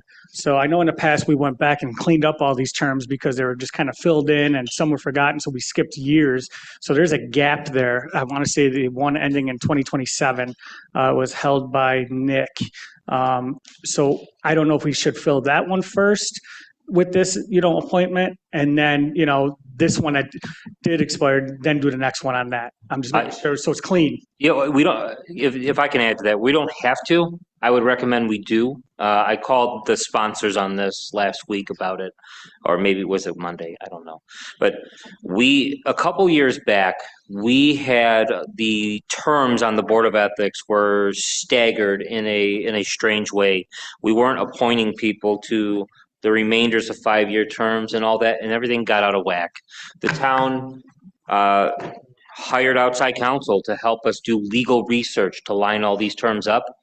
And since those resolutions that were passed, we had a pair of them that were 3 pages long that went into the whole history of the different members that were appointed and when terms expired, when they were supposed to, on and on and on. Since those 2 resolutions were passed several years back, I forget exactly what year, we have appointed 4 members to the Board of Ethics on standalone resolutions that reset their terms. The exception was the 2027 term. My recommendation goes on what Councilman Pilarski said, to amend this resolution to have Mr. Sedlak's term expire in December 31st of 2027, because when we do, we will have 5 standalone resolutions for each of the 5 seats that get us totally on the other side of those lengthy resolutions. So if you're offering a proper amendment to the resolution, I would second that. I would like to make that motion to amend it to 2027, just so we're clean and smooth. I'll second it. Madam Clerk, we having a vote on the amendment? All in favor of the amendment on Resolution 2026-36 to change in the last resolved, expiring on December 31st, 2027. Aye. Aye. Aye. Any opposed? Motion is carried. We're voting now on Resolution 2026-36 as amended. All in favor? Aye. Aye. Opposed? Motion is carried. Resolution 2026-37, sponsored by Councilmember Bukowski, seconded by Councilmember Thompson. Term of Ruth Casacci of Planning Board expires as of December 31st, 2025. Brian Hamanowski of Cheektowaga, New York, being and hereby is appointed to the position of the member of the Cheektowaga Planning Board effective January 1st, 2026, and terminating on December 31st, 2030. Right. Councilman Pilarski. All right, this one I also pulled. Also not voting against it or anything. I just don't know with our appointment we made earlier to the planning board. I don't even know if there is available seat. I think it might be completely full now. So I would like to table it, make a motion to table it so we can look and check just to make sure. And I don't want to speak out of turn right now and say it is and it's open. So if it's open, I'll be a yes. support the tabling, but it is filled. But I'll support the I'd effort like to do some table. research on that just to double check that. Understood. That.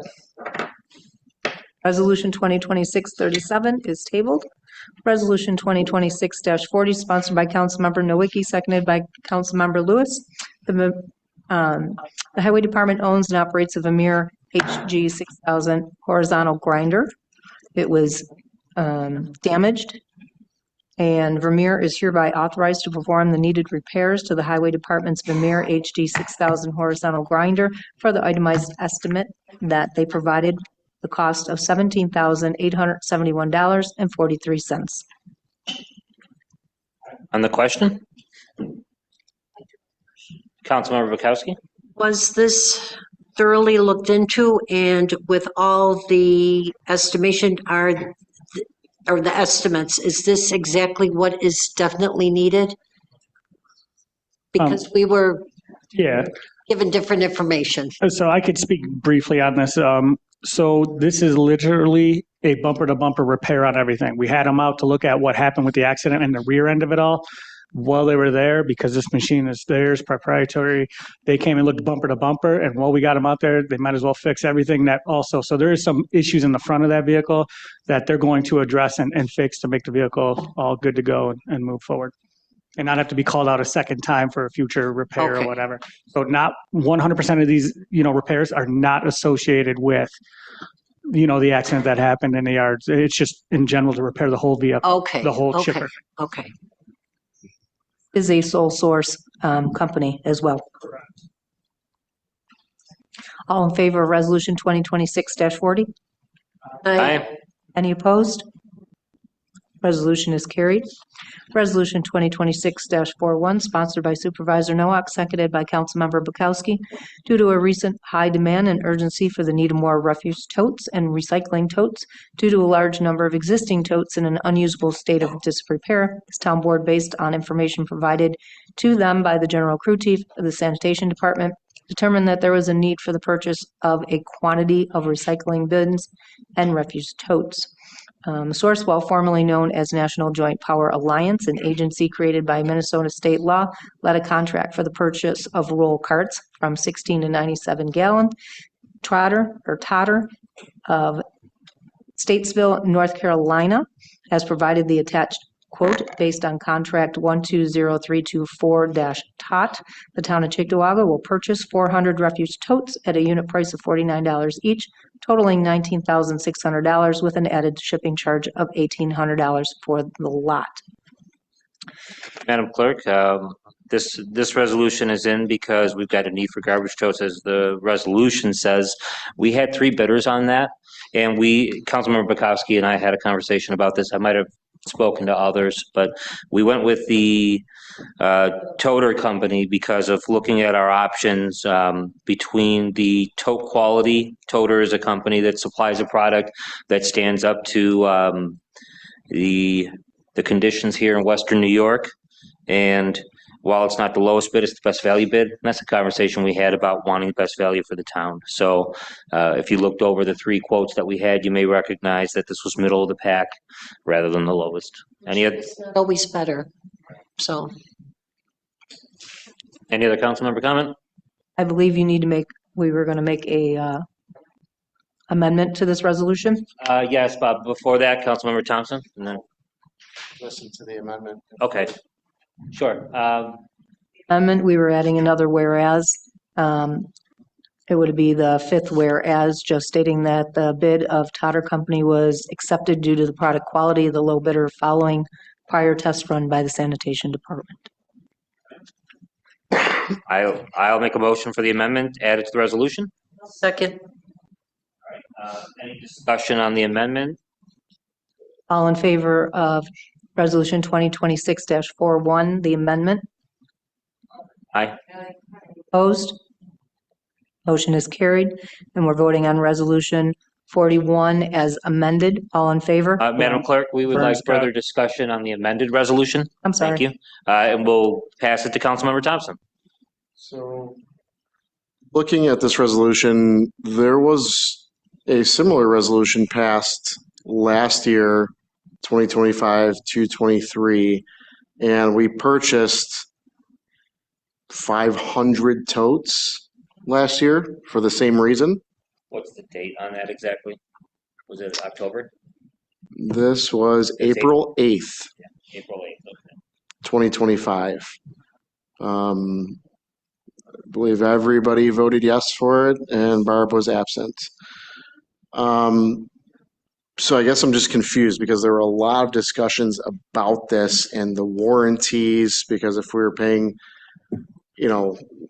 this much money for garbage totes, and there were discussions about potential totes being stored in a garage, but they weren't usable. So we said, okay, let's go forth with this, but we want to make sure we had sufficient warranties on these so we did not run into this again. And at that time, I'd have to check the minutes, but we were, assured that we did have warranties in place on all these totes. So I'm wondering where these 500 totes are, if we're using them. Did we receive them? I just have a lot of questions on that and would not feel comfortable voting on this. So I'm sure everybody else should get those answers at least. I'd say as far as those totes go, it's a combination of totes being damaged and being replaced by the town, and totes being purchased by residents as they move in, as they move out, as things happen. So we can get more precise numbers from sanitation if you'd like to see them. I would second Vern's questions on it too, because some of the question I now have, because it's a new vendor, are the parts interchangeable? So do the older ones just fall off now because we can't take a pin or a wheel or whatever, a lid? I don't know. I mean, these are all questions I would like to ask, Scott Colwell, and shame on me for not thinking ahead on this, but you just jogged, warranties too. Correct. Yeah. So, I mean, if we want to table it till the next meeting, I'm supportive of that. Just in the bid here, it does have it's just stated, it doesn't go in depth, but for warranty for 12 years on the tarp body and all other components, 10 years. I don't know if you're wanting a more in-depth one, but it sounds like it should be decently readily available if we want to find that on the toter quote. On this one?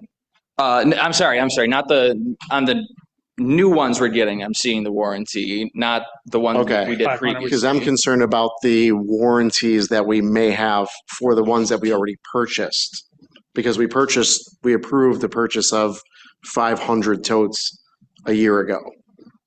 So my concern is a couple things. Were they actually purchased and received?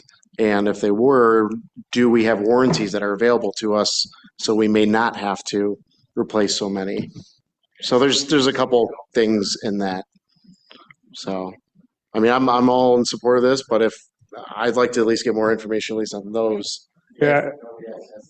I'm being told that the previous totes were given out because of damaged totes and people purchasing new totes. They're not interchangeable, and there is a 12-year warranty.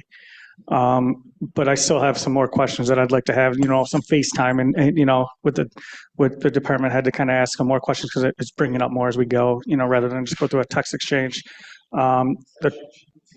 Fast. Oh, this is talking to people. It was a quick response. So I would like to, I'll make a proper motion to table. I'll second that. Thank you. Resolution 2026-41 is tabled. End of our resolution items. We did have some items that came in late, so I need a motion and a second to waive the rules to include resolution items 2026, 9, 50, and 51 to the agenda. Do I have a motion? I'll make that motion. I'll second. Motion by Councilmember Pilarski, seconded by Supervisor Nowak. And all in favor? Aye. Resolution 2026-48, sponsored by Supervisor Nowak, seconded by Councilmember Pilarski. The following transfer is hereby approved and made part hereof. Where's going from town training to personal office equipment, $5,725, and special districts compost costs and building repair maintenance for $166.15. On the question? I got a question, not actually the resolution itself, but now everything on suspension of rules here. Looking at the ones that are on suspension of rules, it's transfer of funds, 2 of them, and then a warrant. Usually those are right in the front of the packet. We get them right away. Was it the change in the process, or what led to this? And will it be, is this a one-time thing, or is this something we could expect moving forward because of the time change? This is a one-time thing because of the transfer of us going to the new accounting software. It delayed us. Yeah. All I want to know. Thank you. All in favor of Resolution 2026-48? Aye. Opposed? Motion carried.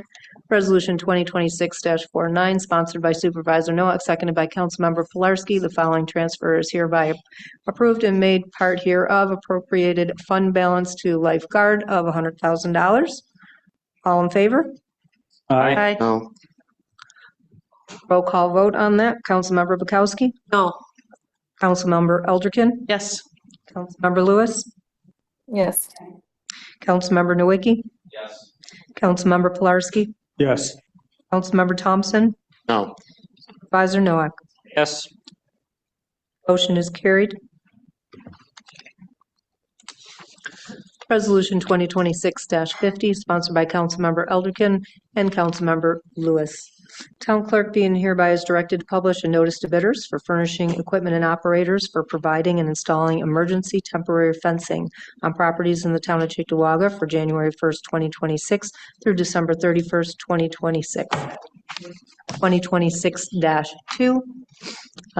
The bids will be due and received by February 4th, 2026 at 11 a.m. at the town clerk's office. All in, Question? Oh, sorry, Madam Clerk, go ahead. all in favor? Aye. Aye. Opposed? Motion is carried. Resolution 2026-51, sponsored by Supervisor Noack, seconded by Councilmember Pilarski. Following vouchers and warrants submitted to the town of Cheektowaga prior to January 13th, 2026 are hereby audited and approved by the town controller and made part hereof for a total of $616,380.59. All in favor? Aye. Opposed? Motion is carried. That is the end of our resolution items tonight. Have communications received office, none, actually. We just had general communications of 2 notices of claim and 1 summons and complaint. All right, with that, it's time for public comment. This is an opportunity for residents to comment on matters involving the town of Cheektowaga. Each speaker may speak only once, and each speaker shall be limited to a maximum of 3 minutes speaking time.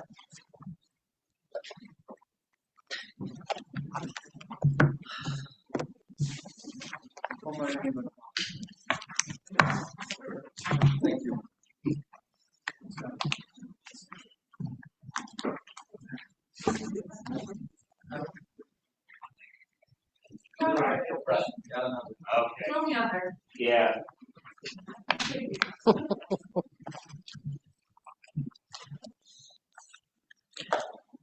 All right, the floor is yours, sir. Well, at least I'm not saying good morning. Yeah. I got to call out Mr. Nowak and Mr. Pilarski about you being hypocrites about using money from the appropriated fund balance, because we need it for a rainy day.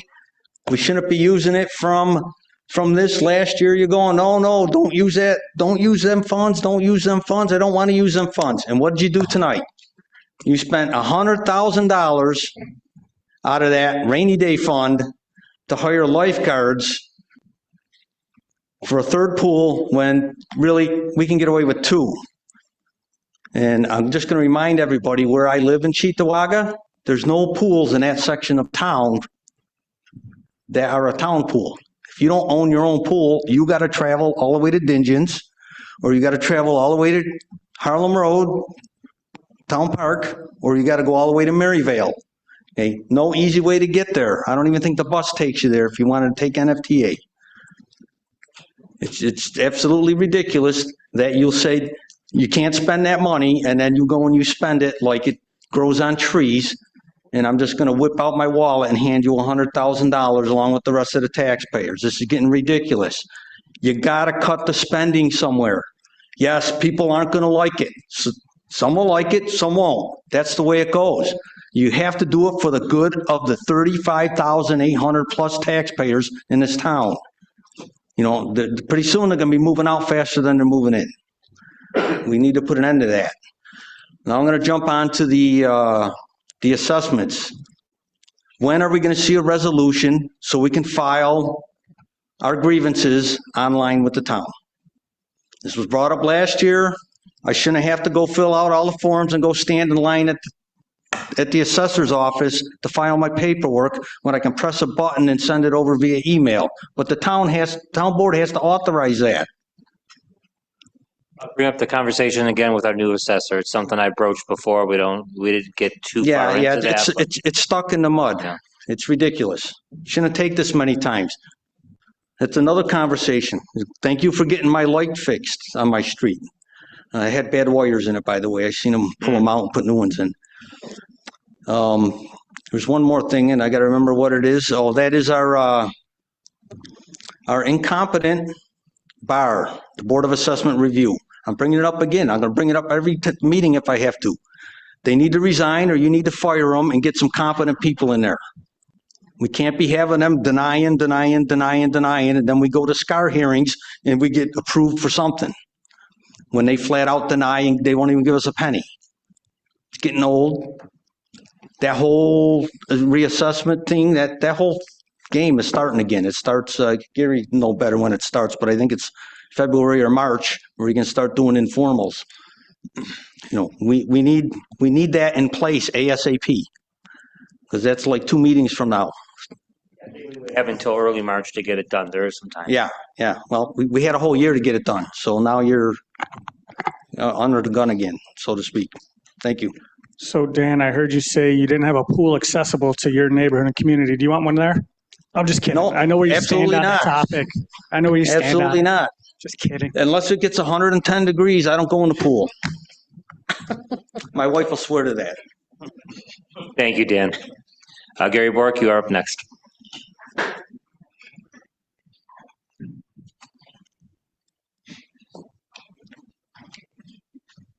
Yeah, I was just going to say, I agree to exceeding the tax cap to put a pool in Dan's neighborhood. Would agree. Couple of observations. We had an emotionally charged hearing tonight. I agreed with what was said by most of the attendees. I didn't agree with the way they behaved and the way they left. And I understand it's difficult for you up here. My advice to you is do what you did. Try not to make comments to any individuals.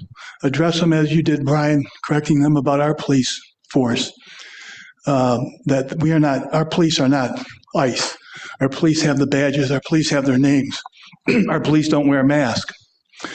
But I just saw a news report. 6 federal prosecutors in Minneapolis have resigned because of the Trump pressure to pursue the victim as a criminal rather than the criminal who murdered her. Those are prestigious jobs. If they can do it, you can do it. Take our police out of the middle of that firestorm. Tell them that the policy is not to participate in ICE activities. You know, these ICE agents, they're like 4th practice squad linemen. And then we put our star quarterbacks in with them. We don't want that. We don't want that. Something else. I have no problem with people who post information on social media. I think is a great way for information to get disseminated. Unfortunately, sometimes there's very wrong information, very false information, and it's damaging. And we had that situation recently. False information about Councilwoman Lewis was posted, and I want to make sure we clear that fact up in case any of you are asked by the news, oh, what about this thing about Tiffany Lewis? People are posting that Tiffany Lewis runs a charitable organization that did not properly file the required documentation with the Attorney General's Charity Bureau. And they're posting pictures of their search showing that there's no response to that name. The problem is they're posting the wrong name. They're searching on the wrong name, and that's why they're getting nothing back. I posted the right name, the right search. She's filed. There's no problem. And it's important that people know that. I don't have any problem with somebody bringing it up on social media, but once it's been disclosed that, hey, you did it wrong, they should not keep reposting it as if it's true. And that's defamatory, and it's hurting all of you as council members when things like that happen. The last thing I have is a question. I noticed in the list of expenses, why do we pay CISA? Are we playing copyright music somewhere that we have to pay them? Either Senior Center or Youth and Rec. Oh, okay. All right. That's all. That's all I know. Thank you. Probably both. Yeah. Trish Wilson. That's way quicker than I thought it was going to be. And it's Williams, but that's okay. Yeah. I want it legally correct. I don't like the last name, but it is what it is. Okay, for the record. For the record, it's Williams. Okay, so 2.5 things now, because this is the first time I've ever attended a board meeting, and it's very, very interesting. So I am a Cheektowaga homeowner as well as a businesswoman.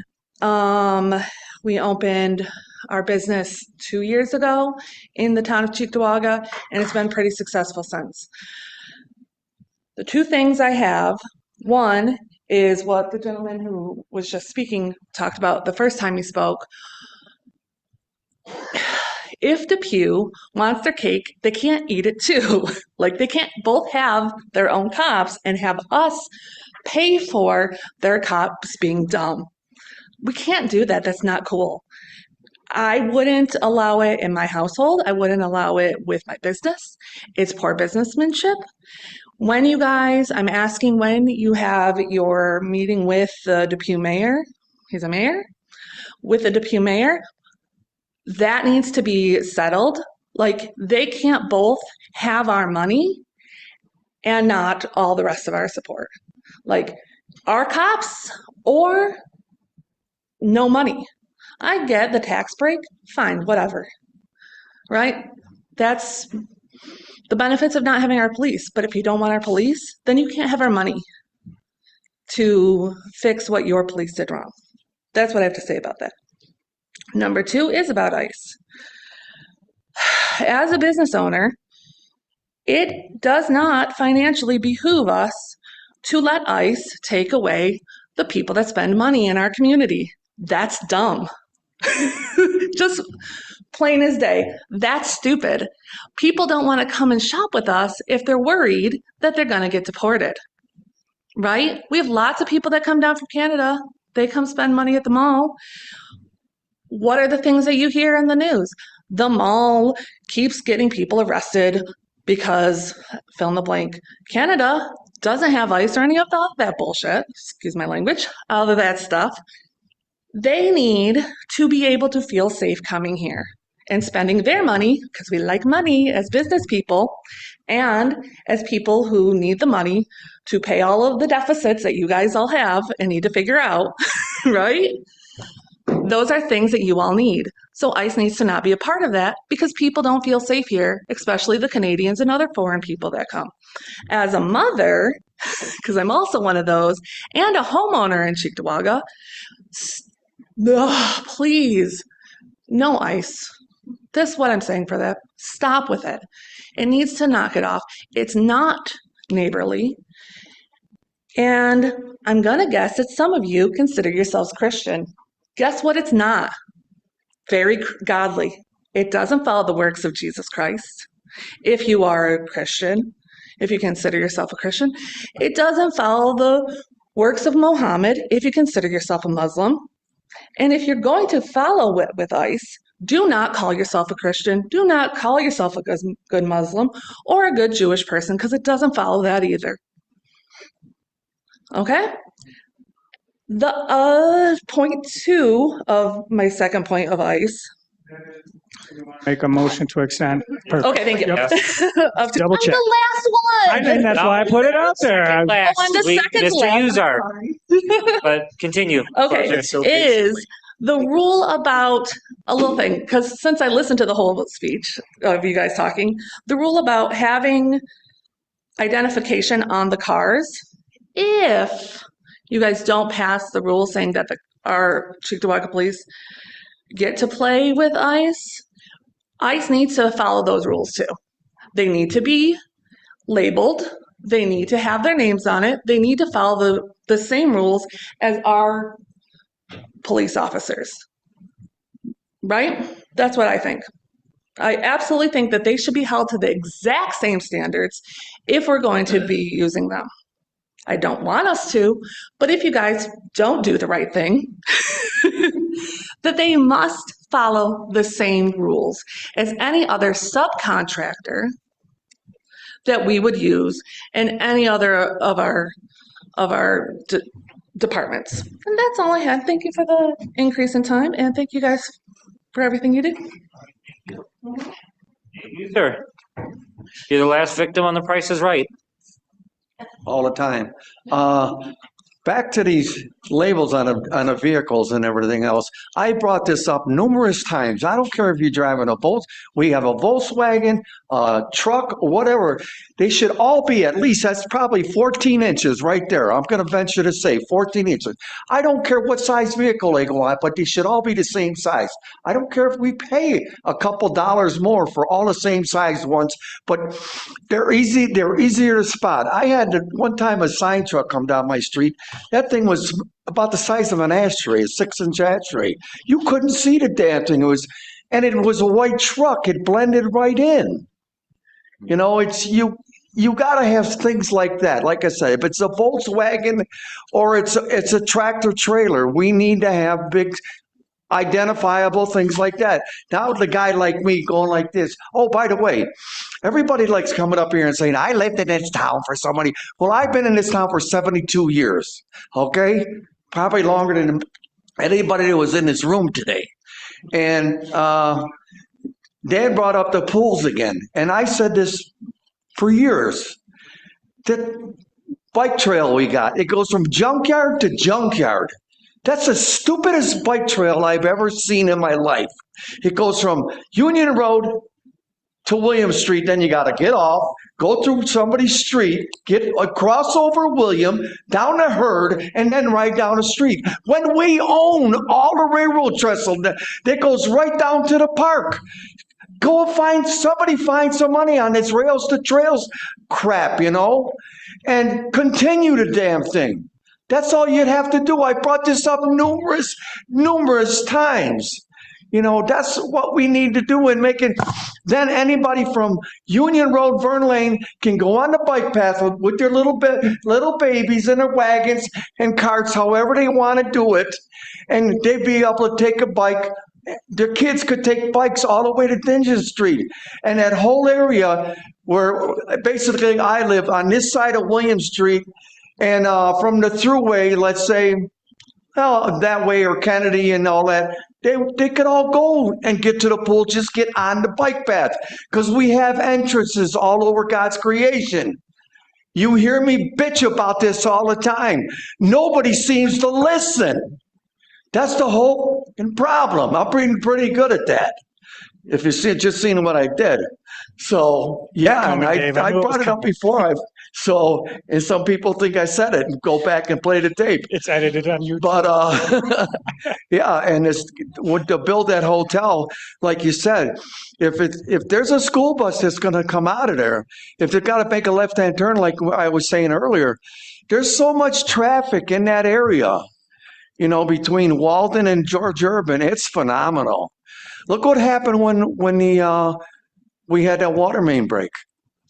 You know, that was devastated, that whole area for what, couple months, you know, and we don't know. And we're wait for Dan to find out what school district it's actually in. And if it's split, and the gonorrhea's got to worry about kids. And again, like somebody brought up, I did say that. You're right. You're right.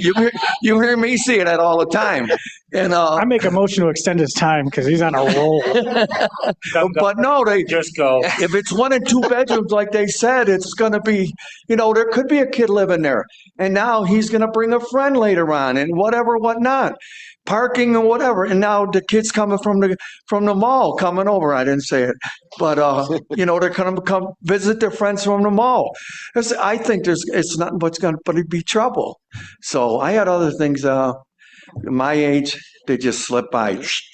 Okay, thank you very much. And I'm an old man too. Look at this. Look what the time it is.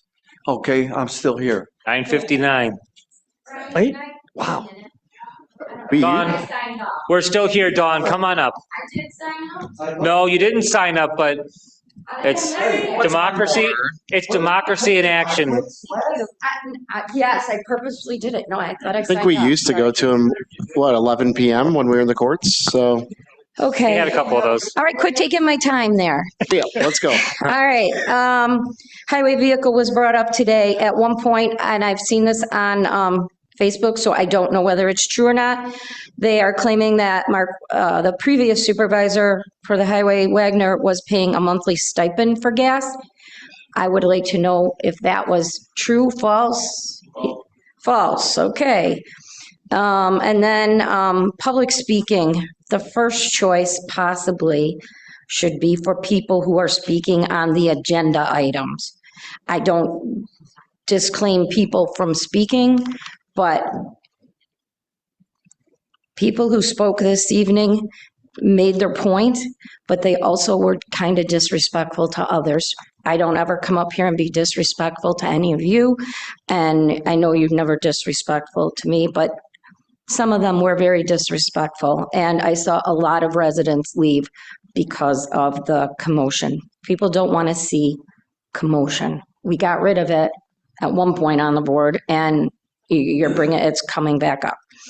The comptroller, if he has any audits that are done, we'd love to see them in the town. Show us what you've done. Put it on your post. And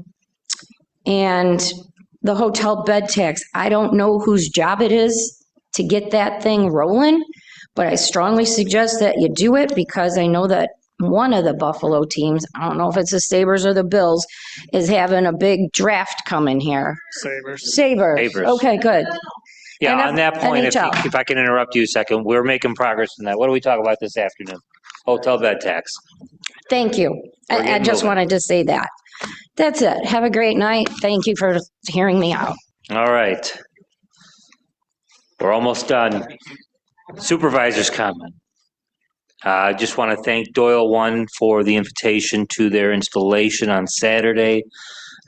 They got a great group of people there. We had a few of them in front of us here tonight.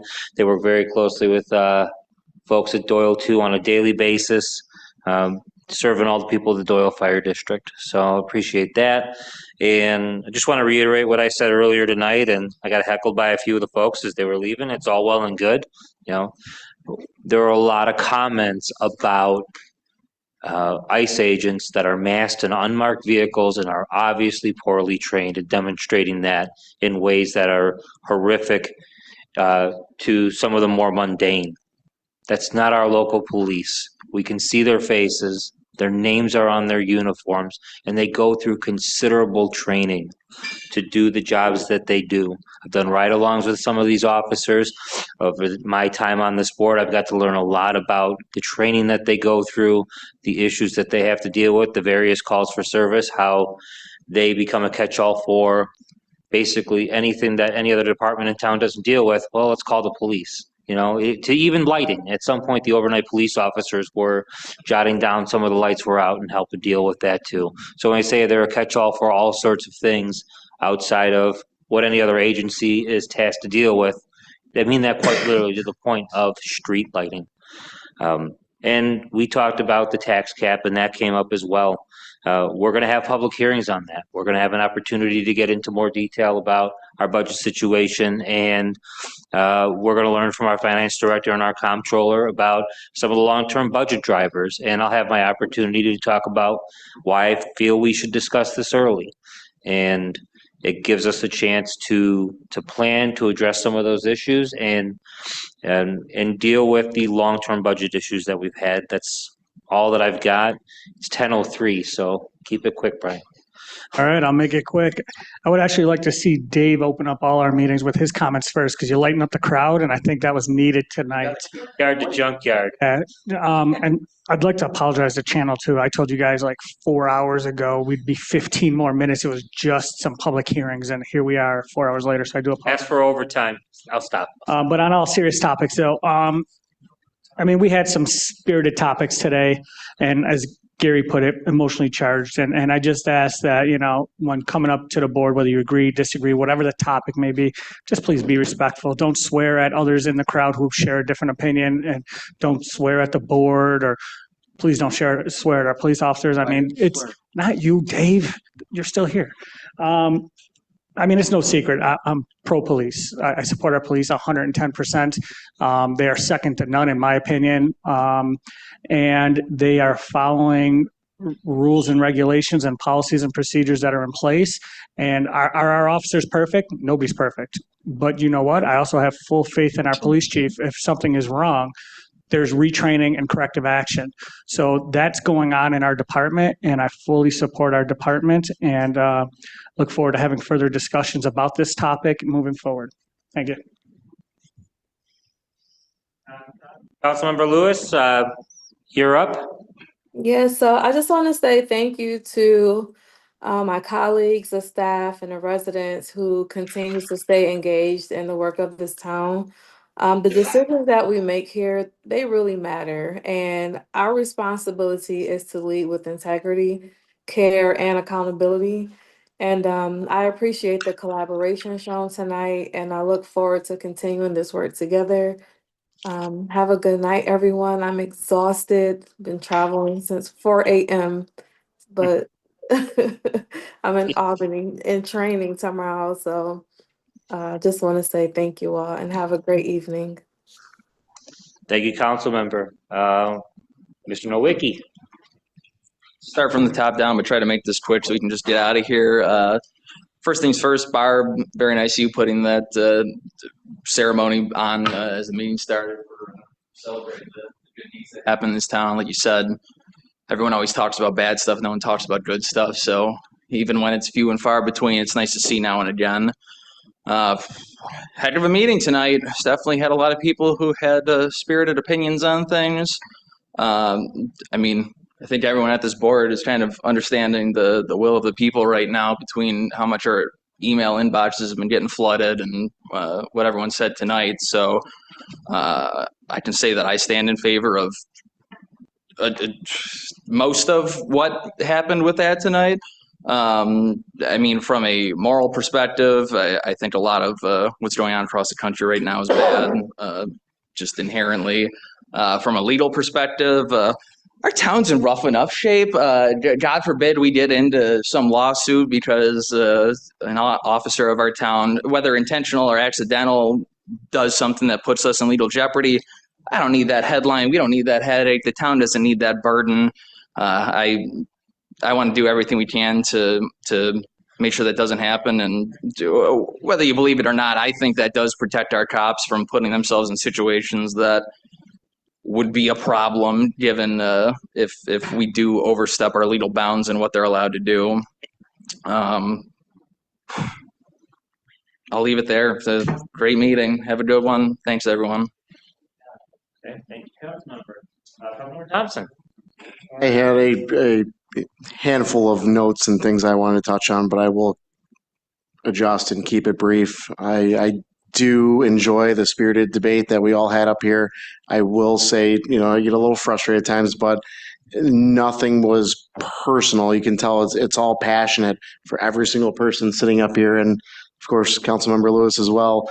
You know, we all do care, and it's not, you know, personal attacks against each other. So it's, you know, surrounded around the issue itself. So I look forward to more spirited debates, and just want to say thank you to every single one of our Cheektowaga police officers. I think you do a fantastic job. I know the majority of you and the training that you endure throughout your careers.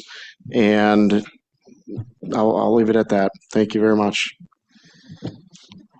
I just want to say thank you to everyone who did come here tonight. It certainly was spirited.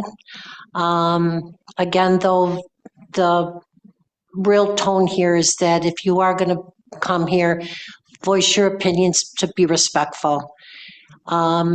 Just again, thank you for everybody who did come and for those of you that still stayed. And again, a special thank you to all our police officers. And everyone have a good night and safe travels home. We started today by celebrating the heroes, so thank you very much, Councilwoman, for arranging that. And our next item was congratulating our new officers. And I know just a little bit of how much training they go through and how much they do in our neighborhoods to gain trust. The foot patrols, the SRO, the Blue Bridges, the coming to neighborhood meetings, that's not overlooked. Residents feel safe. That being said, I'm email over 30. I lost count in my first 2 weeks as a council member. Hearing from residents why I should not be here. Some of them affected me more than others. A wife won't go stop at the store and get something because she's afraid of getting picked up even though she's here legally. Children being afraid. I think all of our residents deserve safety. Our neighbors deserve safety. And I'm trying to do what I can. I've looked into New York for All. I agree with the resident statement. Take the police out of it. We are council people. We can make resolutions. So that is something that needs to be swiftly done. And I apologize if, 2 weeks in. So really trying the best I can. Thank you, Councilmember, and thank you all. I'd like to make a motion to open another public hearing. No? All right. All right, motion to close the meeting. Do I have a second? Second. All right, Mr. Nowicki, all in favor? Aye. Aye.